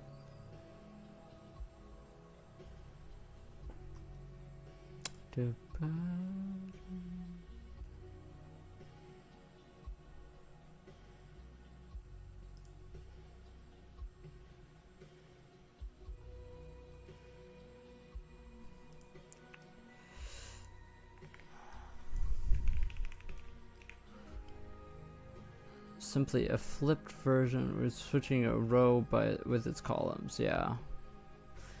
Does my inverse already do that though? A0 equals IA. No, I don't think it does. Yeah. So let me just write that then.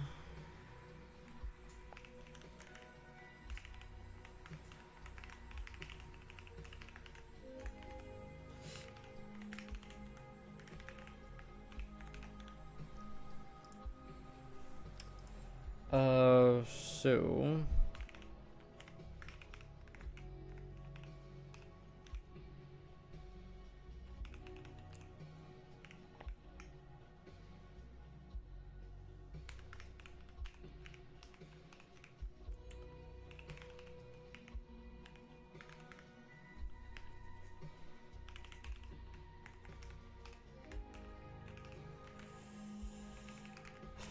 I hope that I'm doing this correctly.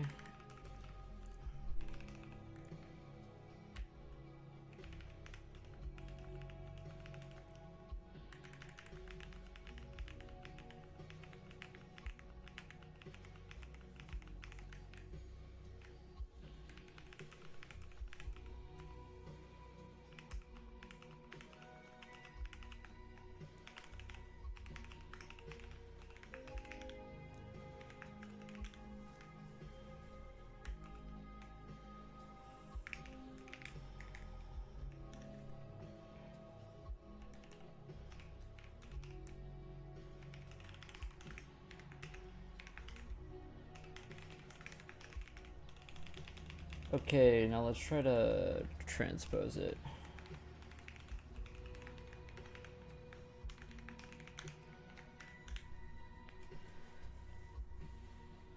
If this doesn't work, I guess I'm giving up on this for today. I'm just not in the mood.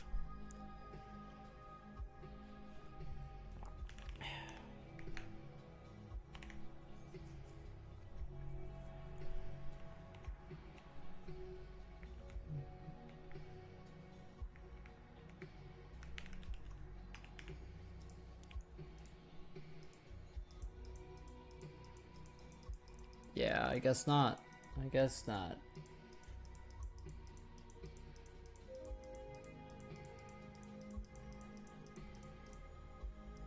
Yeah, that's a bummer. It's also weird that when you make elements... Gosh, dude. I feel like we made so much progress on this UI stuff over the past, like, few days, a week maybe, and now I've just, like, undone it with all of this. So...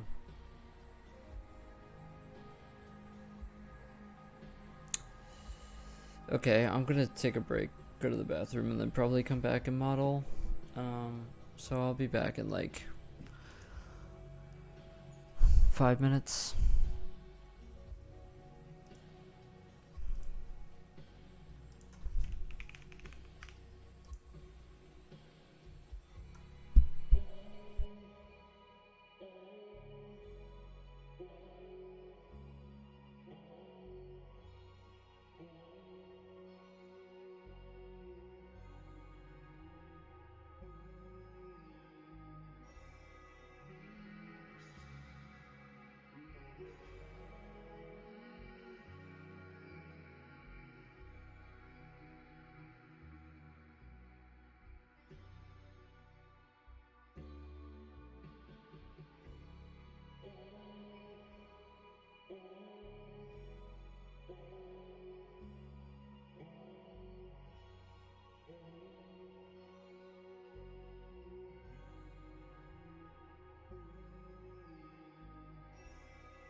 Okay, my coffee is being made right now.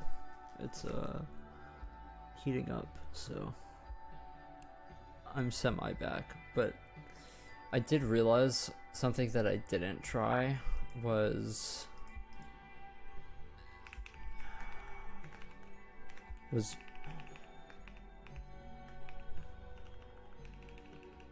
multiplying times this. And if this doesn't work, then I'm screwed, but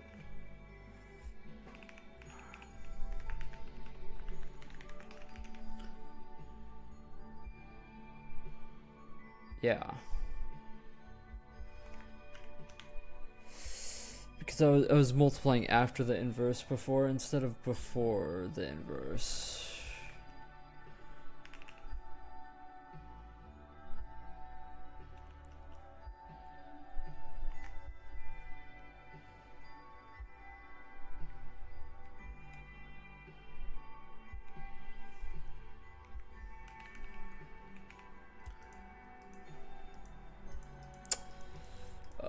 That's such a bummer.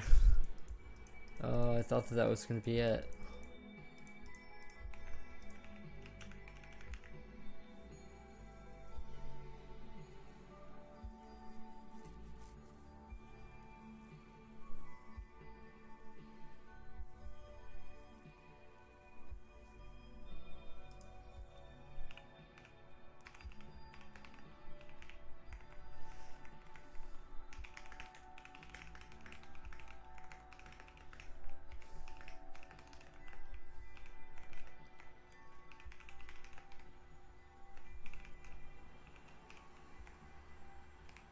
Oh, you can't actually do that.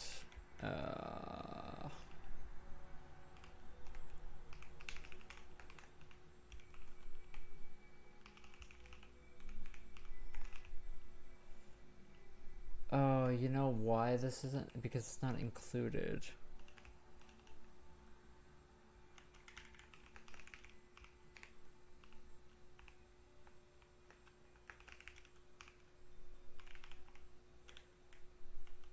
Let me make sure that this is...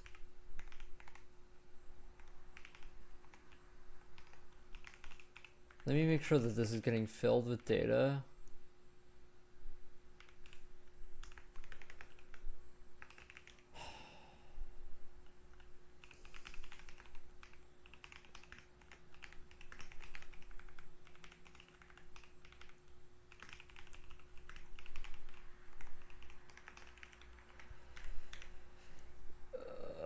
Man, I just wanted to get this done today. It's such a bummer.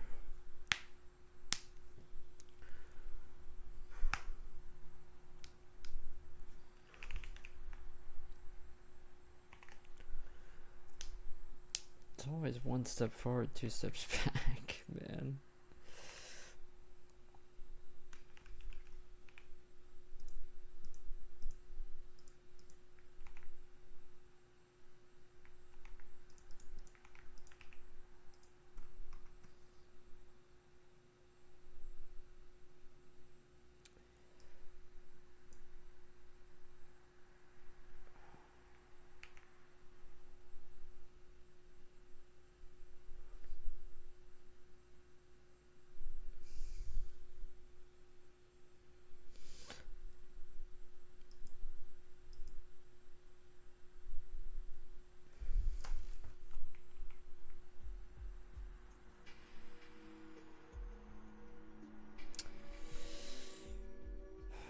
Okay, my coffee might be ready. Hold on.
Oh, I'm gonna lose my mind. I'm gonna lose my mind.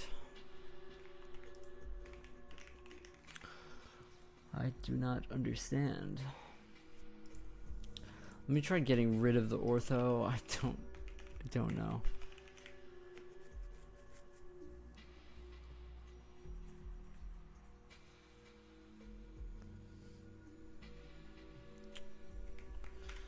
I don't know. Let me see what we get out from here. If we're still getting nons.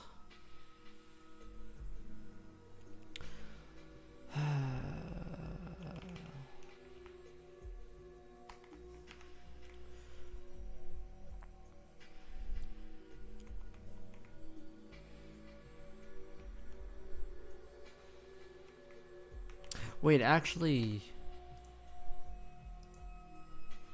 doesn't it make sense?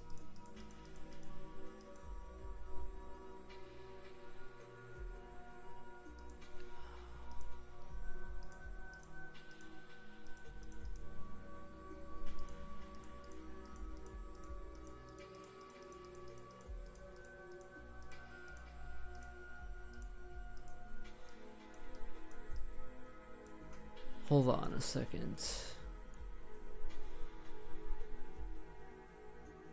Wait, maybe it... We're still getting nons, though.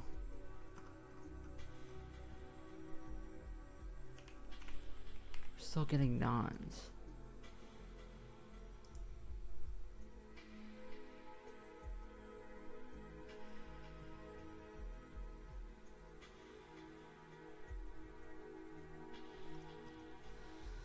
Let me try something here. Let me try and load. I come back and coffee is taking over this. I'm in the middle of making my coffee, so I just put it up there because I'm going to have to. It's French pressing right now, so.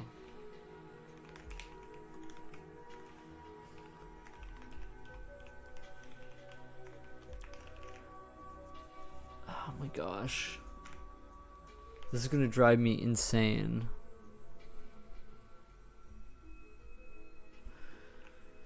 When I create new UI element, we should not be, the translation gets set to pause. Base center gets set to pause. Maybe the base center shouldn't get set to pause.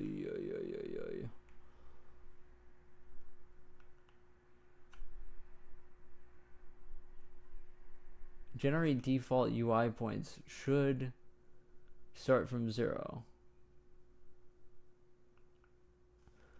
So then why don't they?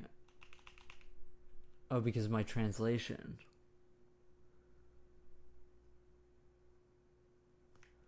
Okay, so let's just do. Wait, what?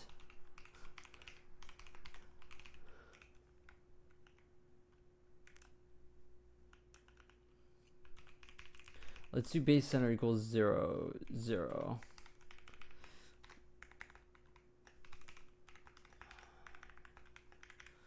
And then center also equals vec2, 0, 0. Oh my gosh, oh my gosh, oh my gosh.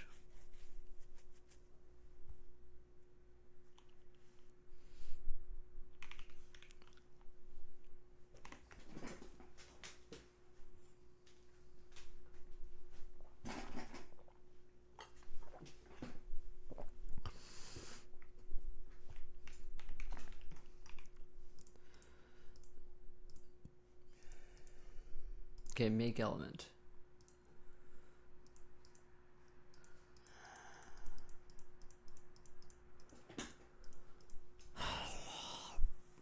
Brother, you have to be joking.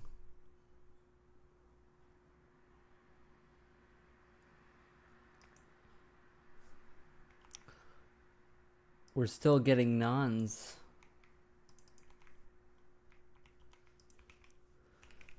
We're still getting nons. Oh my gosh.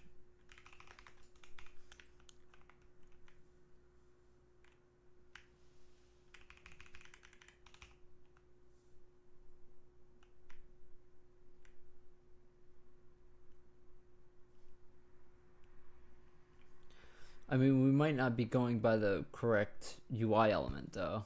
Like, that is entirely possible.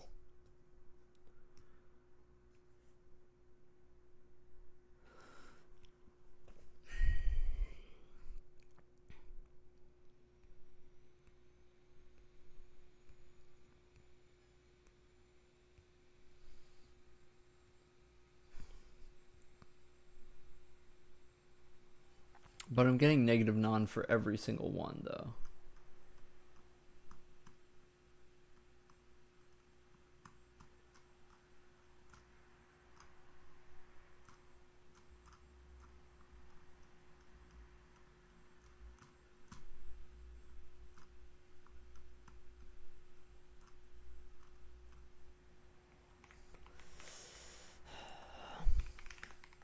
Let me check this. If out.x equals out.x and out.y equals out.y, this checks for non.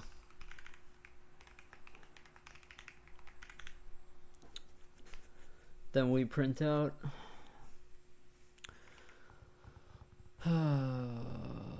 dude. Dude.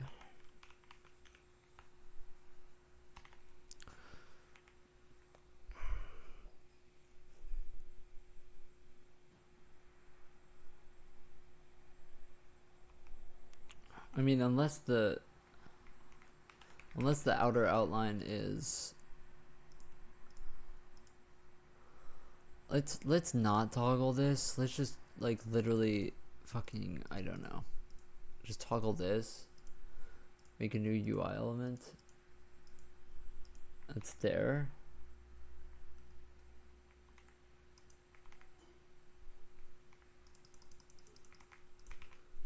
It's just, yeah, everything is non. That's not printing out anything.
I'm not mad at all.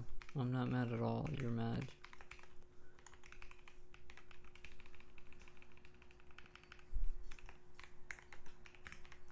You're mad. I'm not mad. You're so mad.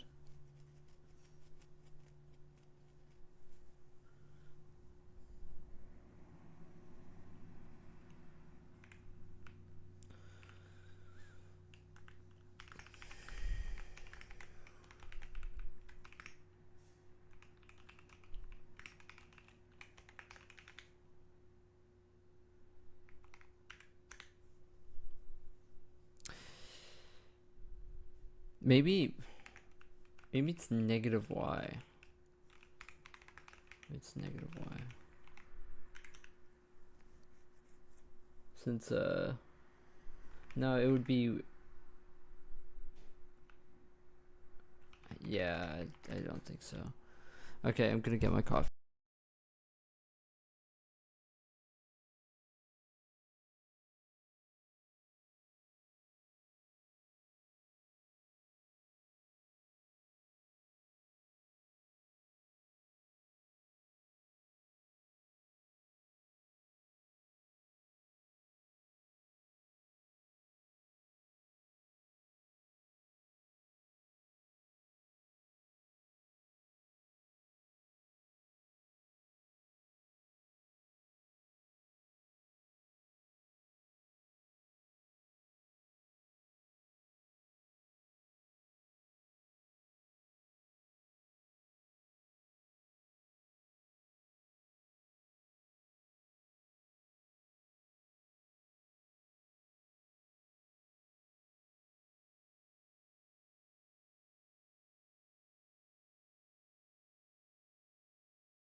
Okay.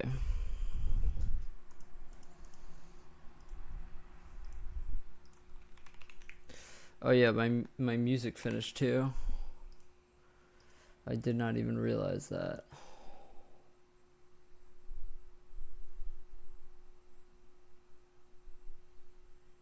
Ah, that's a bummer.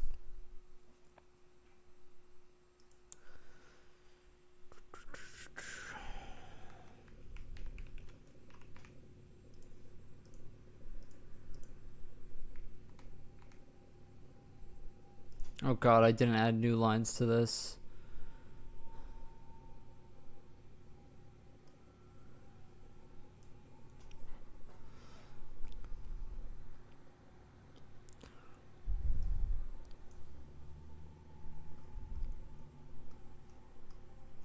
Yeah, all of this is nonsense because of, yeah. All of this is nonsense because of all the other UI stuff that, hold on. Let me just try and, if I toggle this, is it gonna stop? Did it stop? My terminal is like fucking broken because there's so many. If I toggle this menu,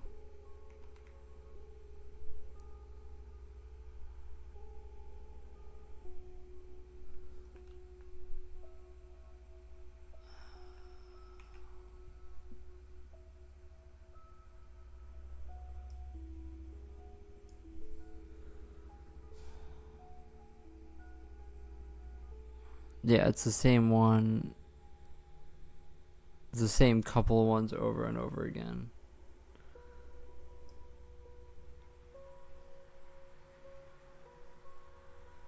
Translation.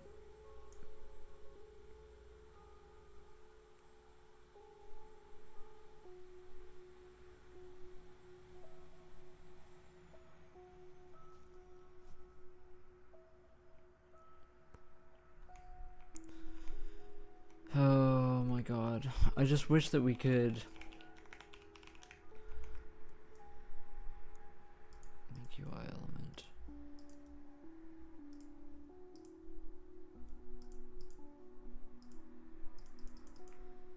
Okay, so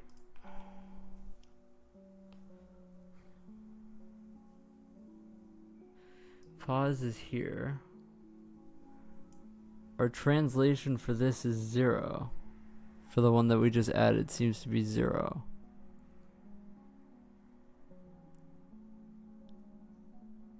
Or maybe this is the no, this is definitely the translation. Our translation gets set to this. And this gets set to this.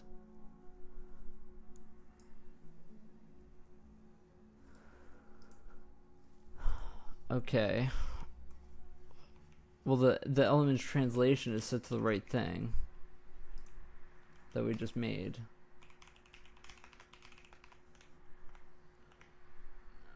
And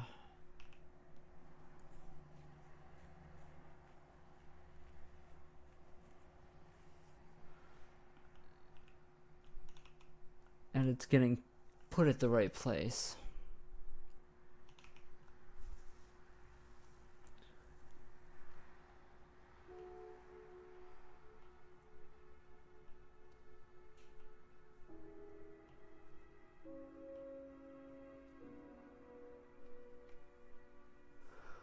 Hold on, is this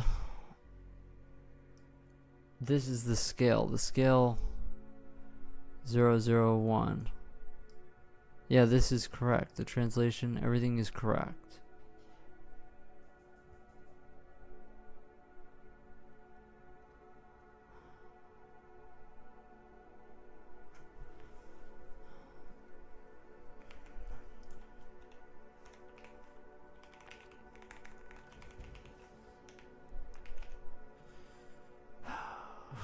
The translation is correct. So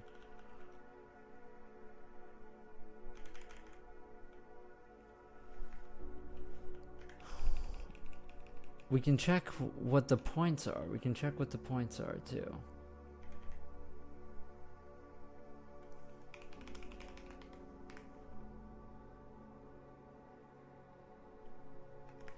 I mean, no, it doesn't matter what the points are because we're getting negative non.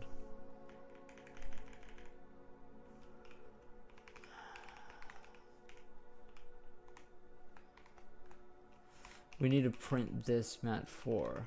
That's what we need to do.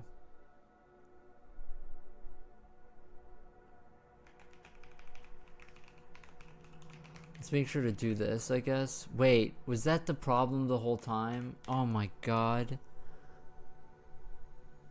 Oh my god, I'm so dumb. I'm actually so stupid. What the heck? Oh my god. I'm actually so dumb. Yeah. Yeah, I forgot about that. I forgot about that. Yeah. I forgot about that. Oh my god.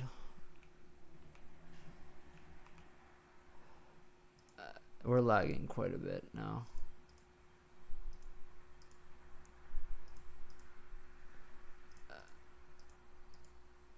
Okay, we're clicking on it now. Click off, click on, click off. Okay. Okay, I was just being stupid. I was just being really dumb and stupid. Yeah. Don't really know what else to say about that. Whoops. Whoopsie daisy. Oh my gosh, that's embarrassing. Yeah, so I was setting one of the scale properties to 0. So it had a 0 in the y component for scale, meaning that it was basically nothing. So yeah, that was my bad. That was my bad.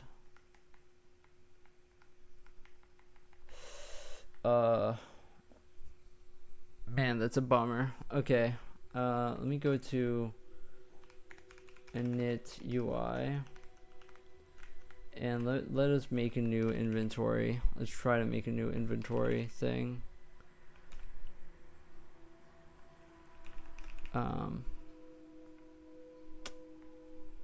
Yeah. Yeah, let's try to use the new system. Because now all UI elements should be set, should get their origin set to 0, 0. And everything should just move the translation if I did this properly.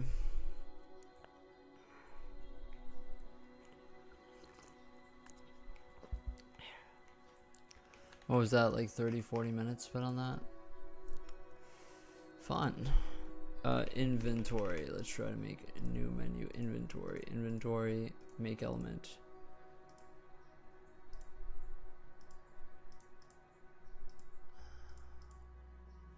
There it is. Okay. It's weird that the whole menu change thing is strange. This isn't changing its color. Interesting.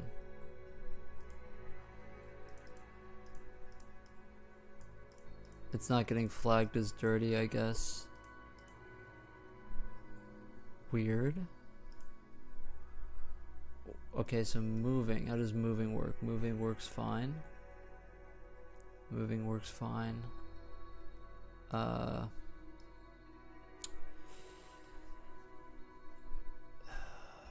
What else do we want to test? Oh yeah, let's try and change the angle. Angle works. Oh, cool. We can spin. Spin. Cool. That's kind of cool to see. Okay, we can scale. Now let me try to make this a slider. That's going to be the real test here. Slider. That's going to be the real test here. Try to draw extents. That's the real test.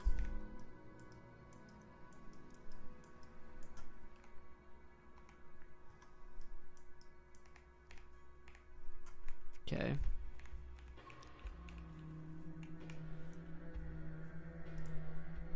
Doesn't seem to be working. Uh-oh.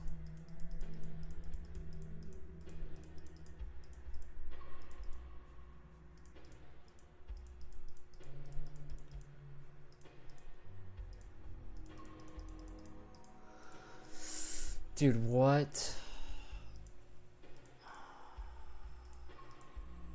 Oh my gosh. Oh, you've got to be joking. Why?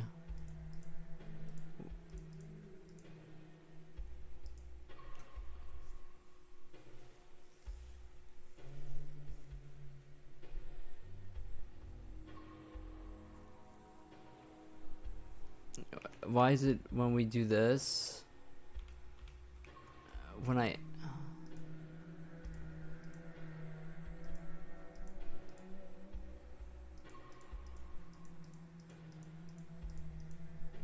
wonder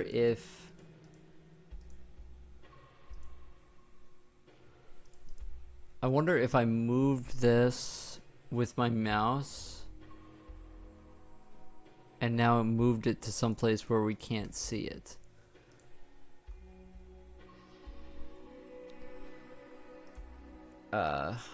Where it broke everything. I think that might be what happened. Let me try to make another slider and do the same thing. Also, wider seems to have made that goes up there.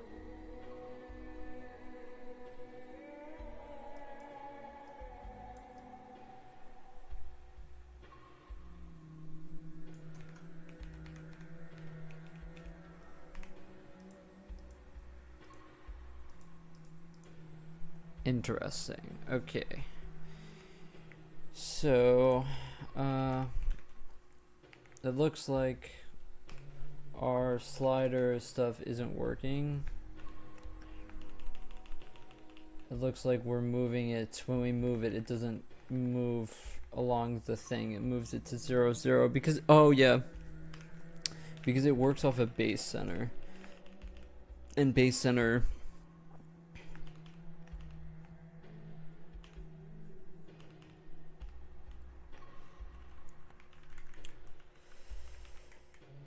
compute slider bounds.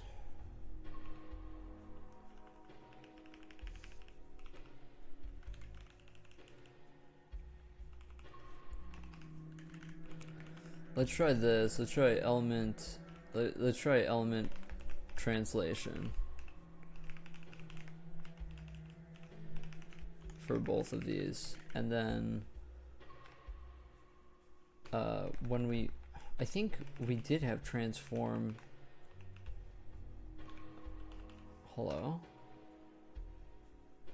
Oh, transform UI element. I think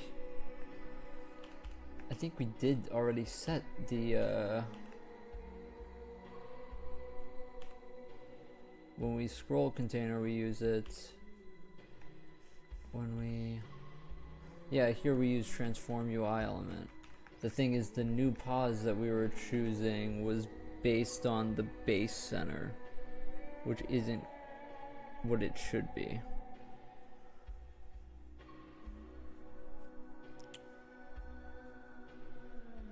Yeah, you know what? When we make new or create new UI elements,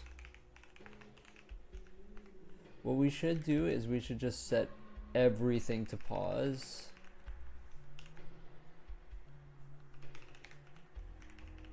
Oh, but we need to make points around this 0, 0.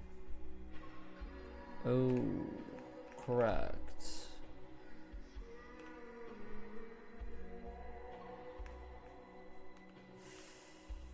Okay. That's painful. Okay. So let's go to where I have slider max proj here. So let's do drag center start equals element translation, and then this from min will equal translation as well. We just want to replace all of that with translation. Okay. Let's see if that works now.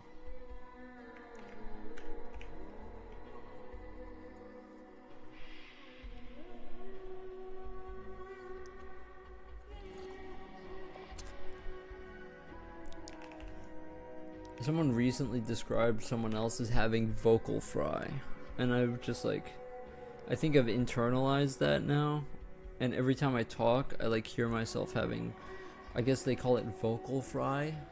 I don't really try to do it. It's just kind of how my voice is.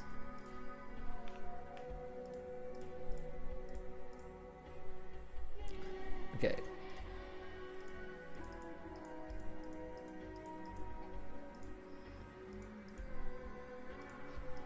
Try what?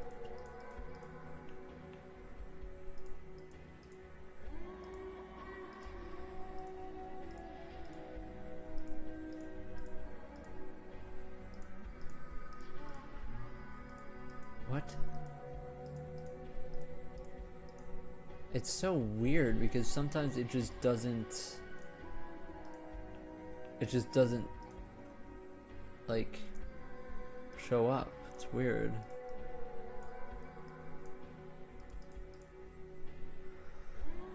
It's very strange. Okay, so we have to figure that out. But slider 200 Y draw extent. Toggle. Extent is not showing up.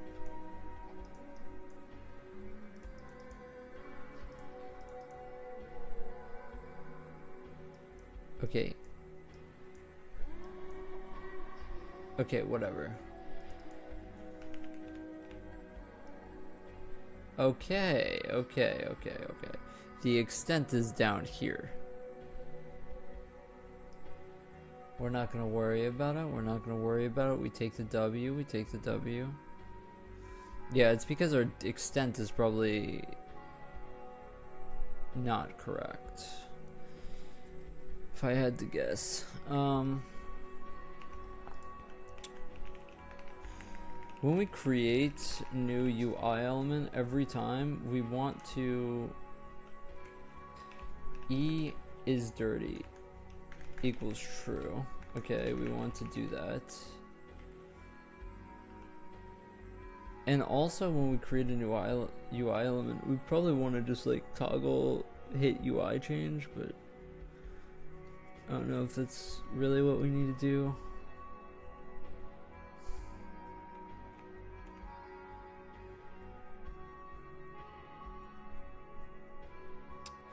Okay, so sliders work. The extents though, we have to check out the extents. Okay, let's see the extents. How do we do the extents? Slider extent goes from slider min. And we're subtracting center. That would be the issue. We need to be subtracting translation. Element translation. Element translation.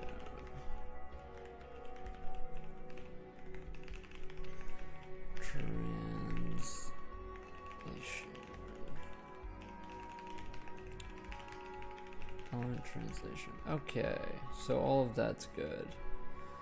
Now what I want to try out is I want to try saving this menu. Oh, actually, I don't want to save it over our inventory. Although our inventory is pretty much done, it's not gonna be valid anymore. We're gonna try. Let's just make a new menu called test. Let's just toggle this, and then let's go to test, and let's just make an element. Okay, we made an element. Now let's go here and let's just test making this a slider. A slider with this length with a random direction. with this scroll scale with this value at this angle with this scale. Okay, and let's try saving and loading this thing. Okay, so save menu, and then let's try to load that on a knit. Let me see if we can load this properly. So let's go here, go test. Oh, I didn't check if our test.json got. Okay, it did. Test.json, there we go. Okay, let's try to load the UI thing.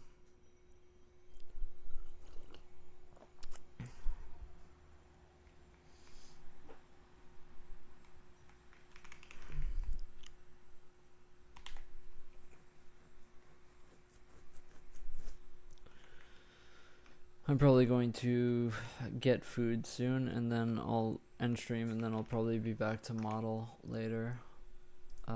Okay, test.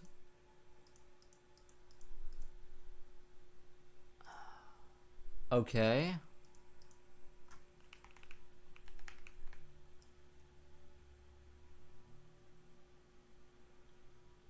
Okay, so the reason why that didn't work was because we probably still have on load UI from JSON, we probably have translation getting center instead of getting translation. And our angle needs to get angle. I also want to check in our test.json if we have that. We do have that. Okay, so let's do that again.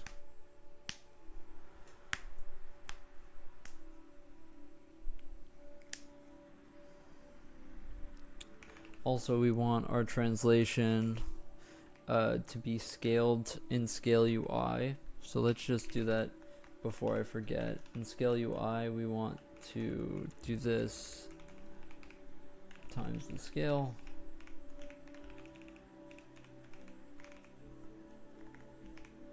Because we want to have the same basis for everything. Oh. Oh, because of a dad, Okay, let's get rid of all of that. Go to init UI and then get rid of these that don't have translation.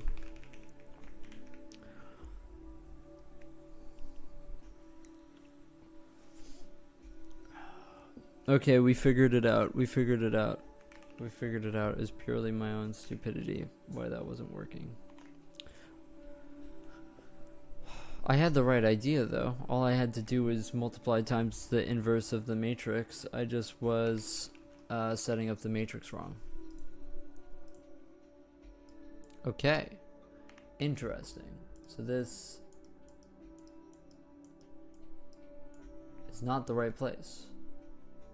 Oh, it's because it gets scaled. Oh, but the translation didn't get scaled. Huh. And it's weird that it's not moving now. Interesting. Interesting. Yeah, I wonder what the translation of this ends up being.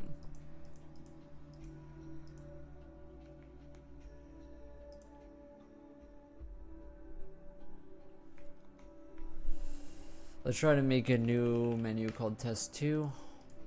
Let's just start over.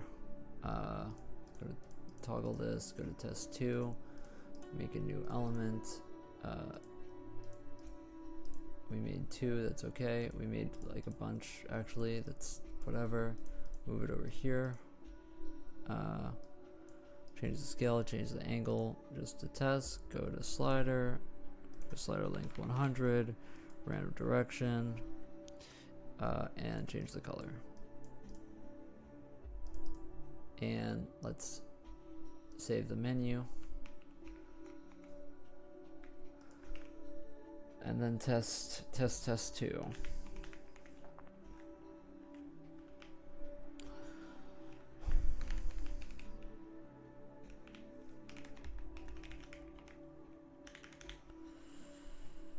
Okay.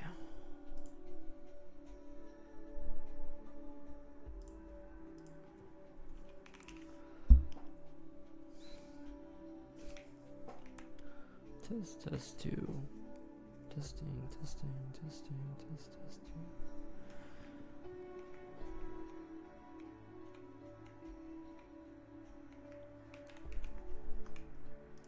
Okay, test 2 toggle, and it's in the right position. Does it move? No. No, it does not move. That's the issue. The issue is that it does not move. I'm assuming we can't select it. Huh.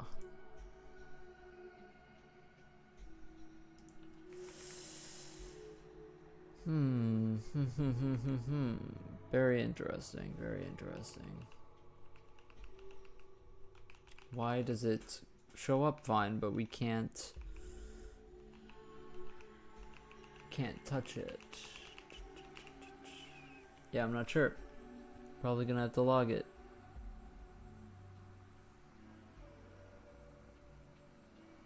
Not exactly sure.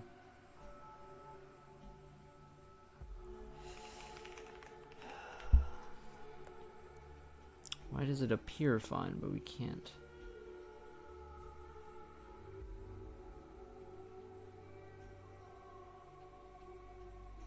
E scale equals scale.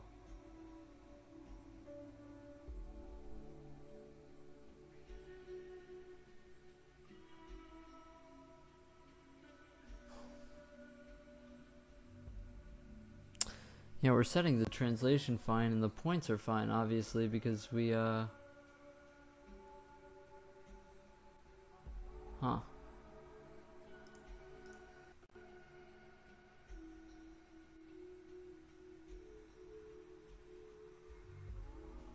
Not entirely sure, not entirely sure.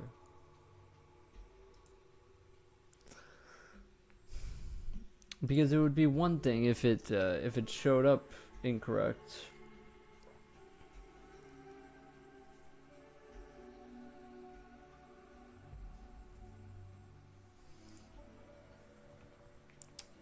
Let me see the base center. Lag.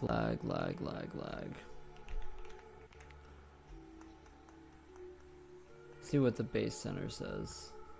Base center is 0.48.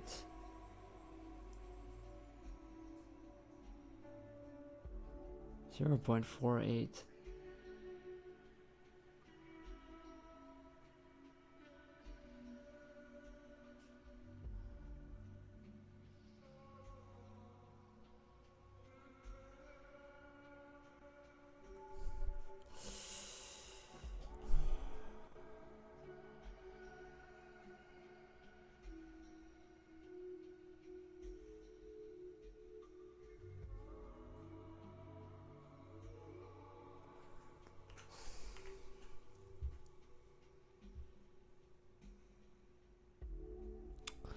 I don't know.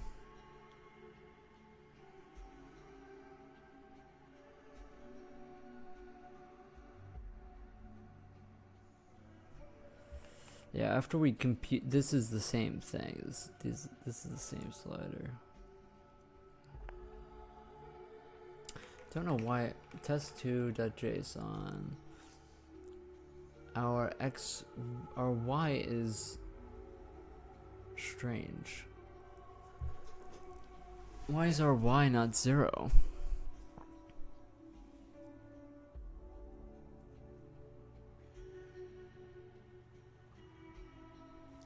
I wonder if I hard code it to 0, 0, if that's fine. Let me see the points. The points are perfectly around 0, 0. Let me try this. Points are perfectly around 0, 0. I mean, it's such a small thing that I don't think it would matter.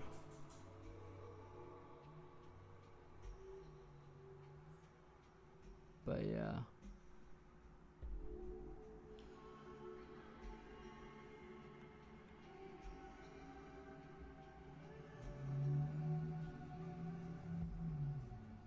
Slider max proj looks correct. That's what the outline would suggest.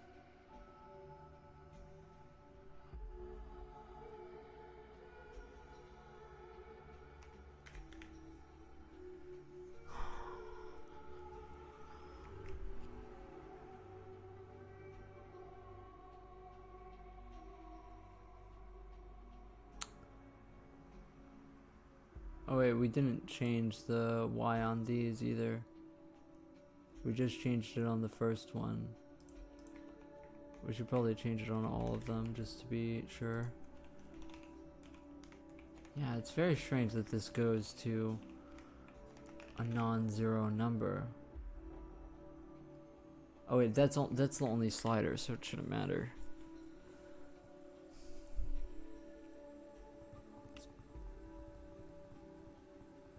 Very strange. Can't click on it.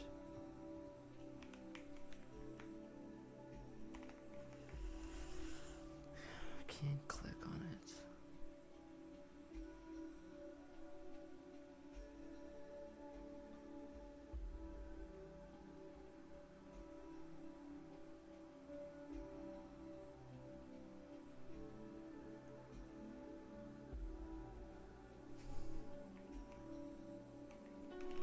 I wonder if it's an angle thing.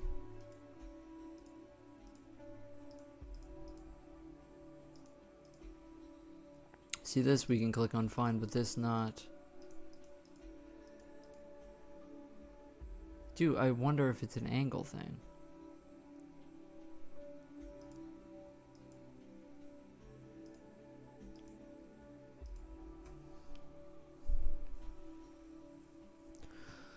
Yeah, let's test that. So let's test this.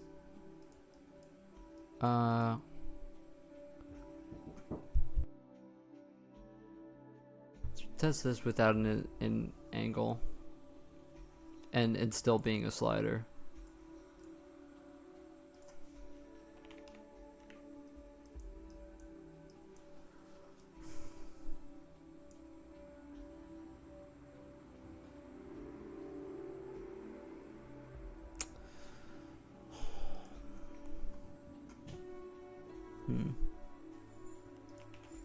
I don't know.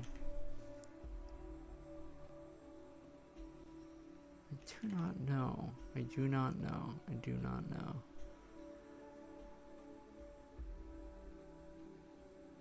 Yeah, it appears that the center does move when it converts to a slider. When we save it. But it might just be like a little bit of drift when we're multiplying by the UI scale. I don't know.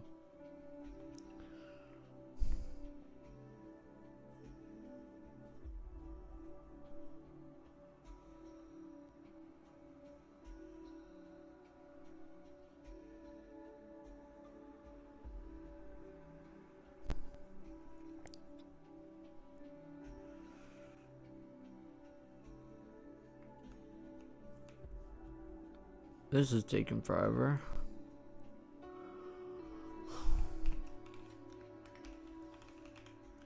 I should really just make a reload UI button, to be honest. But it would kind of be a pain because then I would have to basically zero out the UI, and that's painful. Go here, let me check the translation.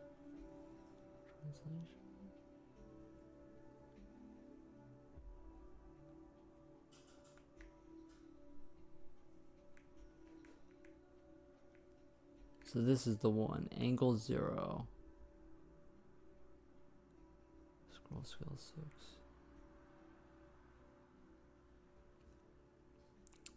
Slider min and max are in the same exact system.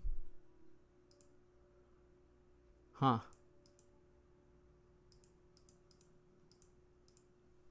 So it does appear to be purely a yeah, it seems to be an angle thing. Seems to be an angle thing.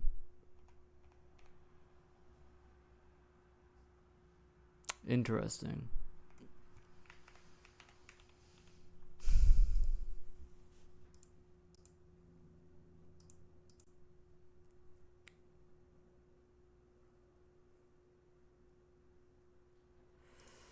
The weird thing is, like, if I do this and then I change the angle on this and then I go in here, does it?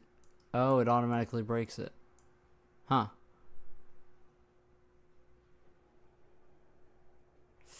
I wonder if...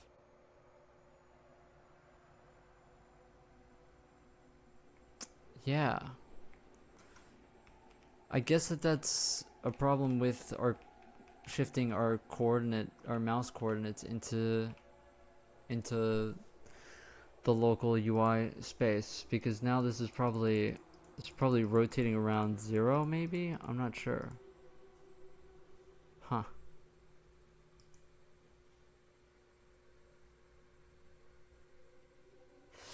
It appears correctly on the GPU, but yeah, I guess that's just it. Let's try just moving it just a smidge. Can I still click on it? It moves here. So it's moving like this, and then if I move it to negative, trying to move it just a smidge, but classic nuclear, you can't click. Okay, there. Then it's moving here. Yeah, so it's moving like this, but visually it's moving like this.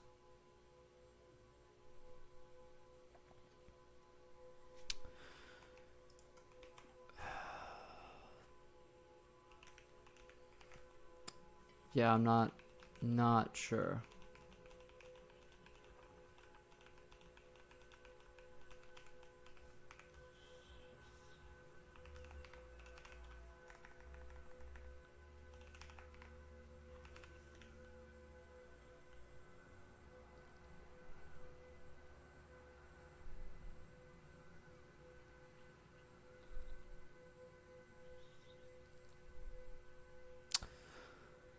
Okay, I don't know why that's happening.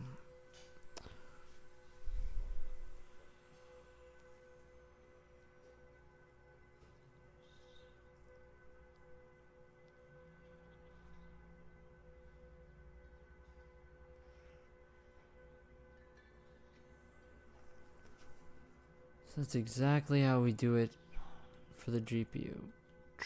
Transform. Okay, well.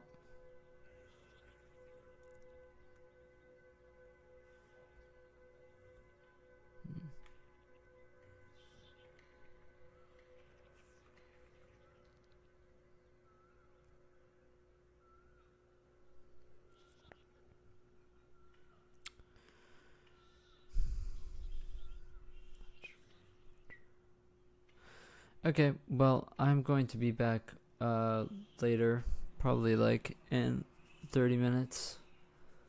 I have to eat. So I'm gonna end the stream and I'll be back to. I kind of want to just like finish this up in model.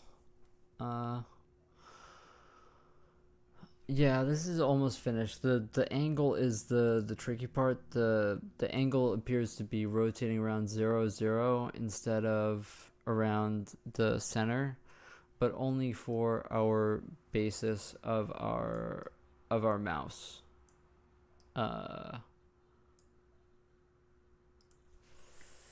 Yeah, I'm not sure why, because it's literally just the inverse of the transform that we do here.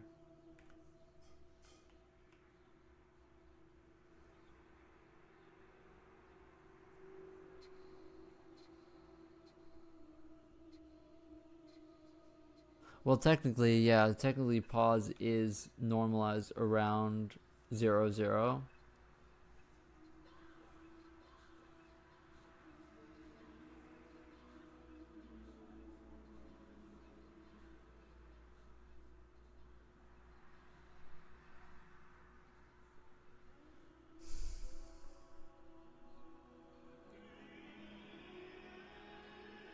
So that kind of makes sense. Yeah, the only way I could think of doing this, which kind of makes sense, is just like doing L angle equals 0 and then checking against angle after we already have our position. Because after we have our position, then we should be...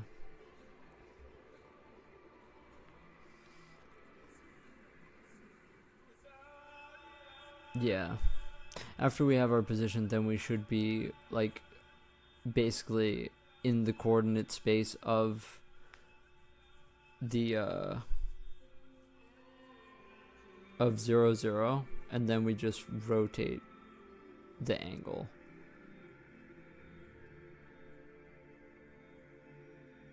How I do that, I don't know. I do not know. Okay, I'll be back in a bit. Thanks for watching.